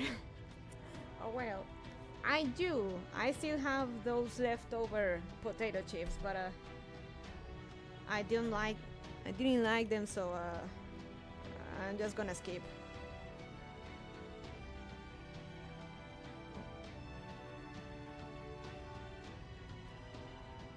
Good morning, pretty bunny. Hey Han, how you doing? We're here reading. Holy shit, it's been 4 hours. Okay, we can make it, we can make it. Welcome back. Okay, we can make it, we can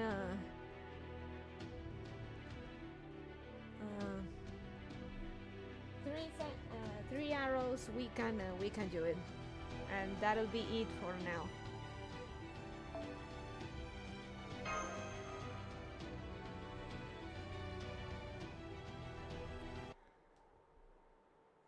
I'm gonna steal that title for next stream, Axa.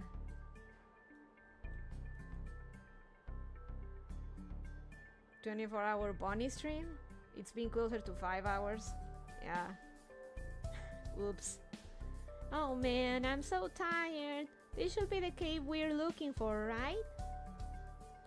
I don't mind walking, but what's with all the guys with guns? Welcome to Latam, Nemo. Welcome to Latam.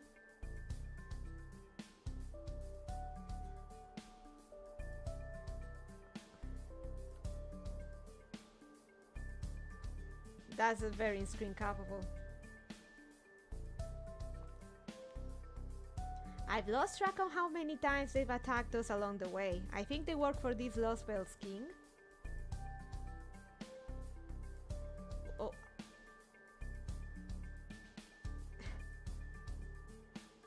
Yes, he's the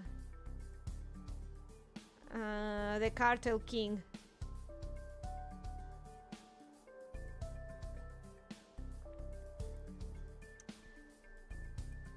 That will make sense. They probably see Chaldea as a problem to be dealt with.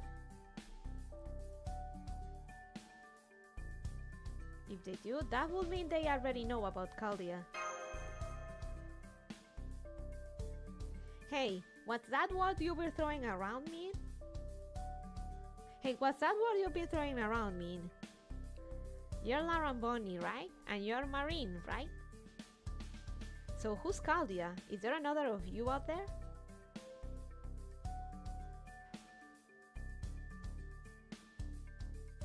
I'm sorry, but I'll have to tell you that after things have calmed down. For the moment,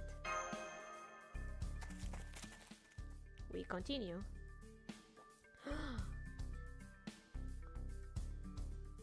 Whoa, it's so nice and cool in here. And there's light and a desk. This must be a peaceful, civilized human living space. I mean, I don't see any guns around here at all.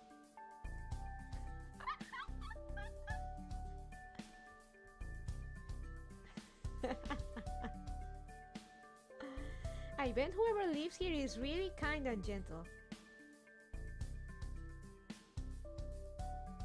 Oh, I see we have new visitors. Are you the ones from Chaldea Romani told me about? Huh?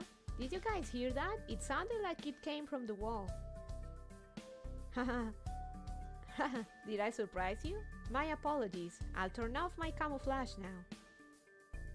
I find I do my best thinking when I'm alone, so I sometimes end up blending into the background. Sorry about that.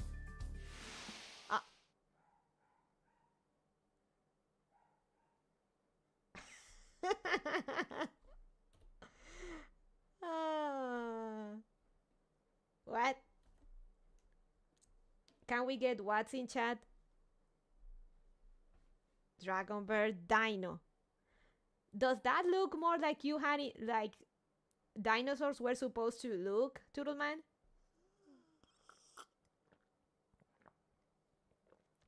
Let's get some what's in chat. Kinda, yeah. Hey, Shingocho. What? dinosaur! Help! Absolutely not.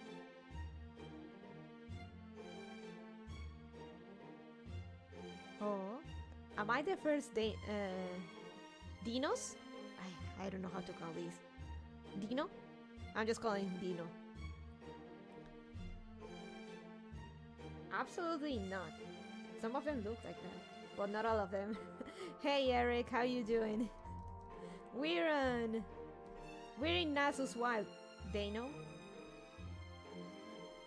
I'd say Dano, but it's a made up word, so do as you will.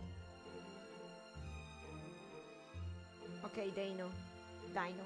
Dino. Now I'm craving a chicken sandwich. Nice. Hey, Axa. Are you still here? We're here in the Nasu's journey to the center of the earth with dinosaurs, with in Latin American dinosaur. T-Rex had feathers when it was a baby, but shed them as it grew older. They were vestigial. When they became better able to regulate their body temperature, they didn't need them.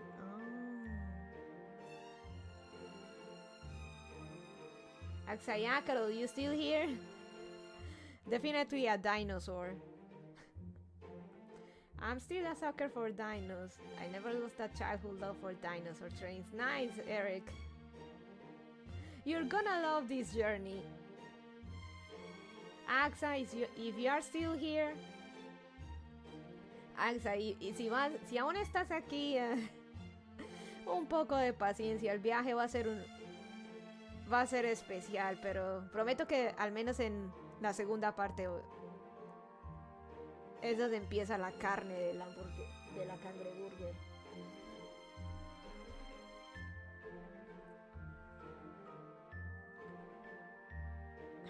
I'm not sure dinosaurs ever existed, but don't tell Eric. Considering how big the T-Rex can get, I'm still gonna head out now, but have a nice rest of your stream, honey. Thank you for coming, Justa. No dinos.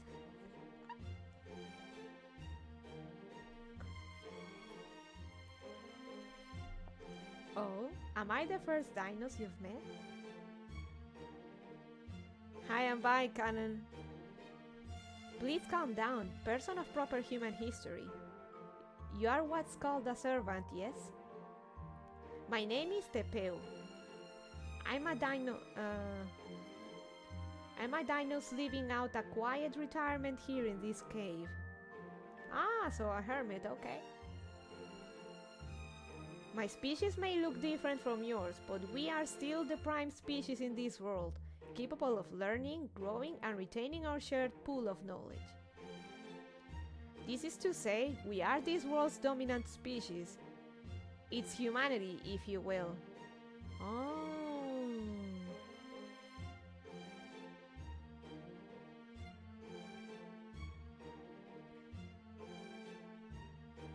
Thurman, I've been here looking low, but thank you. Okay, so they are the humanity of this lost belt. Even if that doesn't make sense. So it's not human here, but dinos.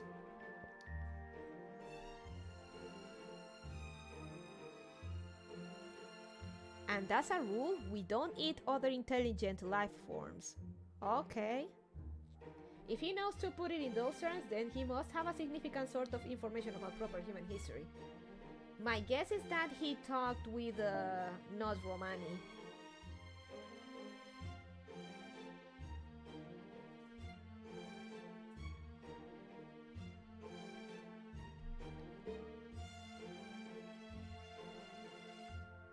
We are, in fact, herbivorous. Actually, so long as we have water and sunlight, we don't even need to eat plants. Fascinating. So please rest assured that I will never try to eat you to satisfy my nutritional needs. That is a very well spoken and cordial dinosaur. Dino photosynthesis? That seems to be the case.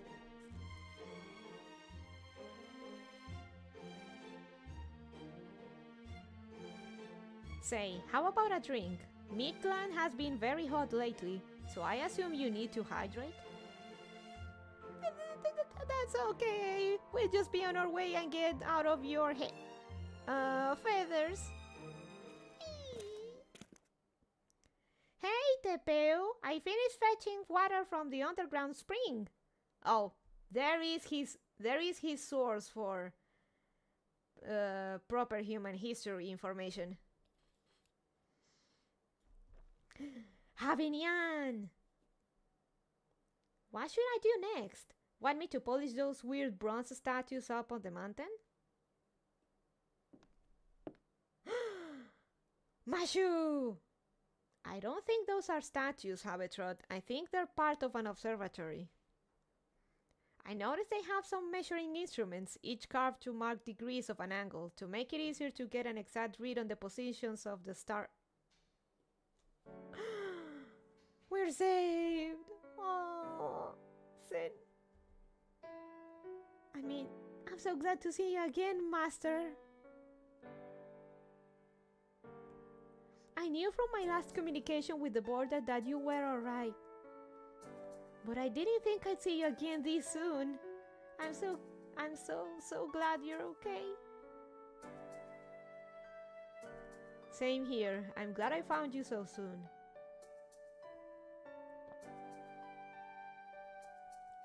So my green dino toy had real dino color. Maybe, Shingocho.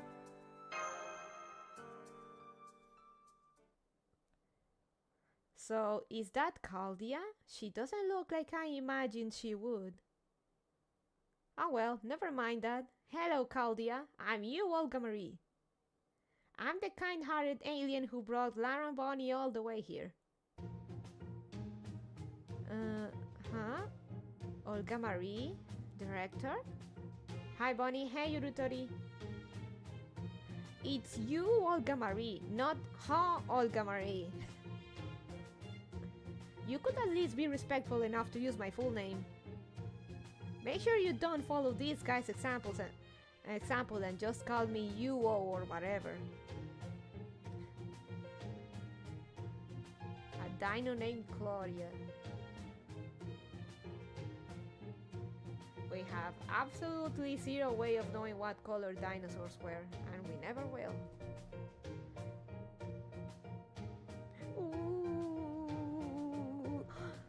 No! Oh, I know. I have to do this. I have to do this. I have to do this.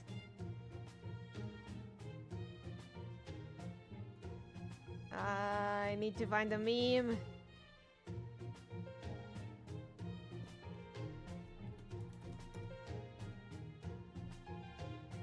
I can't find it, damn it.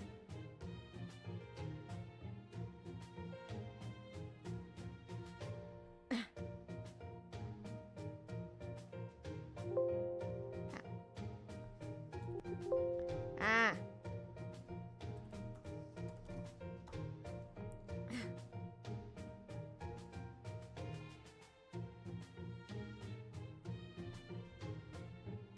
Ooh, oh no. I got another ooh in mine.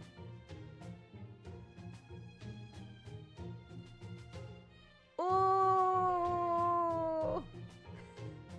By the way, she did it. She did it, Chad. Ooh.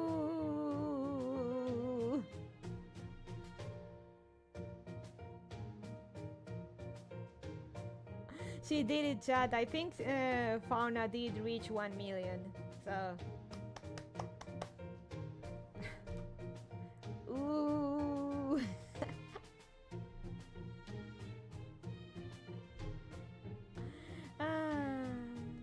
Ooh.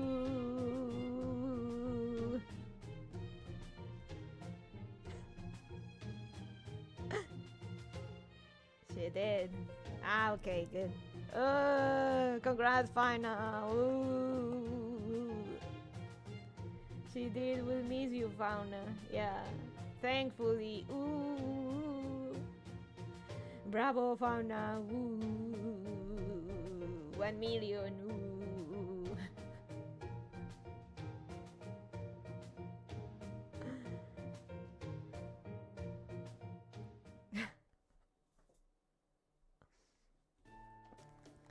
Okay, I've calmed down. Okay, I calmed down. I'm so sorry you had to see that. It's not your fault, Mash. Anyone will be full marks under these circumstances. I mean, that's the foreign... Foreign what? Foreigner. The foreigner. The servant class. Nothing. The point is that I don't understand what's happening right now. You're suffering from memory loss and can only remember your name and objective, right? Thank you so much for taking the time to help Senpai and Marine, especially given all you're dealing with. Good. You should be. If I hadn't been there, those guys would be... On second thought, something tells me that I may... On second thought, something tells me that maybe they would still be alive. Why are you shushing me? That's the same foreign god, right? That's a foreign god, right? Oh shit, she knows about our plot armor. That she does. Please stop, Habitrod. Don't say that name for now. I know. Why don't you tell us about yourself, Tepeu? You want to hear more from me?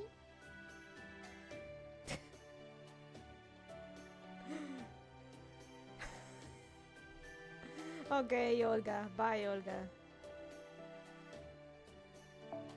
Well, as you can probably guess, I've been living away from the city for a while now, so I'm not up to date on current affairs. But if you're okay with that, I'm happy to tell you what I do know. Larambani, I've met someone who told me about the world of proper human history. Ah, okay. This is too silly? Hey, you're here, Axa. I said it before, but I'll say it again. Sit tight, it's this is gonna be a ride and a half, but enjoy it. Too silly? Somebody's never seen a Kurakura event? Don't worry, Axaya Cattle. It's not to be taken seriously. Just enjoy the ride. This is what's all about for FGO in general. Just enjoy the ride. Nope, I have not.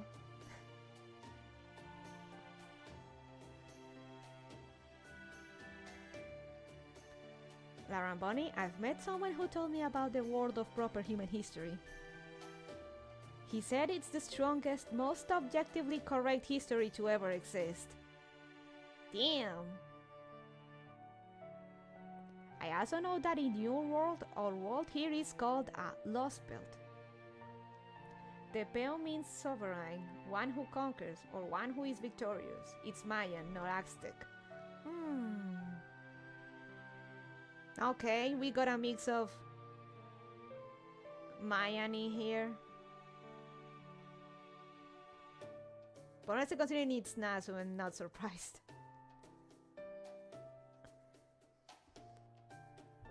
That means this is an impossible world which should never have existed and was supposed to be pruned away long ago. Well... Why, yes. In fact, that's how he introduced himself. It was a very enlightening conversation. Well, he's taking it very well. I like this dino. Proper human history and lost belts. A history meant to remain and a history meant to disappear. I believe I understand the relationship between the two, so I want to be clear about something up front. I do not see you Chaldeans as enemies. You are our guests. Aww. That's a very nice dino.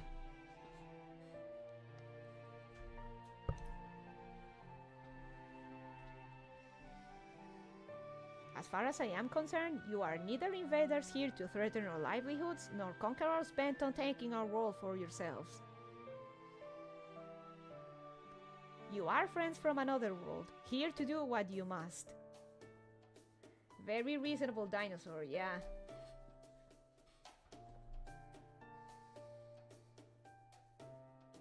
Really? But we came here to erase this world, yes? No need to worry. We dinos do not care. Wow. This may not be the case where you come from, but here, worlds inevitably come to an end at some point. We are not concerned about how that happens, and therefore have no reason to see you as enemies. Huh. So basically they are lo que será será, huh?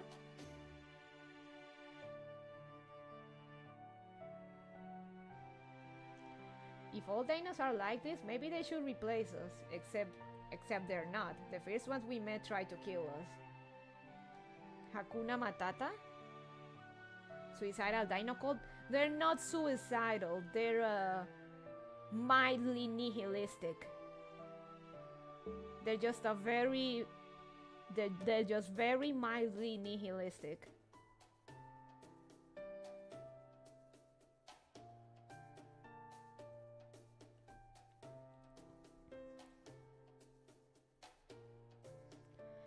Really?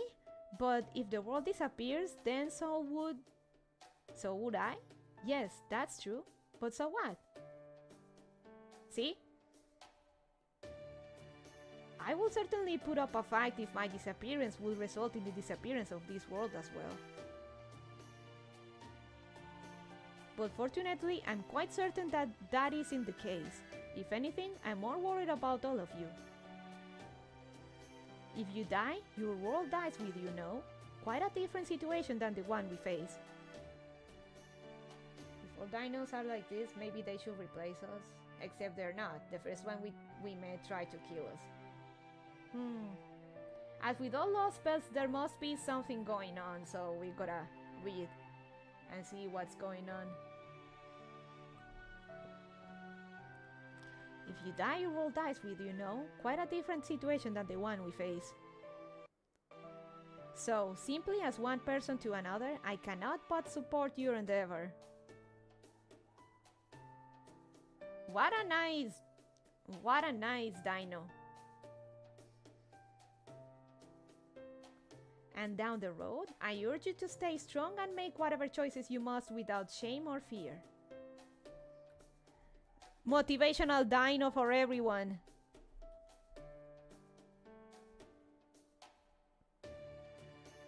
I can't believe how understanding he is. Humanity, huh? I don't know. You're nothing like what I expected when I came here. You said your species is called dinos? You seem far more evolved than Lara Bonnie and her friends here. But your voice is just so grating. Wow, rude! How are we even able to converse when your vocal frequency is so completely different? Motivational dino, hell yeah. That would be thanks to Maya. That is, this very world assisting our cognition. Alaya?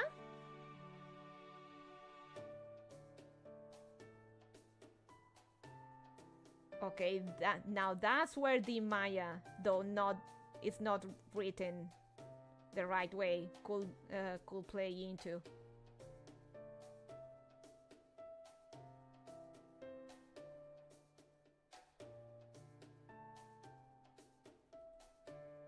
Some time ago, a being from a new culture was introduced into our world by a visitor known as a crypter. Maya analyzed his language and cognitive standards and tuned things so that we could communicate. If you thought of this world as being covered in its entirety by an automatic translation device, you wouldn't be too far off the mark. Ah.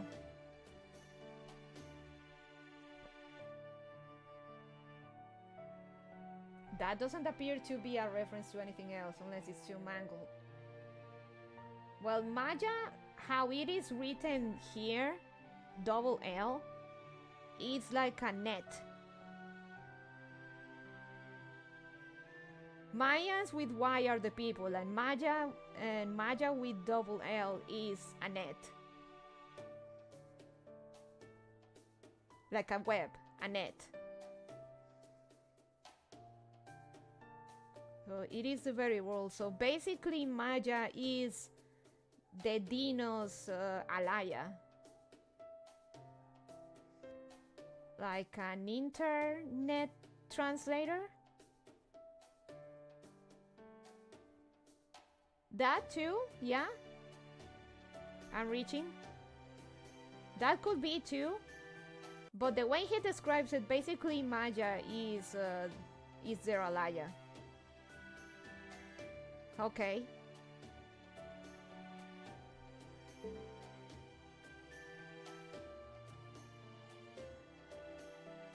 Maya would be more like a mesh. Yeah, a mesh. Yeah, I'm ESL. You got me there, AXA. Huh, okay. I guess that makes sense. I mean, your vocal cords are really different from ours. So, who's this Maya person? They must be pretty amazing to be able to do something like that. Oh, Maya is not a person. They are alive, though. How can I put this? Maya is... you might call it goodwill. Maya is... you might call it goodwill in your world. It is the sentiment meant to keep our world running smoothly. Yep, it is alaya. It is alaya. They serve as both the foundation and the guiding principles of this subterranean world, Mictlan.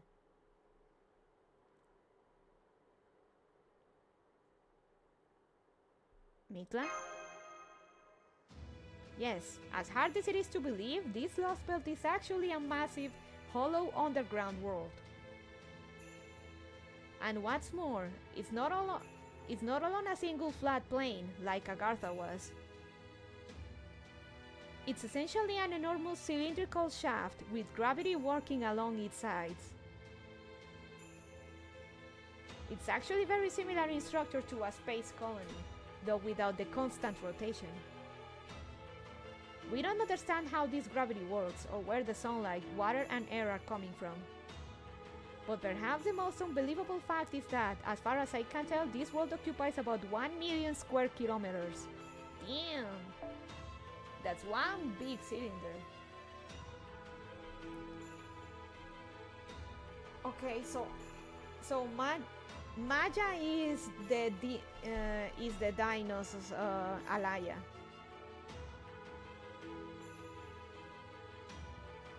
We can only speculate what dinosaurs sounded like, but the best approximation is probably the sound made by the large ratites, ostrich, emu, cassowary, and rhea.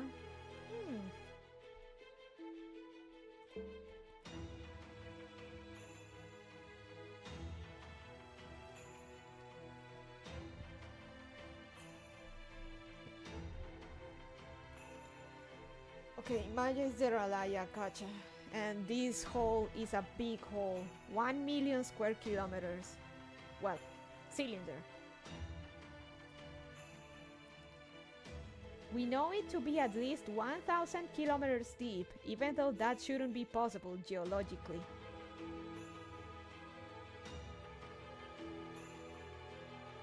Welcome to the Naziverse, where nothing should be possible, but it somehow still happens. Cassowaries especially.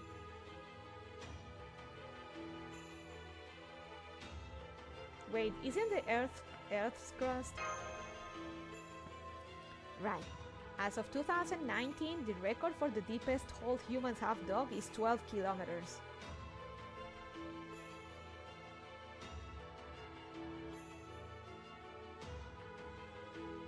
What's more, the stratum of the Earth's surface where humankind exists is only around 40 kilometers deep.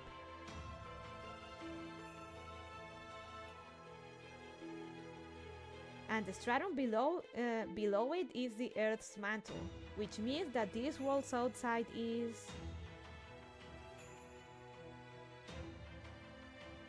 a world of rocks and microorganisms! There could even be magma eruptions there. Man, my geology is kinda rusty. 40 kilometers deep. The stratum below it is the Earth's mantle, which means that this world's outside is... okay. It sounds like the proper human history's environment and this Lost Belt's environment are indeed very different. This world, the world we dinos know, is divided into 9 strata. Its name is Mictlan.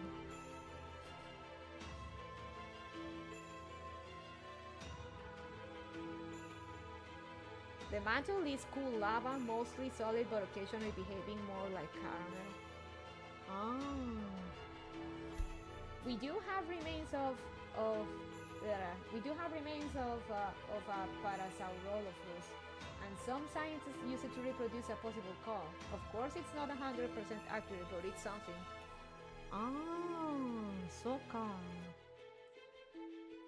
Okay, I don't know if it was Axayacatl or Turulman that mentioned about the seven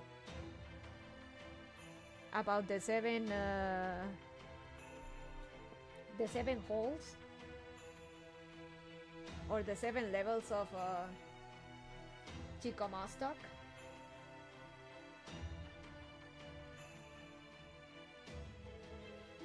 Seven caves. Okay, not 7 caves here, but is 9 strata. Okay. For reference, the Earth's surface area is 510 million kilometers with a diameter of The mantle is between 4.8 to 10 kilometers deep, depending on where you dig.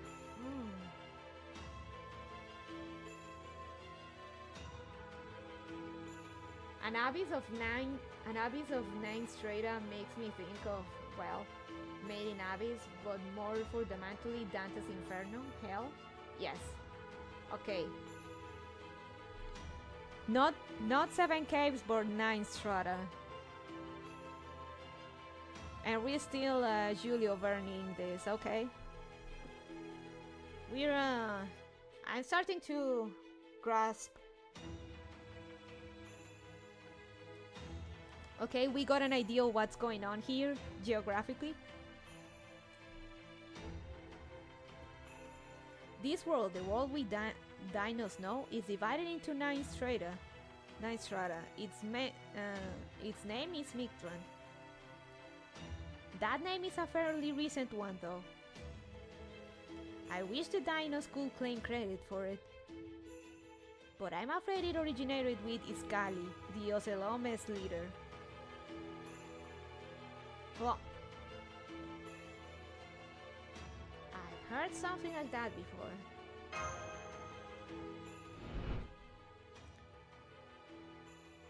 Yes. Yes. Mictlan has 9. Okay. Mictlan has 9 levels. Really? Okay. Now you can. Now you are seeing what Nasu does, Axayacatl. He's not getting stuff right because of course he won't, but the pieces here and there are alright touches. Oh, and y aquí tienes a Jaguar Man, el hombre jaguar, o bueno, mujer.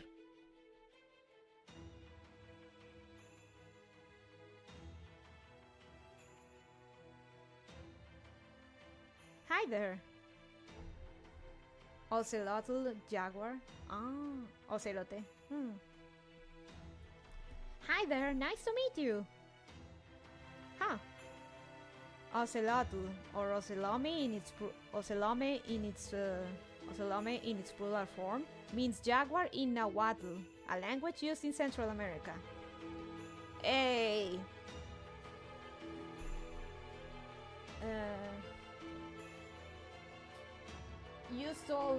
You stole Mash's words, Acta.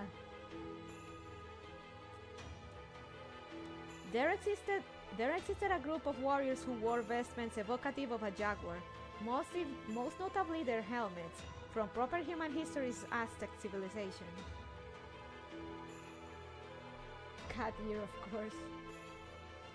Jaguars were said to be associated with Tezcatlipoca, the Aztec god of war, and terrifying elementals said to live in the rainforest. So is that what those guys were? The ones with guns and jaguar masks who kept attacking us?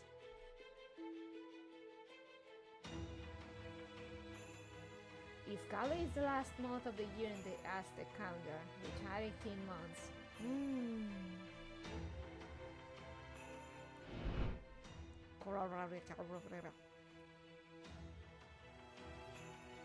So you've already encountered them.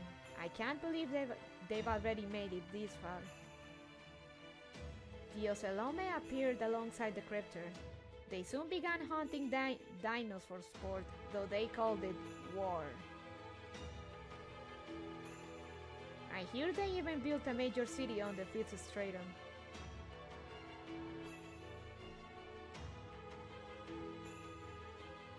I believe Iskali, the Ocelome's leader, wants to wipe out every last dinos. Countless dinos have already lost their lives at the Ocelome's hands. Wow, assholes!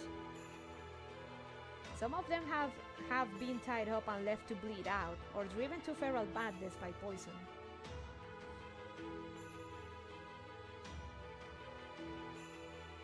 Sounds like a standard cartel MO, if you ask me. Regardless, there aren't many dinos like me still living out in the wilds anymore. You know, come to think of it, the Ocelome look a lot like all of you. So their weapons are called guns? I can't tell you, those were quite a shock to us. Saj.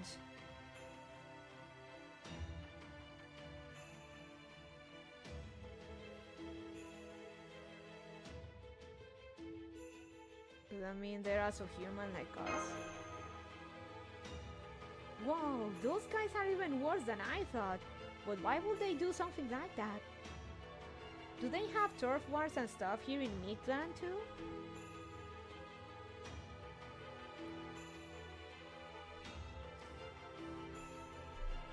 If they serve Tesca and they came with David, I mean, that kinda makes sense. True. It is less a turf war than it is a matter of resource gathering. They're looking to profit off us. They strip us of our meat, process our bones, and trade our hearts as though they were precious jewels. Man. Maya will never allow such a thing, but they've been clever enough to avoid drawing its attention. So the Dino Salaya is a lot more proactive in protecting her dinos, his dinos, their dinos.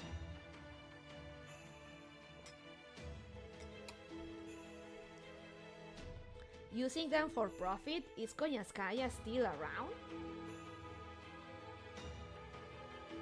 Shouldn't. Remember, she turned into an egg. She shouldn't be here.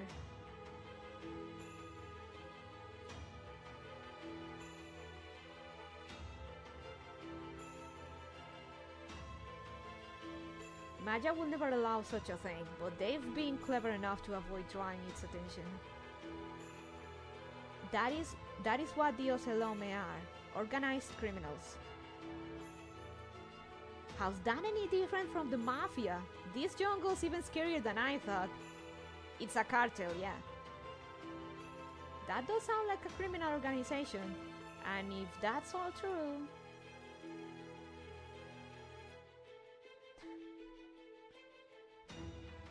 They might go after everyone on the border next. Right, we should try to get to the border as quickly as we can. Unfortunately, we lost contact with them about 4 hours ago. One of the last things Sion told us was that the ship was crippled and it would take the crew days to get comms back online. I see.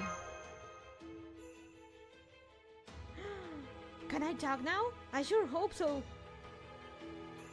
Now that we're all together, we should get moving. The storm border crashed south of us. I think it's about 300 kilometers from here. I'm not sure how long it'll take us to go so far, but I do know we have no time to waste. It was too dangerous for Masha and me to try and make the journey alone, but we'll be fine now that you're here, Lauren. If those ocelotl guys attack us, you can't just summon servants to deal with them. Yeah, Habenian about that.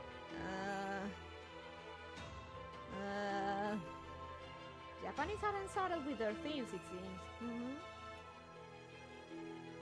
And worst case scenario, we can use your magical energy to fire the black barrel.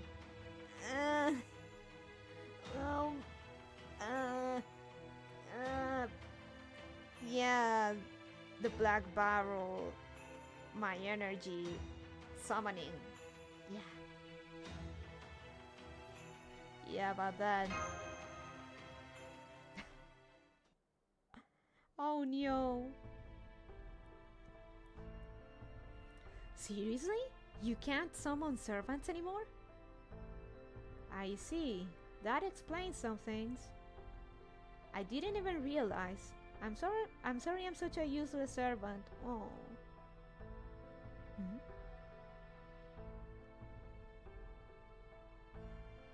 It's okay. Right now we should head for the stone border. The storm border? Do you mean the flying boulder that fell from the skywall? It landed over past Chichen Itza. Hey, Chichen Itza! You'll need to cross the Tratrawiki.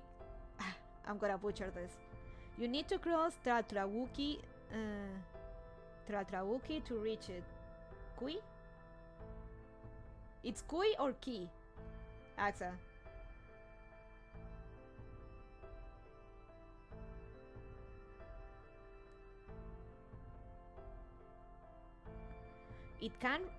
I can't really recommend that though, since you just arrived.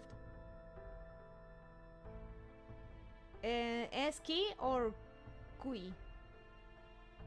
Tratrawuki.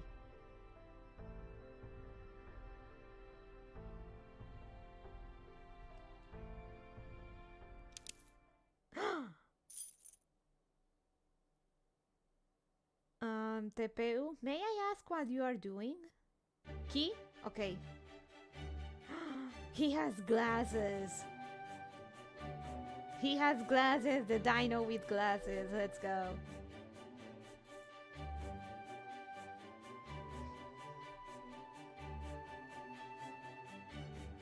Apparently that mess of a word just means okay, Ki. Tratrawuki. Why? I'm getting dressed up. I haven't been outside in quite some time after all. No, he's a hiki. You are going no matter what I tell you, yes? Then you'll need a guide. See how drip? Allow me a formal introduction. I'm Tepeu, a stargazer. I think fate may have brought us together. I'll be your guide here in Mictlan, the golden sea of trees.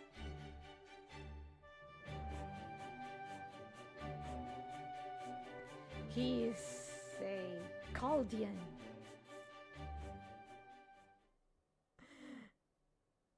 I suddenly want to give him head pads.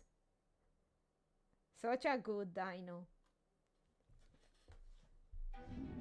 Oh fuck. Holy shit, this map. Can I go?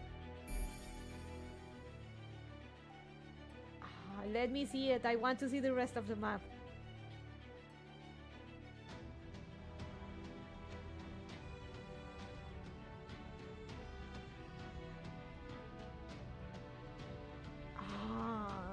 Come on. 3D map, holy shit.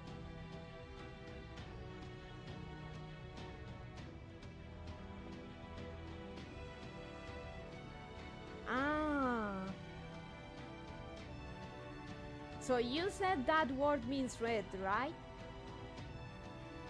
I guess I can see why it's called that Wookie. Huh.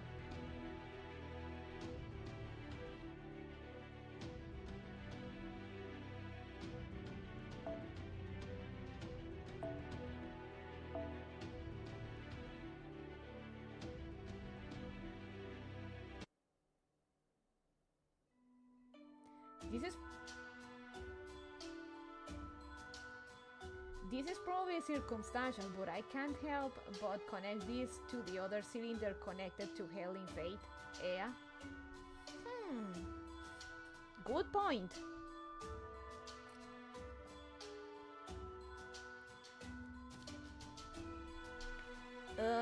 It's so hard. I know, Marine, I know.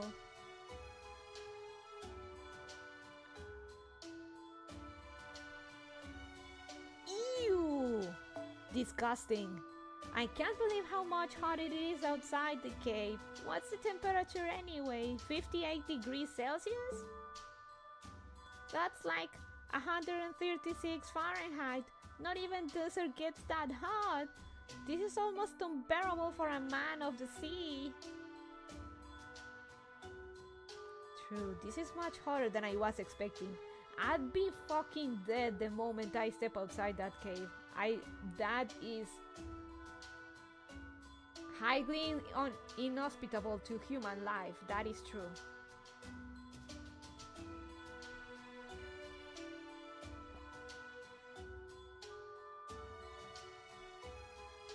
At least it's not true. This is much hotter than I was expecting. At least it's not intolerable as long as we're in the shade. Master, is your Mystic Code's thermal regulation working properly? When the human body hits to about 43 degrees, it just dies. Well, now we can say that the humans could not possibly survive here. I've got the AC cranked to max, but it only works for me.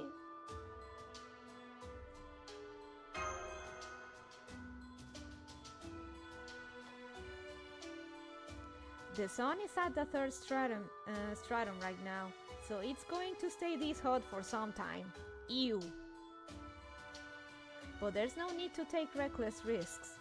It will cool once the sun gets further away. Why don't we take a At least we heard rain in Boneland earlier. We had a bit of rain. It's been raining a bit more lately, thank God.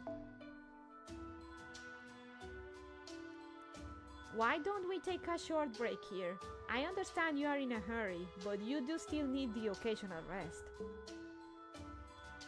I think I'll do just that then.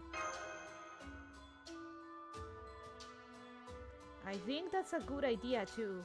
We've been traveling for about 2 hours, so let's take a 15-minute break. Got it. I'll fetch us some water then. Don't worry, I can tell there's a river nearby. Marine's got a lot of spirit for being such a whiner. Kinda get the sense he wants to make up for not being much of a fighter by finding other ways to be useful. Hey Mash, how about a little magical energy boost? I'm gonna go with him to help out in case anything happens.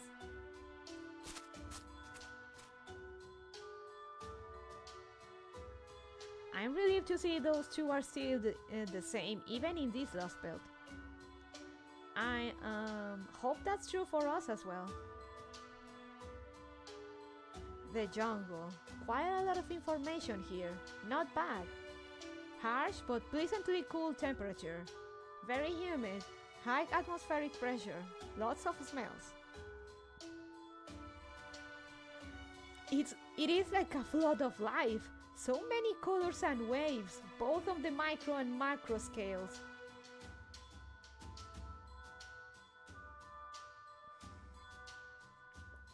Servant, Marine number 4, I ask of you, are you my master? Oh bro, I'm so sorry you're gonna die. If I concentrate on the sensations, all these colors start to feel nauseatingly vivid. Do you know what I mean? It really feels like something's coming up my throat. Oh wow, you really weren't kidding. You are vomiting up rainbows, Director Olga Marie.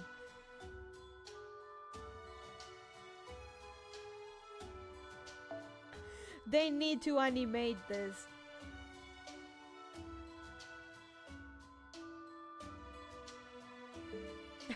I could believe this thing really does vomit rainbows. I was gonna say, given who this is, vomiting rainbows sounds perfectly possible.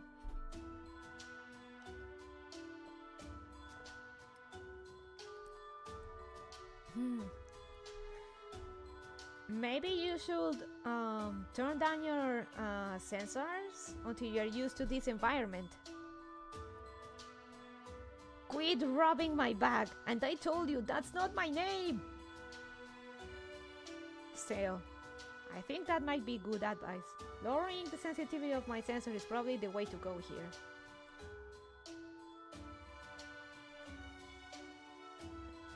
Your name is Mash Kirilite, right? Are you human too? Your body structure is very different from Larambani's. I am, but I'm also a demi-servant, so my body is a mixture of human and servant. It makes me a lot stronger than I may look, so if you need someone to do heavy manual labor, direct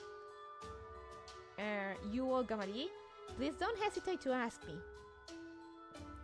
Huh, a demi-servant, huh? Right, of course. One of those. I know what those are. She doesn't.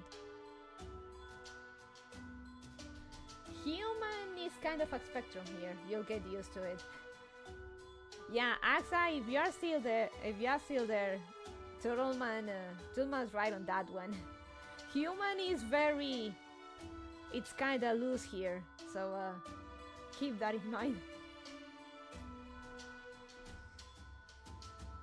She clearly has no clue.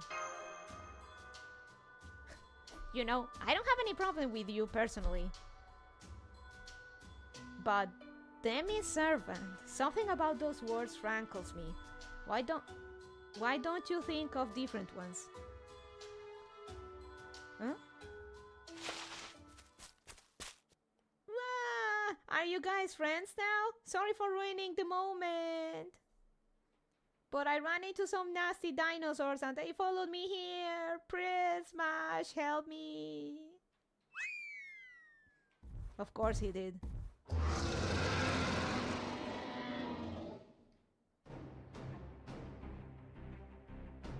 Do you know these dinos, Tepeu? Their brains have atrophied beyond repair. They are neither living nor dead any longer. Ah. So they're sisters. They are akin to tumors in the jungle. Each is a mindless predator who exists only to convert whatever animal they find into energy.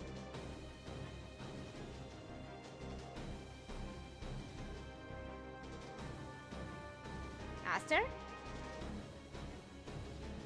There's no reasoning with them. Our only choice is to run away or shut them down with force.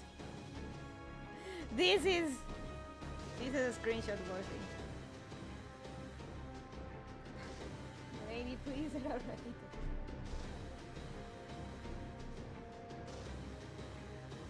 Then I guess there's no other way. Looks like I'm up, Lauren. Leave it to me. I'll get rid of them in no time. But don't let them get too close to me. Mash, I order you to keep me shielded. You're my new bodyguard. Right. It'd be my pleasure. It'd be my pleasure. Preparing for combat.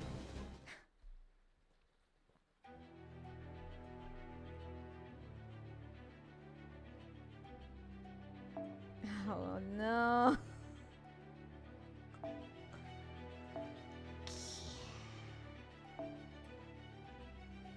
Aye! Why do you let me choose servants if you're only if you only want me to use mash and have it rot?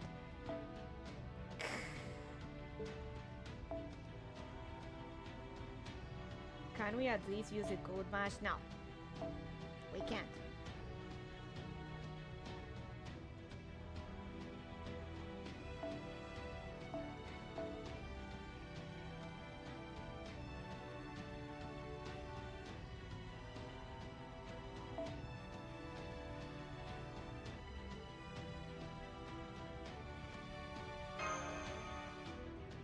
Time to mash it up? Yeah!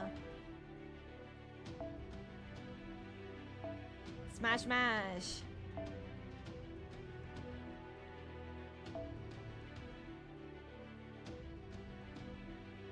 Actually...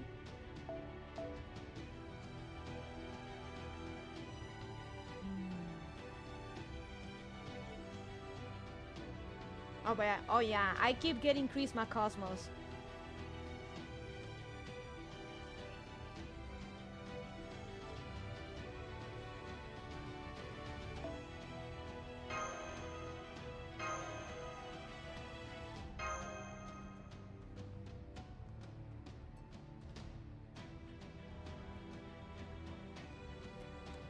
Man, I'm gonna need to rest plenty, but I'm actually enjoying this. I thought the first part was going to be 外骨格による霊気不全クリアシールダーいけます was going to be more messier from previous back in the day, but this is this journey is turning around. It's turning fine so far.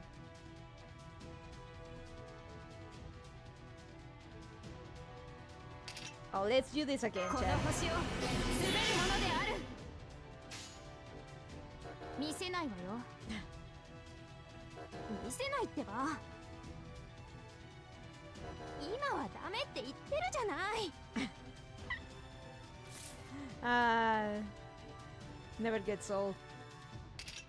演説の曲来たわね言うことがあるでしょ Yeah, it's not exactly a gripping epic, but it's fun.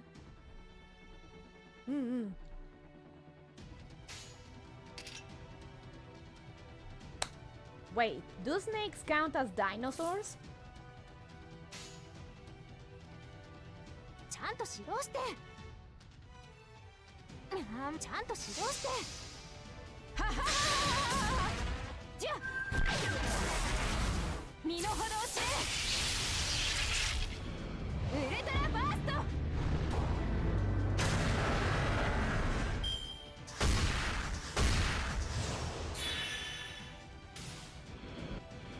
Oh, 死んじゃった。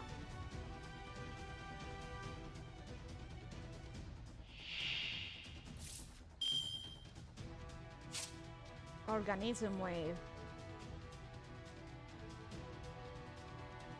Ignore sure hit and reset. Taxonomically no, but there were colossal ancient snakes that you certainly perceive as being in the same ballpark. I mean, we have anacondas. There's one that we literally named Titanoboa.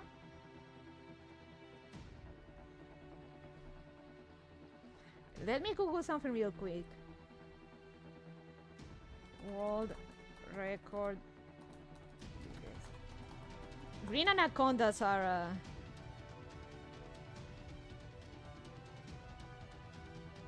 The heaviest anaconda ever recorded was 227 kilograms. So 2 tons. This massive snake was 8.43 meters long, with a girth of 1.11 meters.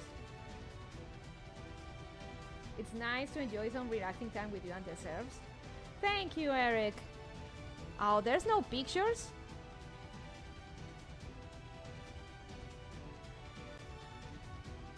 Oh, this has to be an edit.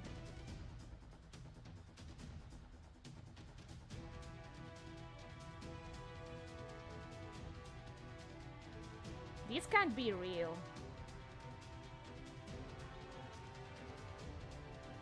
"33 feet long, that is not real. Friggin' 8 meters? That's a lot of it. Ah, 1 ton, 1,000 kilograms in metric, coneja. Okay, fine, I'm my mistake.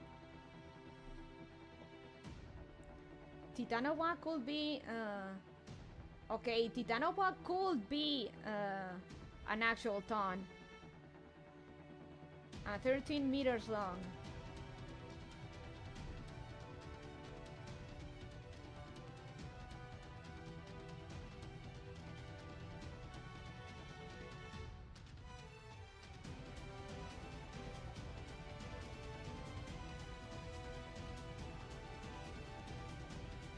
I don't know, but there's a picture of this lady with an anaconda that could easily, well, no, maybe not eat her, but it could easily eat a child for a decent meal. Let me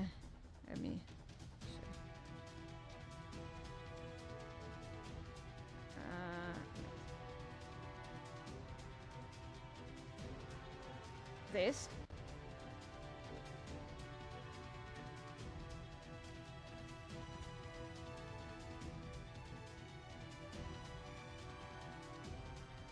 Well, there have been cases of anacondas are killing the children of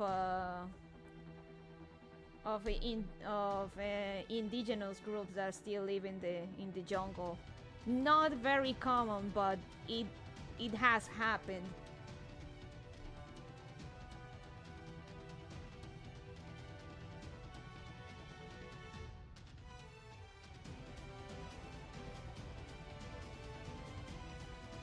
So there are some big ones to at least eat a baby out there.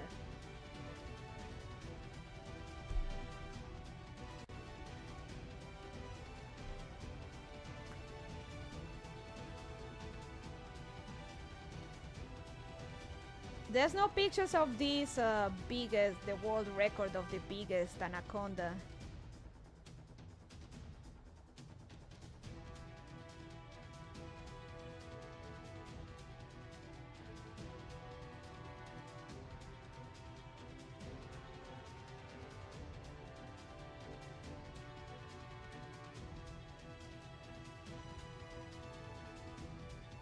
Big snakes are strong, but them little snakes freak me out since they can be sneaky and usually pack some serious venom.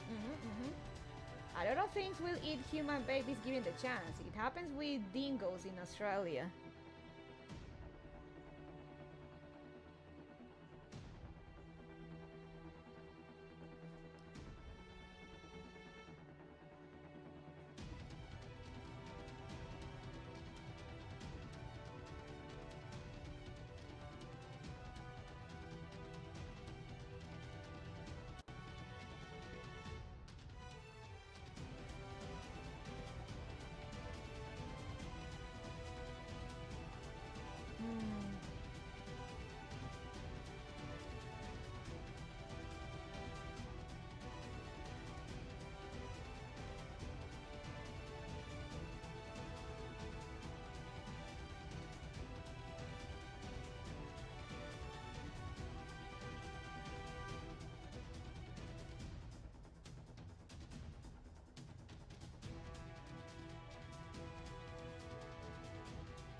Sorry, I was checking and there wasn't. I used to have nightmares about a giant snake living in a hollow under a tree stump in the creek behind my old house. 30 years later, I live 2 blocks away from my old house. Giant snakes are terrifying, just like giant spiders. Big targets are easier to detect and hit, shoot at though. The record is 33 feet and 880 pounds, or 10 meters and 400 kilograms. It was dead when it was recorded though. Oh. 10 meters and... Ooh. I have never encountered a snake larger than my 30 centimeters, but I don't hang out in the wild much. And it was in Brazil because, of course, green anacondas are very, very, very, very big.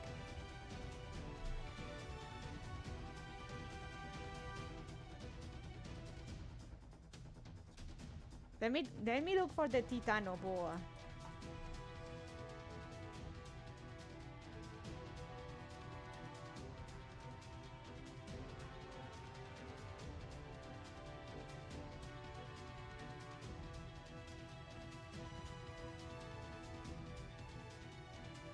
That is a dino indeed. That is dino. That is dino size. Holy shit, would be like a rat for that thing. Hell, not even a rat, a mouse.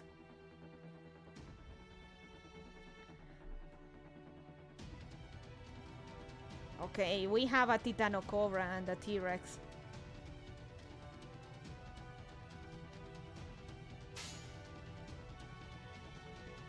If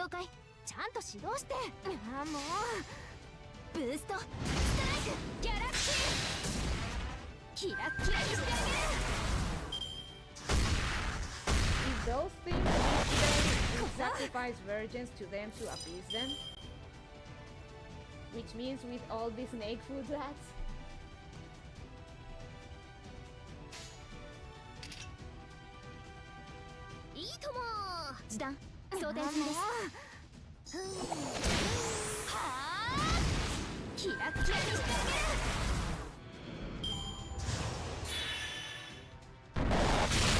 Ow.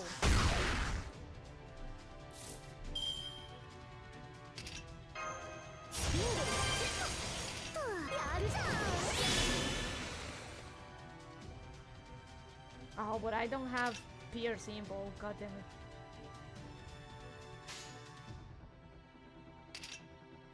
I don't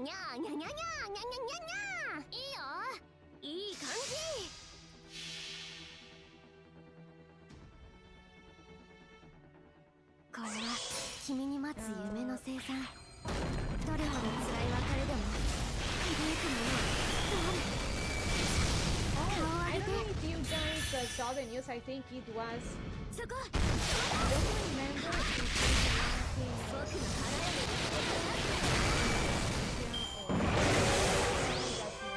that had killed a cow. The cow, but because the cow was too big and it started to blow due to decomposition. Basically the snake burst open because it literally ate too much.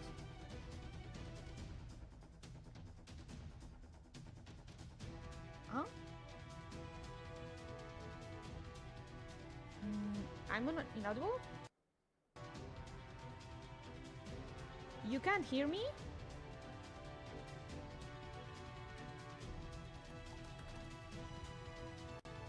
Oh, that was odd. Start that whole thought over. Huh? Wasn't there also an island of snakes where they basically been undisturbed for so long the population exploded? I think you leaned away from the mic or something, but coupled with the loud bile noises I could barely hear what you were talking. The game overpowered you? Oh, okay. Let me okay, let me see it. 1 2 1 2 1 2. So what I was saying, what I was saying is that like there were reports of a snake that killed a cow and tried to eat it, and the problem is that the cow, because the cow was too big, when it started bloating and stuff inside the snake, basically the snake burst open.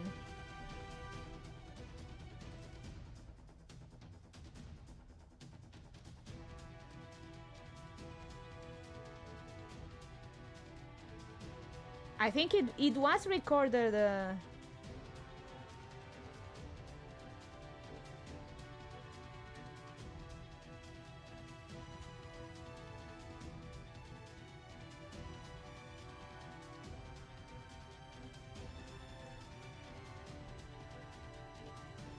It does happen periodically, yes. They usually speed stuff up before they die like that, but sometimes it's too late. Yeah, basically like the snake killed the cow and ate it, but it was literally way more than it could chew. And the cow burst it open and the snake died. And people found them both. That's a rough way to go.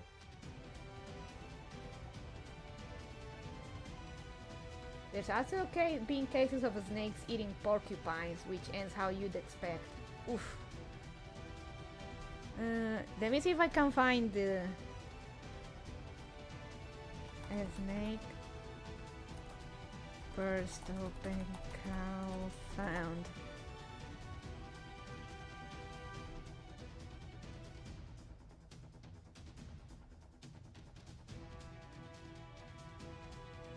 良い努力です。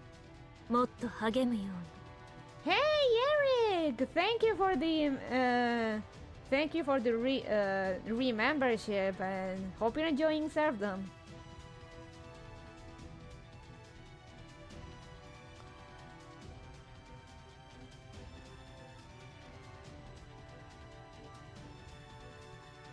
The Irish Sun.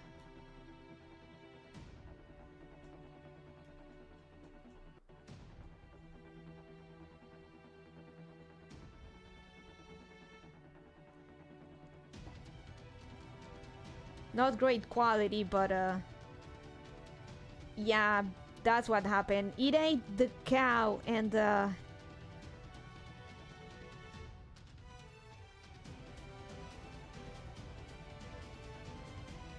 guy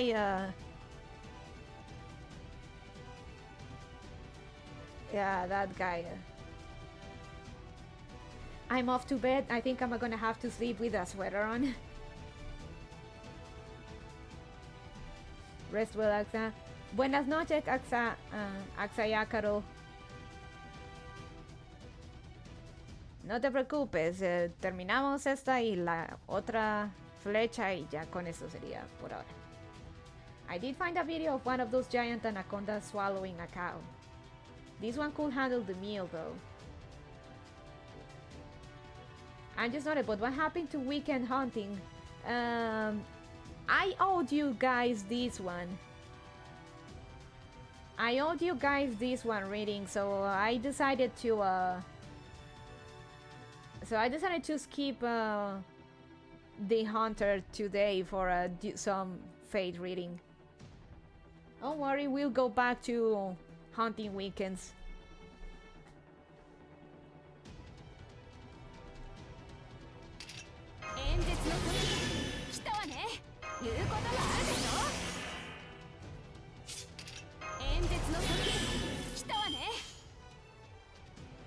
Ah, so cool. もうちゃんと指導しあのあたりもう知っているかしらキラッキラにしてあげる Bye, Dino. 演説はここまでよ反論がないということは Anytime we're gonna happy with. Ah, thank you, Phantom. So yeah, that's a thing, that snakes eating too much and then popping like that one fairy tale about the toad that drank water to be bigger. If I remember correctly how that fairy tale went.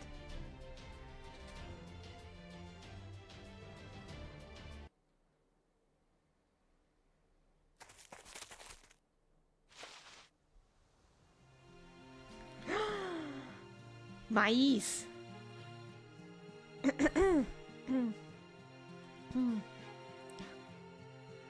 That's a cornfield, alright. A really big one too. I used to hate corn when I was little. I didn't like corn. And I'm still not as... Not... Well, I don't hate it, but I prefer rice if you ask me. Doesn't ring a bell? Maybe it's local? Maíz. Corn.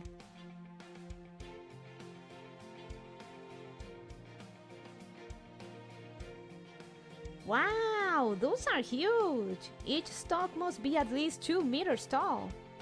No, the Toad fairy tale? Ah.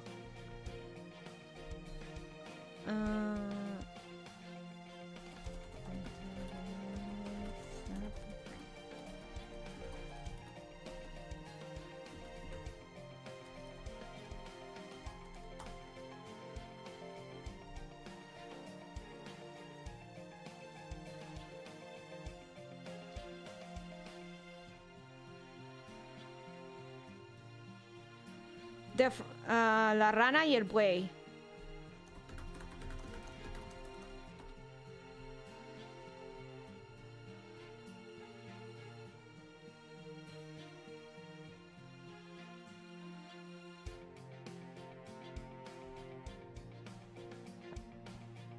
Oh, the frog that wanted to be a... The frog and the ox.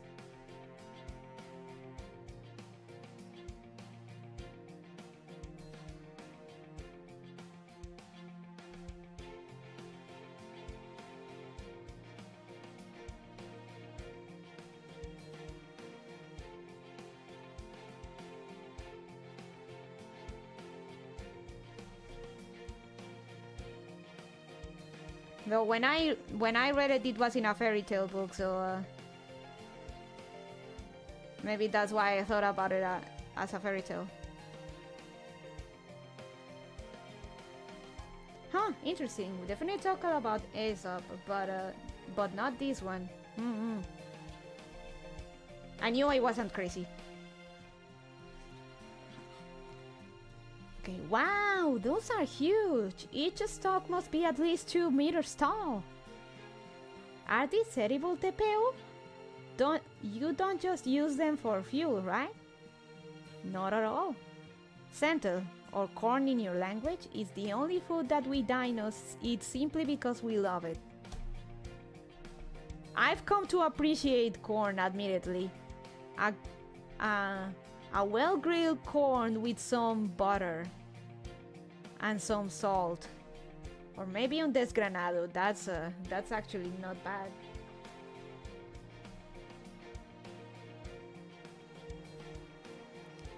Now, what's this about using it for fuel, Marine? What does proper human history use corn for? Century. Ah, century. Central, no central, century.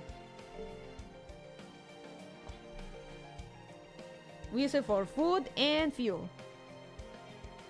Oh, I know what you're talking about. Ethanol, right? A kind of biofuel made from organic materials. I thought grains were a primary source of nutrient for primitive beings like you know. Like you know? Do you just use them for fuel instead of consuming them yourselves as part of the natural cycle? No, not exactly. We grow different crops for different purposes. Some corn is selectively bred to maximize flavor and nutrients, while other corn is optimized for producing ethanol. Some concerns have been raised about the gases produced by growing ethanol corn and their impact on climate change. But these kinds of crops are still a shining example of human ingenuity. Huh. So your civilization must destroy its environment to advance. I understand that the evolution of a species often becomes a sort of a race to see how far they can get before they devour their own planet. But the way things are going right now, you Earthlings don't have a chance. All the more reason you need a strong leader like me.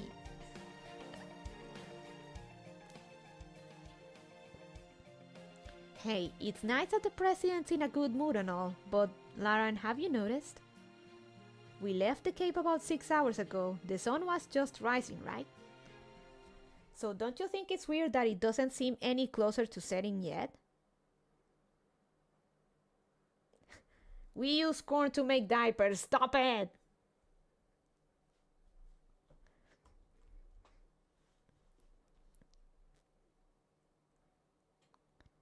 Hey, yeah, I think it's been early afternoon for half a day now. I don't think we should expect there to be a night here. Mictlan is entirely enclosed and folded in on itself, like a giant underground tube of sorts.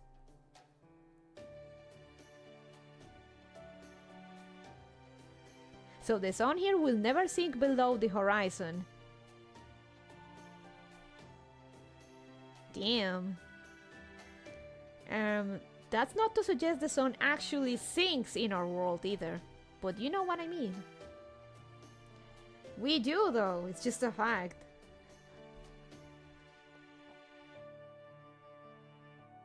Cornstarch is an important binding agent for those. The good old corn. So useful, like peanuts. But the sun here has definitely been moving south. Well, I suppose farther away might be more accurate. At the rate it's going now, the sun should dim and give way to night in about 5 hours. Since this cavern obviously can't rotate, the sun must be the only celestial body moving down here. I have no idea how it's being controlled though. This is all way beyond human technology of the 21st century. Let's see what Tepeu can tell us. Oh, you rang? My apologies. I promised to serve you as your guide, but I've so enjoyed talking with Marine that I've been completely neglecting my own duties. Aww. Good dino. Now, what would you like to know? Would I be correct in assuming you have questions pertaining to Mictlan's structure, the working of our sun? Our ecosystem, life in the cities here, the crypter, and the cornfields? Yes, that's right. We'd really appreciate if you could tell us all about all of that. What would you like to ask about first, senpai? The corn. Actually, maybe we should start with the crypter thing. No, we're talking about corn. Although we dinos need only water and sunlight to survive,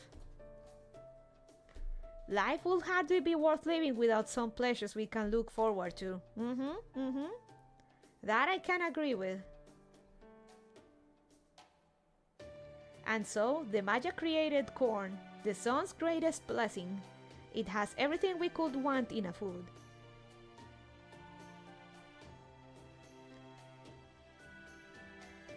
Corn was seen as special in the Americas in proper human history as well. It was an essential source of nutrients there, especially in Central America. In fact, it was so important to people's livelihoods that they often spoke of it as a gift from the gods, or sometimes as if it were a god itself. But I think... No, I want to talk about corn. No, Mash, I want to know about Mictlan's corn industry. But I think we should probably ask about Mictlan's structure now, senpai. That seems more relevant at the moment. No! Mictlan's structure, very good. If you mean to reach the storm border, that is certainly the most important thing to know. Oh, here we go.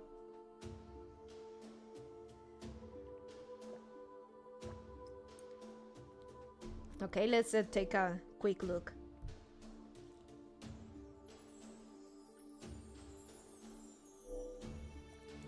Although Mictlan is a flatland jungle, Hello. Hey, John. How you doing?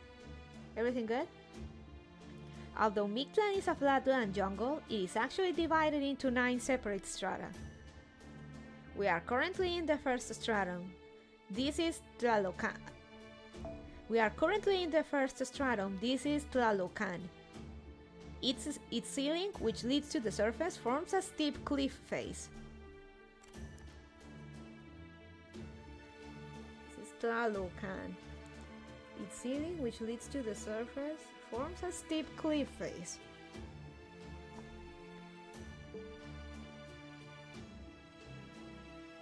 Next we have the second stratum and first boundary of the underworld. Yep, the red one. Late Merry Christmas, Bonnie. Late Merry Christmas, John. Next we have the second stratum and first boundary of the underworld. That's Tratawuki, the red level. It is an endless river that is home to a species of enormous iguanas.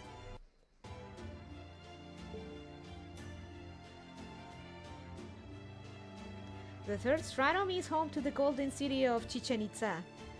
It is a vast and open plain filled with fruit of all kinds.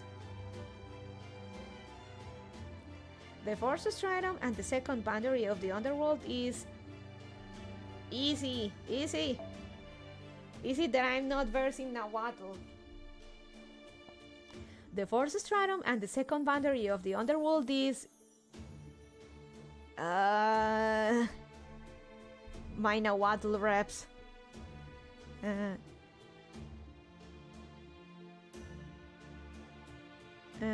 The boundary of the underworld is Iztaccíhuatl. Iztaccíhuatl? Axa, wake up! I need my Nahuatl pronunciation guide.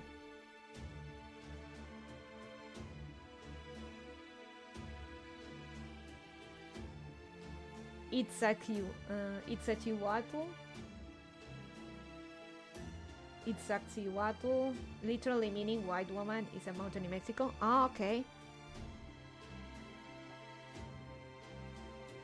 Is Iztaccíhuatl.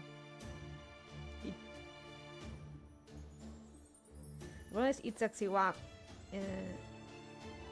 Iztaccíhuatl, the white level. It is a bone-strewn graveyard consisting of a valley of blades and wind. The fifth stratum, Tula, the lake of blood and birds, serves as the blood vessels of the land itself.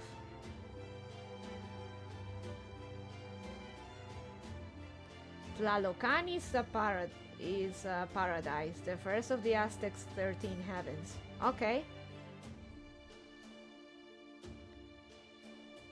The fifth stratum, Tula, the lake of blood and birds, serves as the blood vessels of the land itself. The sixth stratum and the third boundary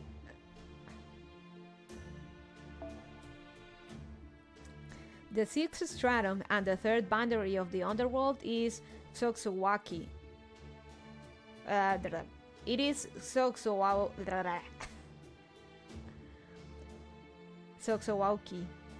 Okay. The sixth stratum and the third boundary of the underworld is Xoxowauki. Yeah. The blue level. It is a land of galactic sand dunes and vacuum lightning gardens. Tula is an archaeological site, a city that was the Toltec capital. Ah, okay. Xoxowauki. Okay.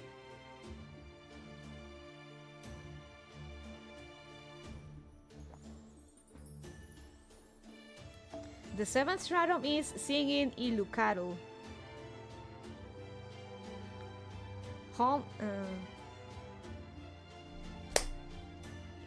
The seventh stratum is Singing Ilukaru, home to the Xoxowauki, the region of blue, is another of the 13 heavens, the same as the daytime sky. Oh. The seventh stratum is singing Iluicatl, home to the Mictlan Observatory.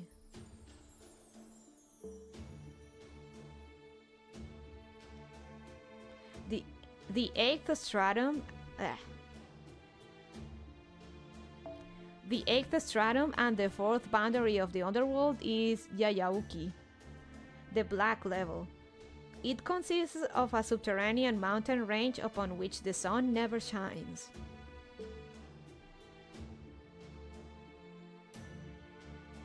And finally, we have the ninth stratum. It is the foot of the great ceiba tree, the dreaded land of Xibalba.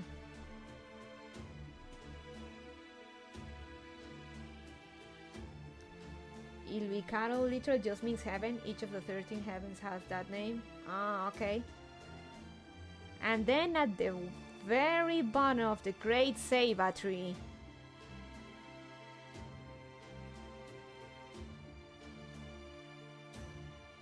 the fantasy tree.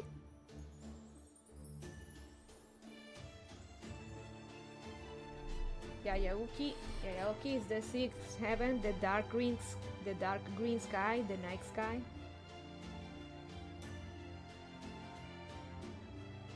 The foot of the great ceiba tree. The cosmic tree? Xibalba is the Mayan underworld. I know about Xibalba.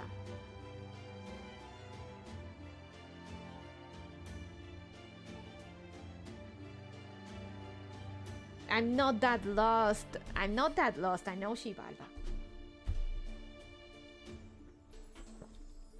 My guess is that the fantasy tree is the ceiba tree. It's all the way down because of course it is.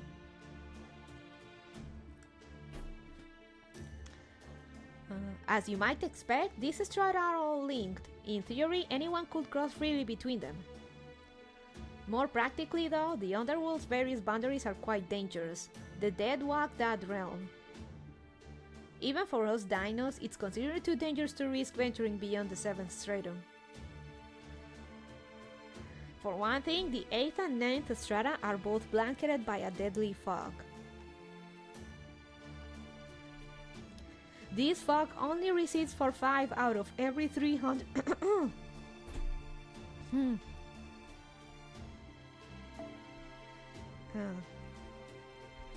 For one thing, the 8th and 9th strata are both blanketed by a deadly fog.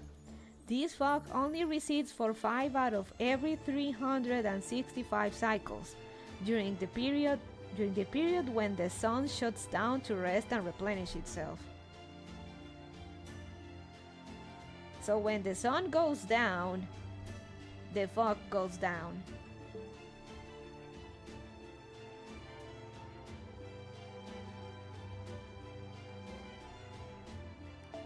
The act of traveling to the 9th stratum during this period is called an underworld pilgrimage, but no dinos have ever completed this successfully.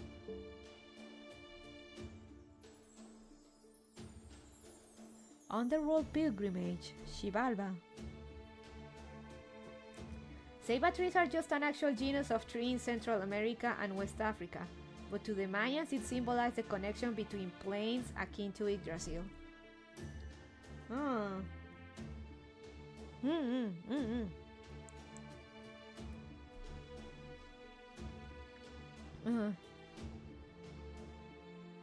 Of course, none of you have a reason to go to the 9th stratum, so this is all purely for reference.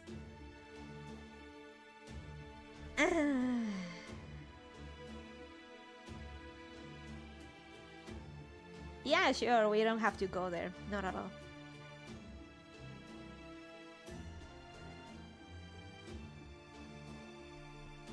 There's no unifying theme. They've constructed this world from scattered references, so it's hard to predict where all this will go.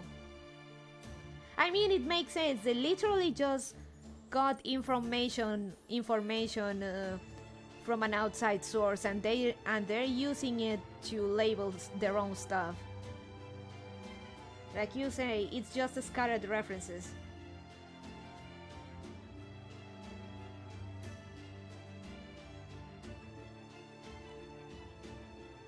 But sure, Tepeo, we don't have to go to the ninth stratum. Not at all. Nope.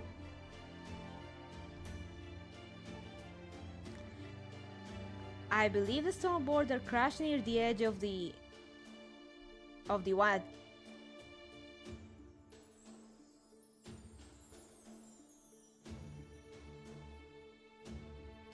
That was an error, huh?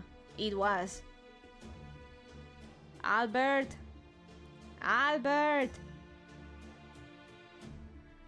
Let me move over on.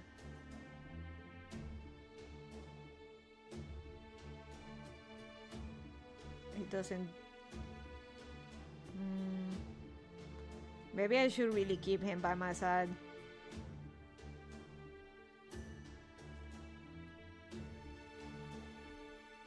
Okay, that was an error.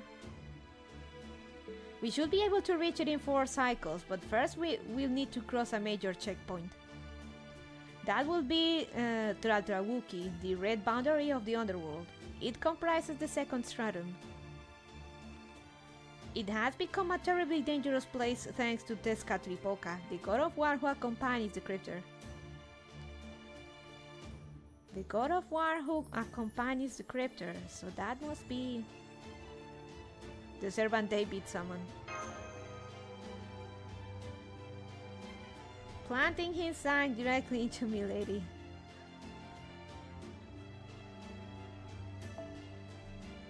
So he's Tezcatlipoca, the Aztec god of war and sacrifice, and one of the strongest gods in proper human history's Aztec mythology. That's him. Nighttime. Corn.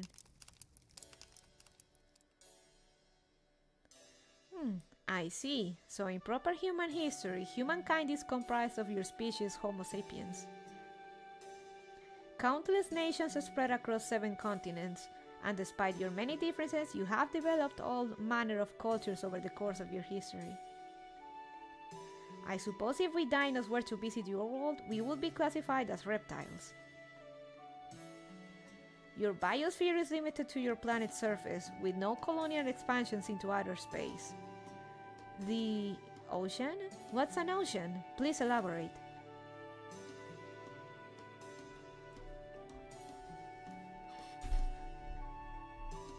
Man, the man really is interested. Or rather, the dino. I see. So your continents are surrounded by large bodies of salt water and each has its own distinct ecosystem. I can only imagine how many different varieties of life must flourish in such an environment. He's on Earth, that is what we do. Aquatic dinos? No, very few kinds of dinos evolved to live in water. Doing so enlarges our species' skeletal structure, which makes it more difficult to live on land. Democracy and communism, No, that's okay. I have a firm enough handle of your political and social structures. Given the traits I've observed in all of you, I will guess that your research on various matters has been like stacking pebbles, one atop the other. Despite lacking the ability to fly, you continue to explore. This is not confined only to your planet, but you also observe other celestial bodies as well. He's so happy. DNA, cells, elements, atoms. So, if you are to understand the vastness of the universe, you must first learn the laws which govern its smallest parts. How delightful! I feel as though the corn kernels have fallen from my ears. From my eyes. I can't read. I feel as though the corn kernels have fallen from my eyes. It seems the humans of proper human history are like a cube that lands on a differently decorated side with every tumble it takes. You may be getting a little tired. Nonsense.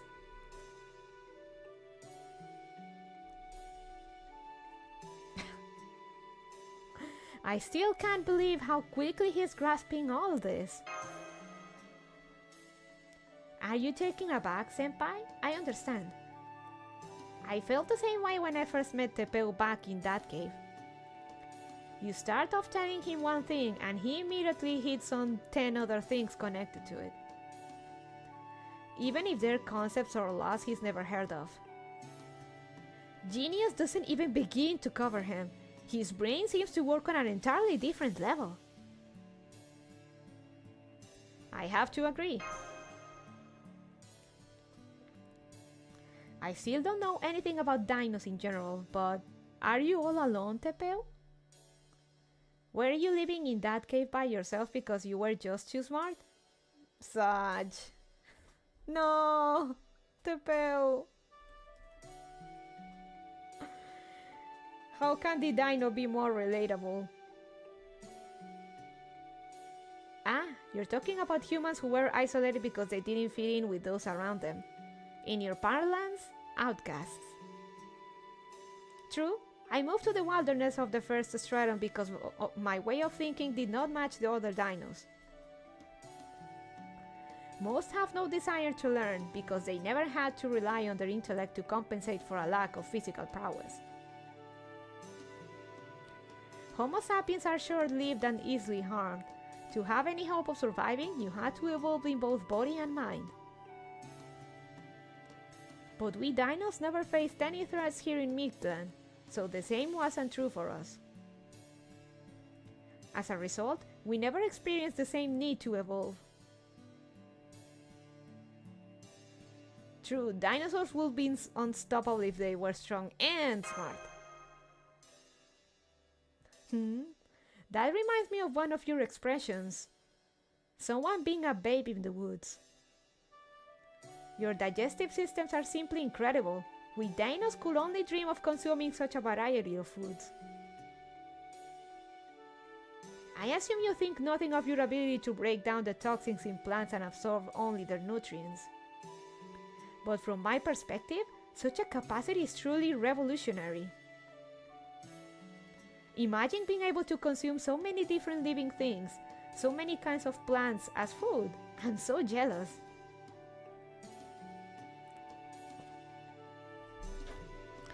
You think so? Now that you mention it, I guess human food culture is pretty unique. I wish Baker was here for this. Sometimes she talks about being the weakest member of the series, so this would really make her day. Tepeu, if you don't mind my asking, could you tell us more about dinos? We've never talked with any besides you, so... Very well, I'll tell you what I can about our ecosystem and how we got where we are now. We dinos are this lost spelt prime... We dinos are this lost spelt prime species, or its equivalent of humans in your world, if you like. We are the dominant species tasked with running this world.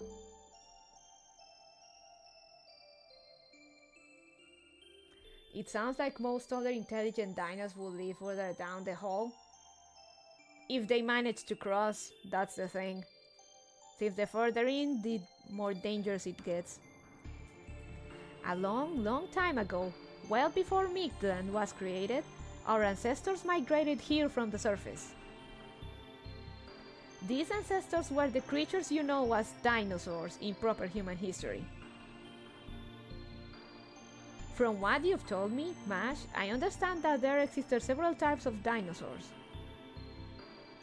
There were long-necked marine plesiosaurs, bird-like flying pterosaurs, terrestrial theropods, and so on, yes?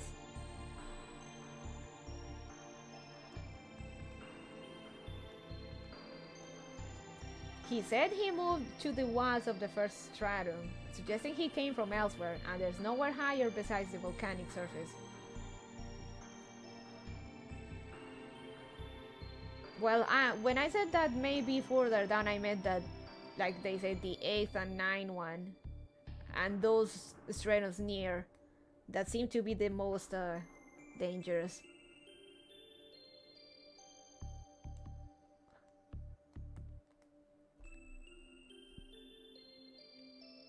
Well, most dinos fall under the theropod category. Okay, so most of them are theropods.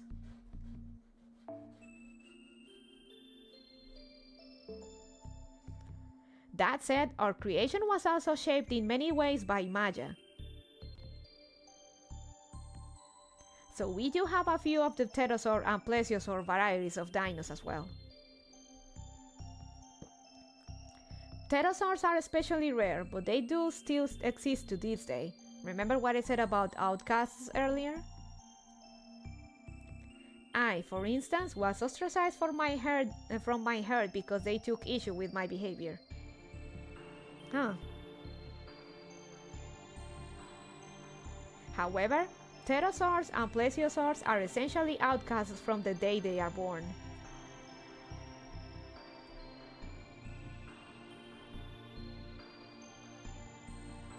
I remember you also said most dinosaurs were herbivores and that carnivores were the minority. Dino racism, yes.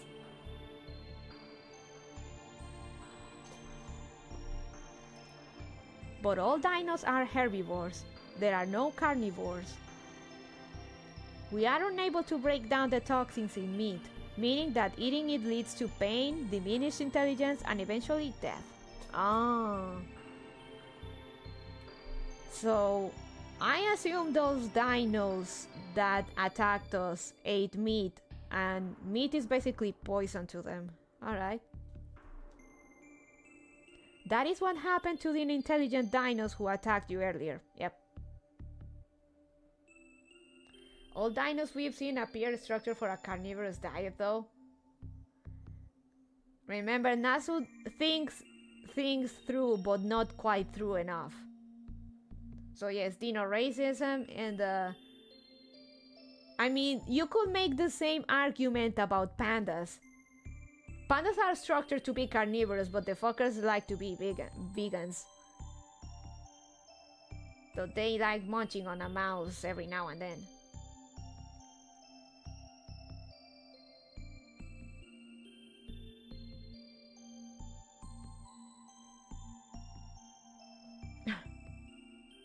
True, but they're like the poster child of conservation. They're too stupid to live if we didn't help.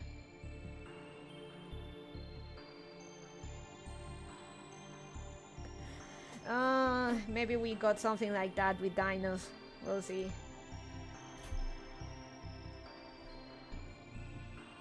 Either they gave up their intelligence when they were on the verge of death, or they turned feral after the Ocelome poisoned them.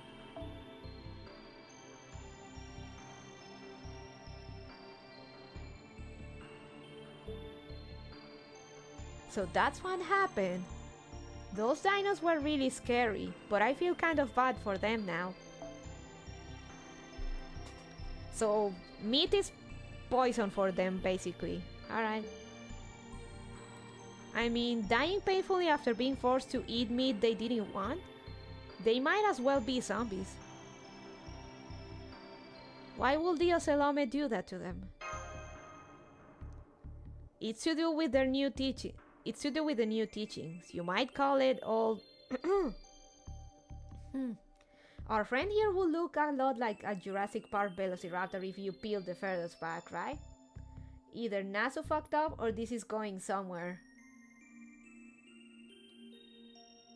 What about both? With Nasu it's both.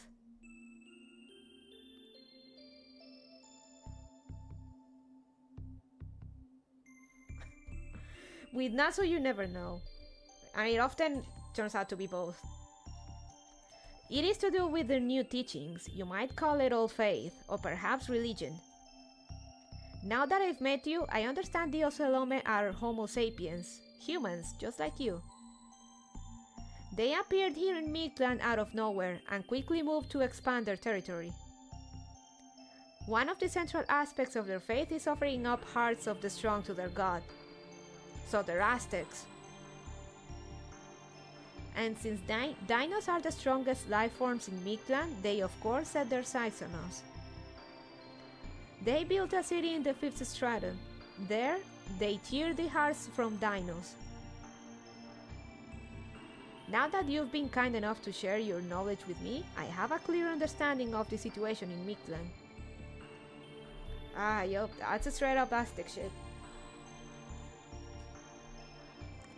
Two opposing factions are fighting a civil war here. One faction consists of dinos. Our capital is Chichen Itza, the golden city ruled by the king of dinosaurs and protected by the sun god Kukulkan. Cuckoo!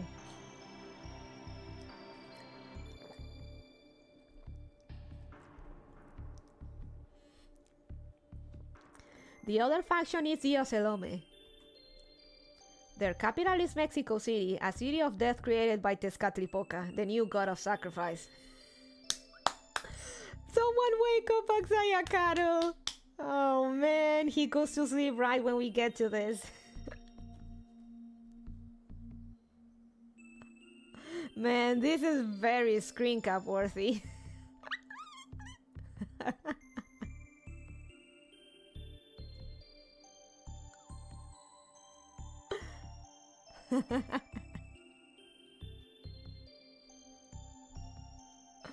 Bro, it's been like 40 minutes since he left.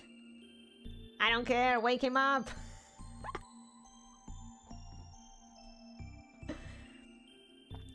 And by the crypter from proper human history who brought him here. The stone border you see crashed in the area between these two cities.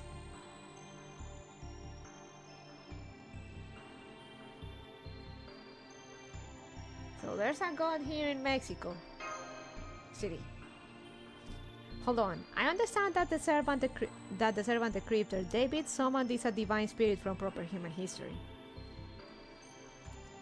But you say there's also a god in the Dino's capital? And Kukulkan at that? What's so weird about that, Mash? Haven't there been gods in other Lost Belts too? Yes, but it's different here. Kukulkan is the Mayan god of wind and water from proper human history. But the Dinos have no connection to proper human history mythology whatsoever. So it doesn't make any sense for that god to be here in Mictlan. Oh wait, come to think of it, the name Mictlan itself comes from the underworld of Aztec mythology. But, as I believe you have said before, the mythology of your world has nothing in common with our own in this world.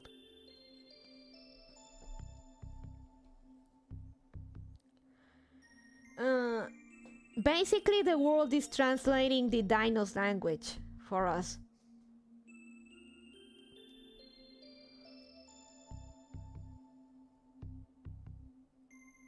The world is translating the Dino language for us.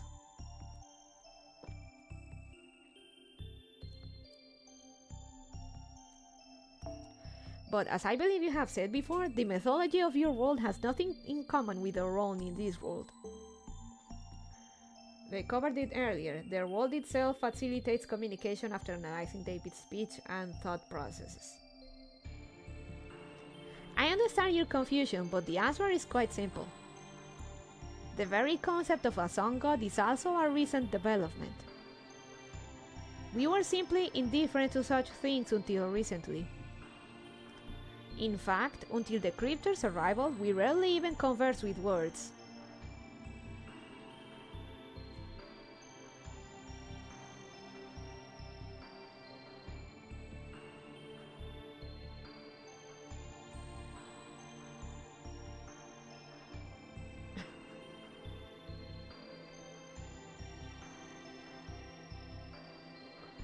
Wasn't it covered that the Yaga, that we also got translation from the Yaga? Oh, I'm in and out of my work card a lot, so I miss chunks often. That's alright, Phantom. The VOD will stay here. Did we? I must not remember then. No, I'm asking. But I guess it wouldn't be rare for Nasu to overlook this kind of thing.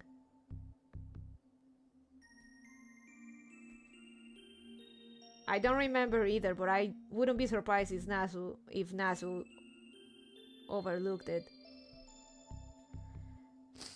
In fact, until the crypter's arrival, we rarely even conversed with words. So it was proper human history itself that passed on the concept of gods. Okay. Basically, we gave them culture. Huh.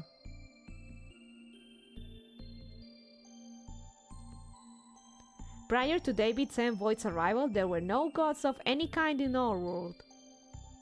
But once Tezcatlipoca, a god of proper human history, was summoned here, many things took on new meaning. Things that simply existed before became special. Technically, I suppose it was an act of substitution, but no matter. My point is, it was the first time anyone in our world had ever heard that story. Fascinating. So this Kukulkan is basically their own god, it's not our Kukulkan.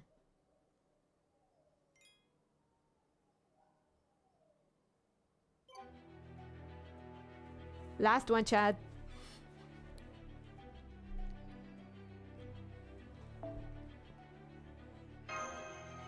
So something akin to Kukulkan existed, but was both named and changed by Tezcatlipoca's arrival. No,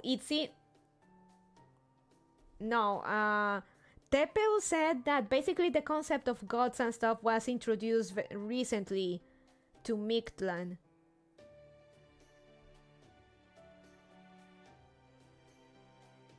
Oh, never mind. Okay, I got what you said. So something akin to Kukulkan.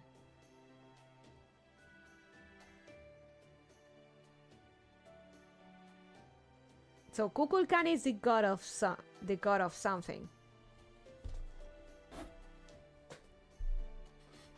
For the dinos, at least. I think I'll go to bed now. I learned a great deal today, and I'd like to make sure I've understood it all. Qué agradable sujeto. And that's why Tepeu went to bed early.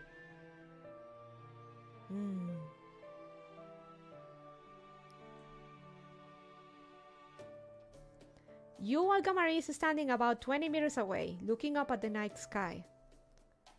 Good timing. I'm sorry to do this without her, but I want to go over our situation. We should discuss what to do about her as well as our strategy going forward, yes.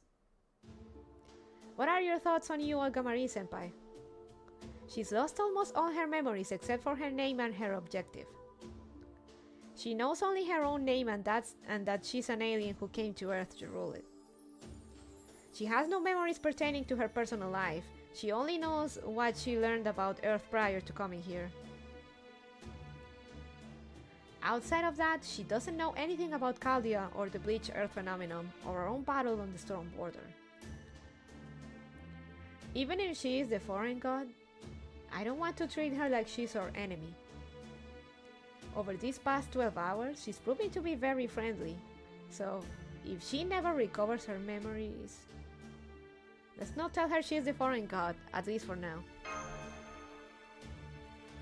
I feel kind of bad about it, but I think it's for the best, too. Yuo's been saying she's the future ruler of Earth. But I can tell she means she just wants to make things better, not tyrannically rule over mankind.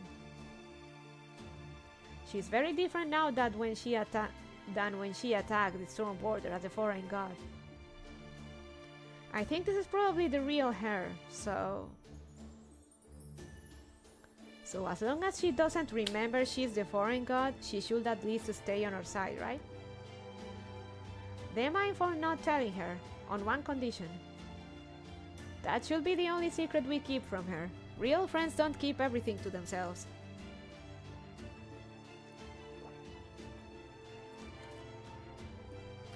Definitely. Okay then. Madam President!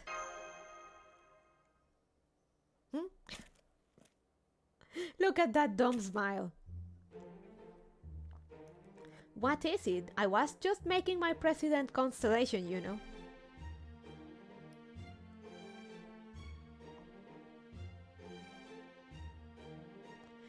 Oh, I'm sorry to interrupt you then. I love the idea of making your own constellation.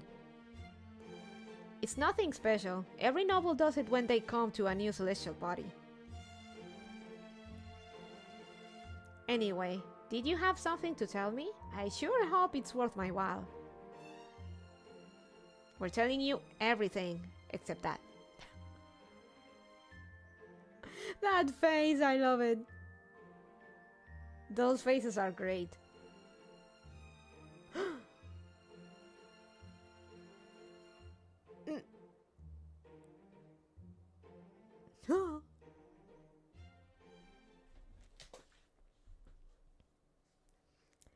And now you're all caught up. Servants, masters, mages, Chaldea, the incineration of humanity, singularities. The bleach earth phenomenon, cryptors, trees of emptiness, proper human history, lost belts. Exactly how many times has Earth faced an existential crisis at this point? Alright, I have a much clearer picture of how foolish you humans are now. You guys have been through a lot, huh?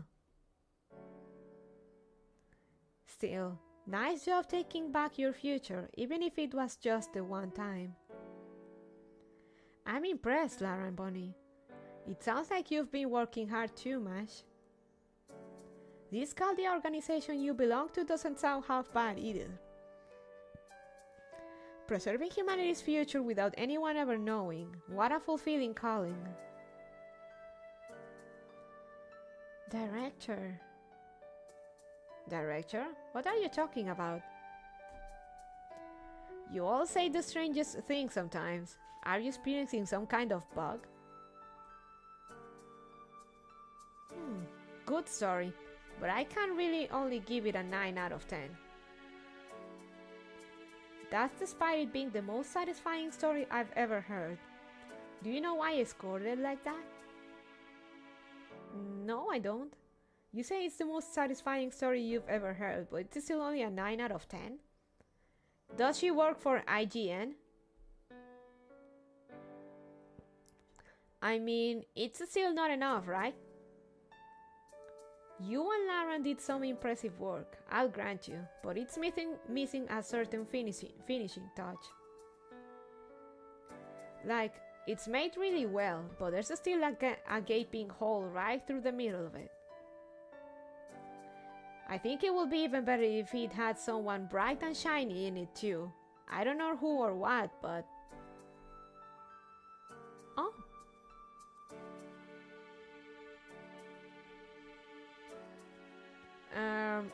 We have Gil.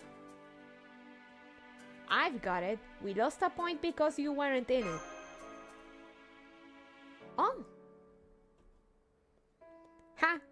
Oh, you humans. That retort alone was enough to bring you up to a full 10 out of 10.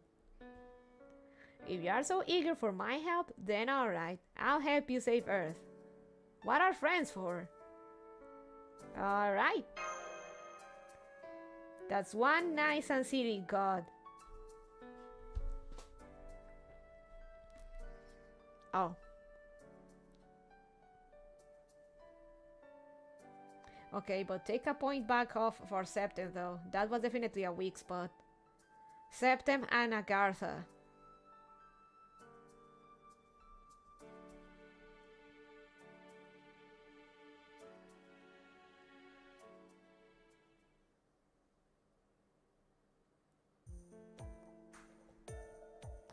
Goodness, I was so happy I didn't realize how late it was. We should really set up our sleeping bags. Okay, hold up. Agartha had issues, but it wasn't nearly as bad as Septem. I said what I said.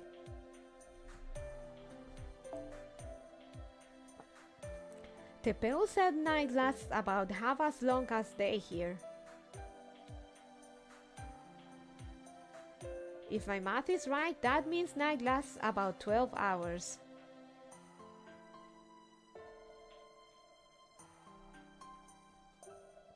So we can sleep a full 7 hours, then still head through this cornfield before daybreak.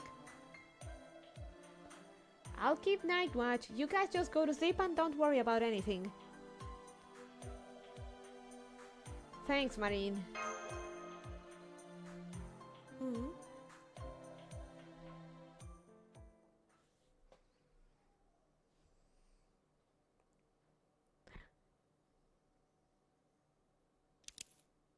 Who? Oh. This is going to be a problem. Not so Yorokobe, huh?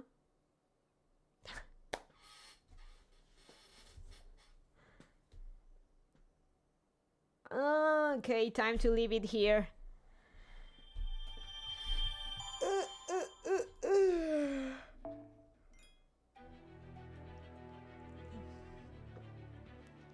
Jesus.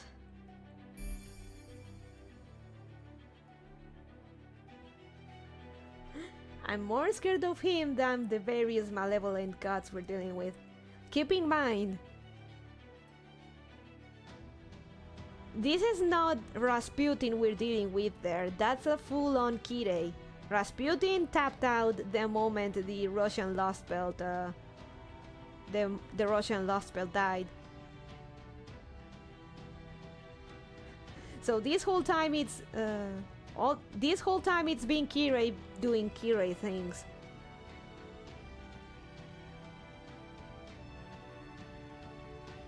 Hold them also. Oh yeah, remember what I told you about the tree being at the bottom and when they talked about a Seiba tree? Does that shape seem vaguely familiar, chat?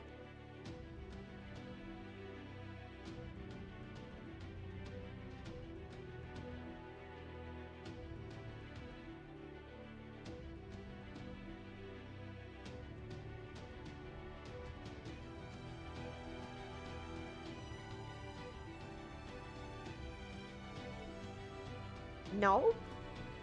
Oh, come on, it's pretty easy.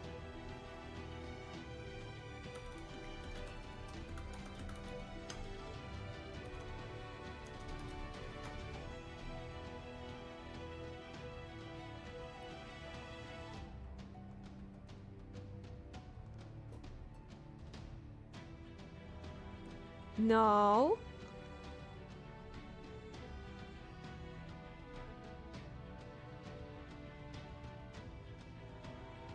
It's this.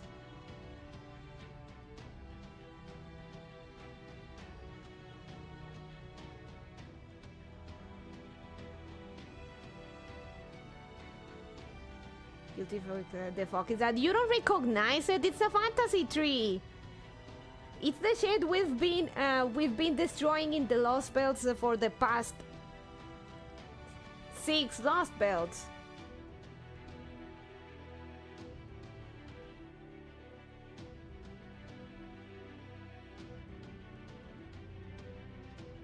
The tree of emptiness, you mean? Yes, it's a tree of emptiness. It is like the Pikachu. It is like the Pikachu meme. It is a tree. It doesn't look all that much from the top.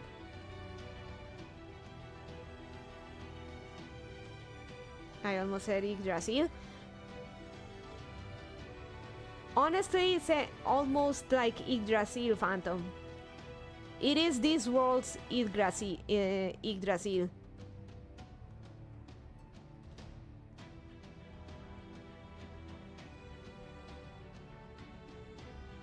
Use your imagination, Turtle Man. It is a tree of emptiness seen from the top.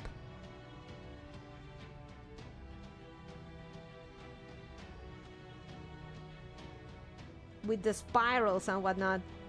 I mean,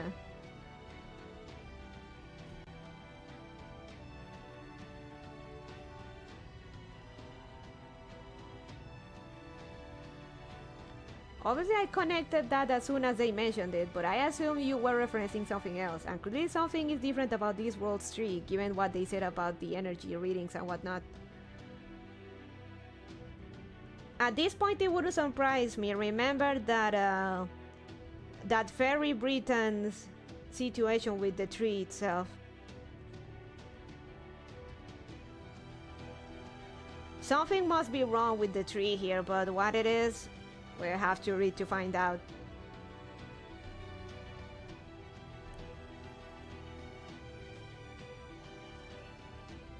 So a bit of context, Phantom. Basically, we go Ever watch the anime or read the manga Bokurano?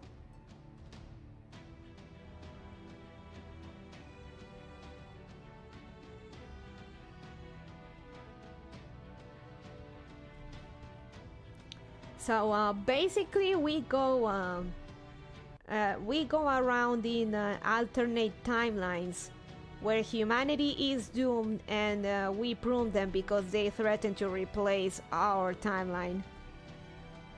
So basically, we have to destroy other timelines, other worlds, to stop ours from being overwritten.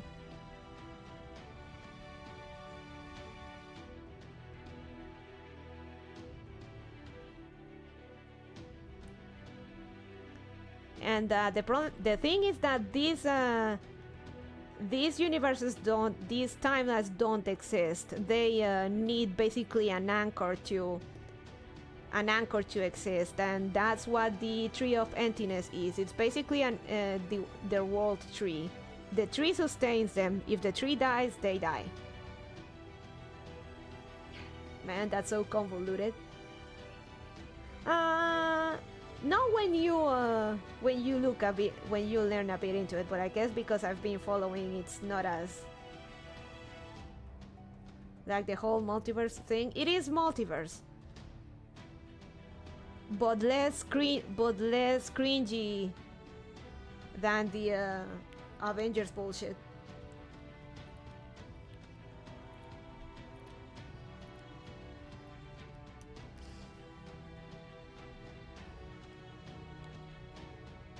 So, to give you a quick recap, the first Lost Belt is a timeline where humanity became furries, and where humanity became furries, and their existence was absolutely miserable. They were begging for death, and we actually did them a favor. The second Lost Belt was in the Nasuverse. Every choice creates a world for every possible decision, all of which are quote-unquote real. But those that drift too far from the proper timeline are pruned and come to an end. Specifically, the timelines where humanity is determined to have failed, to be doomed. Basically, the timelines where humanity has no future. So the first Lost Belt was in Russia, and Ivan turned humanity into furries, and they were begging for death. They knew no joy, and we practically did them a favor. The second Lost Belt is basically what if Ragnarok happened and was never stopped. The world is in an eternal flaming, burning ice fire being consumed, and giants populate the land, and humanity is essentially being kept as cattle, with their population carefully controlled. The third Lost Belt is communism. You die at 25. You don't know the joys of parenthood.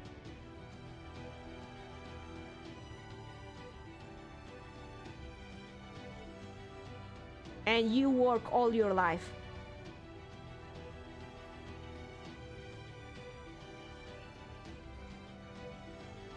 The fourth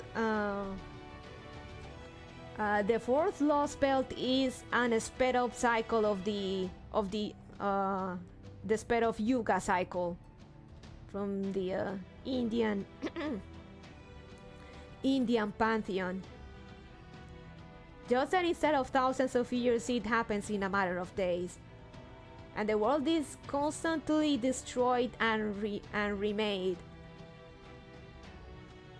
And everything that is deemed imperfect or dirty is erased from existence.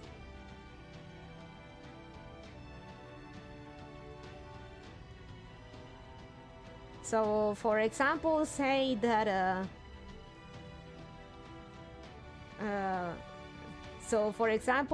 that your father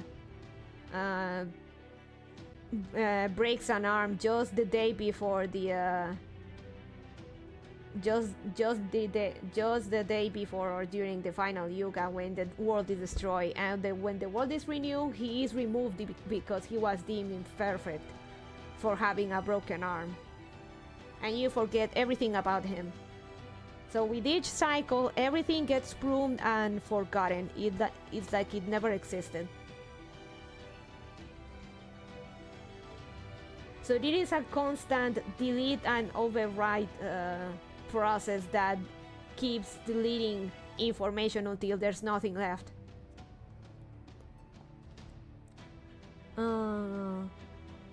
On the opposite side is the fifth lost belt, which is both Atlantis and Olympus. In that, turns out the Greek gods were basically alien vessels that traverse the universe to terraform planets, and in here they kept their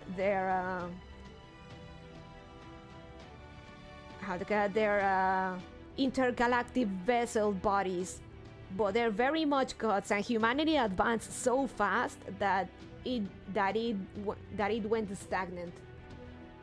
People live for thousands of years. There's no illness. There's no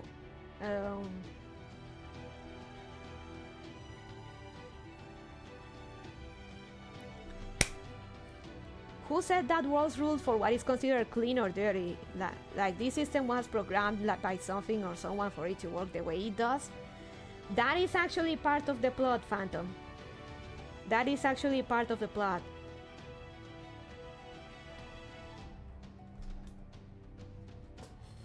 So humanity is an impossibly advanced society, but it advanced so fast and so much that it became stagnant, and it was deemed a failure. And free will is kind of a, well, not that there's a lack of free will, but there is a dependency of the gods. Humanity is basically not self-sufficient. They depend on the gods, and they're more like pets, if anything. They are the very spoiled pets of humanity. Of gods, I mean. Humanity is the very spoiled pets of gods. So they're not really humans, they're just they're just pets. And then there's the sixth lost belt.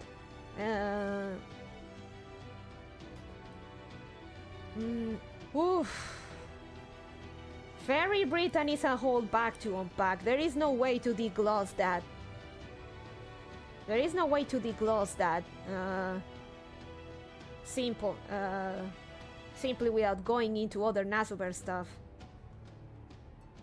Oh, I guess I can say in the sixth lost belt, humanity is basically, humans are mythical creatures, and mythical creatures like fairies are the dominant species. In the sixth lost belt, basically fairies and mythological beings are real, and humans are not real. Humans are fake. Basically, humans are the fantastical beast, if you will.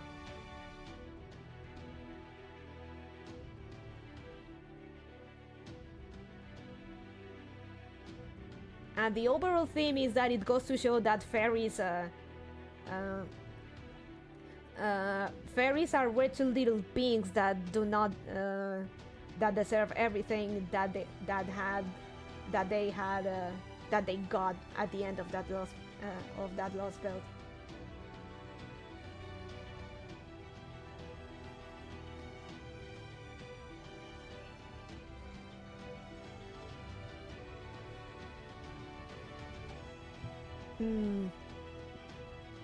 Oh yeah, fairies are basically hedonistic, sociopathic beings that do not tolerate being told what to do. They're like the worst aspects of humanity, but without the redeeming qualities. Very few are actually redeemable in some way. It's been an interesting night to listen, but I must get some rest. Enjoy the rest of the night. Thank you for coming, WTF. I'm going to finish anyway.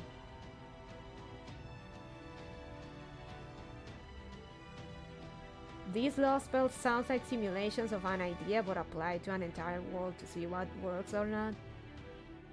Kinda, yeah.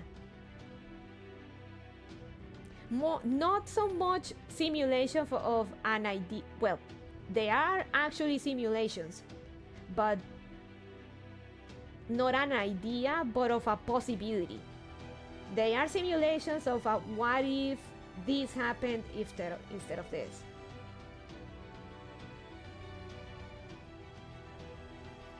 Kinda, yeah, and they all basically don't work, but haven't quite self-annihilated yet. Exactly, that's as Turman says. Basically simulations of possibilities. They don't exist, but they haven't, but they don't exist either.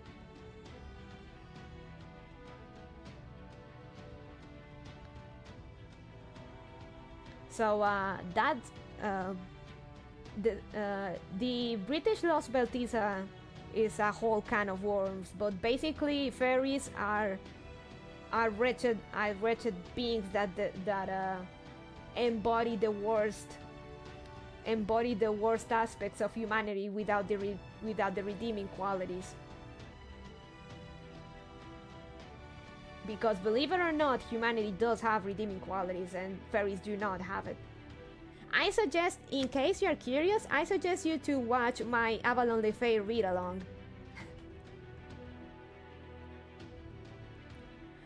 I still recommend Milady's playthrough, which she still needs to finish uploading privating. I think it's let me check. I'm pretty sure it's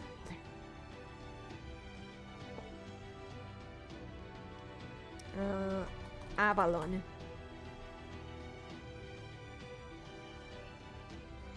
Avalon Le Fay 13.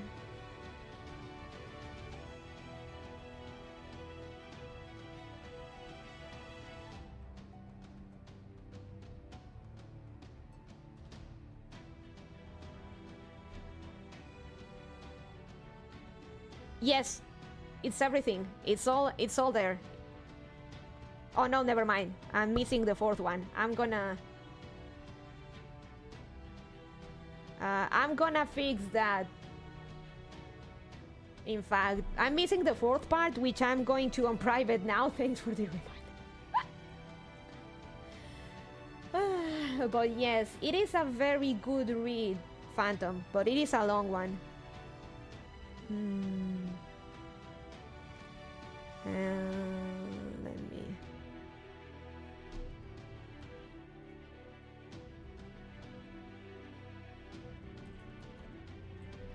Let me go over here.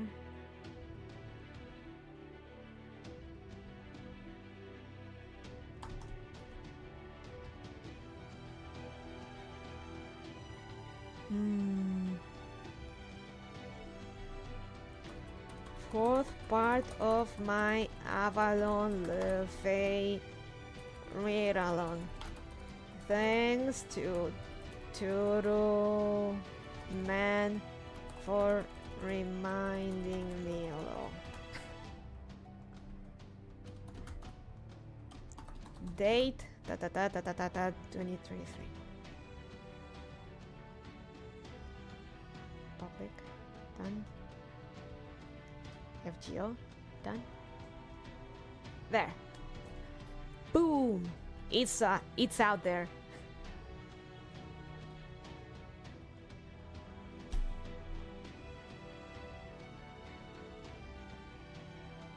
You should probably make a playlist when you have a chance. The ones you had to upload are kind of scattered. Yeah, good point. I need to organize that. Okay, who can we raid? 7 hours and we're only basically on chapter 2. Sit tight, boys. This is going to be a long one. Wait a second, I'm stretching.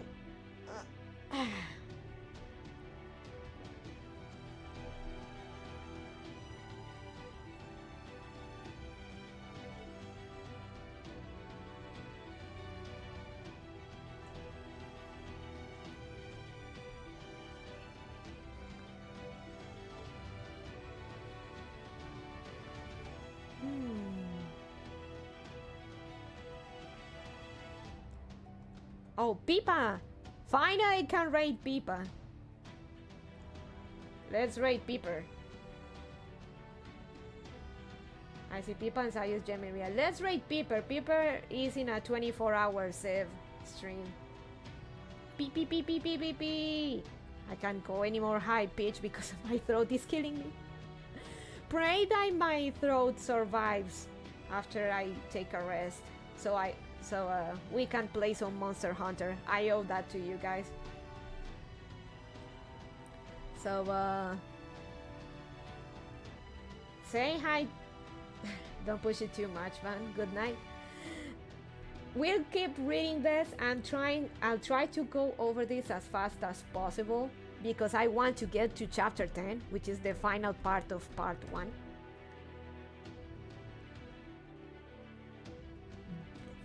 There is when she starts to when she speeds up. Thank you for the fun stream. Thank you for coming, everyone, and I'll see you all later. Bye bye. Bye bye.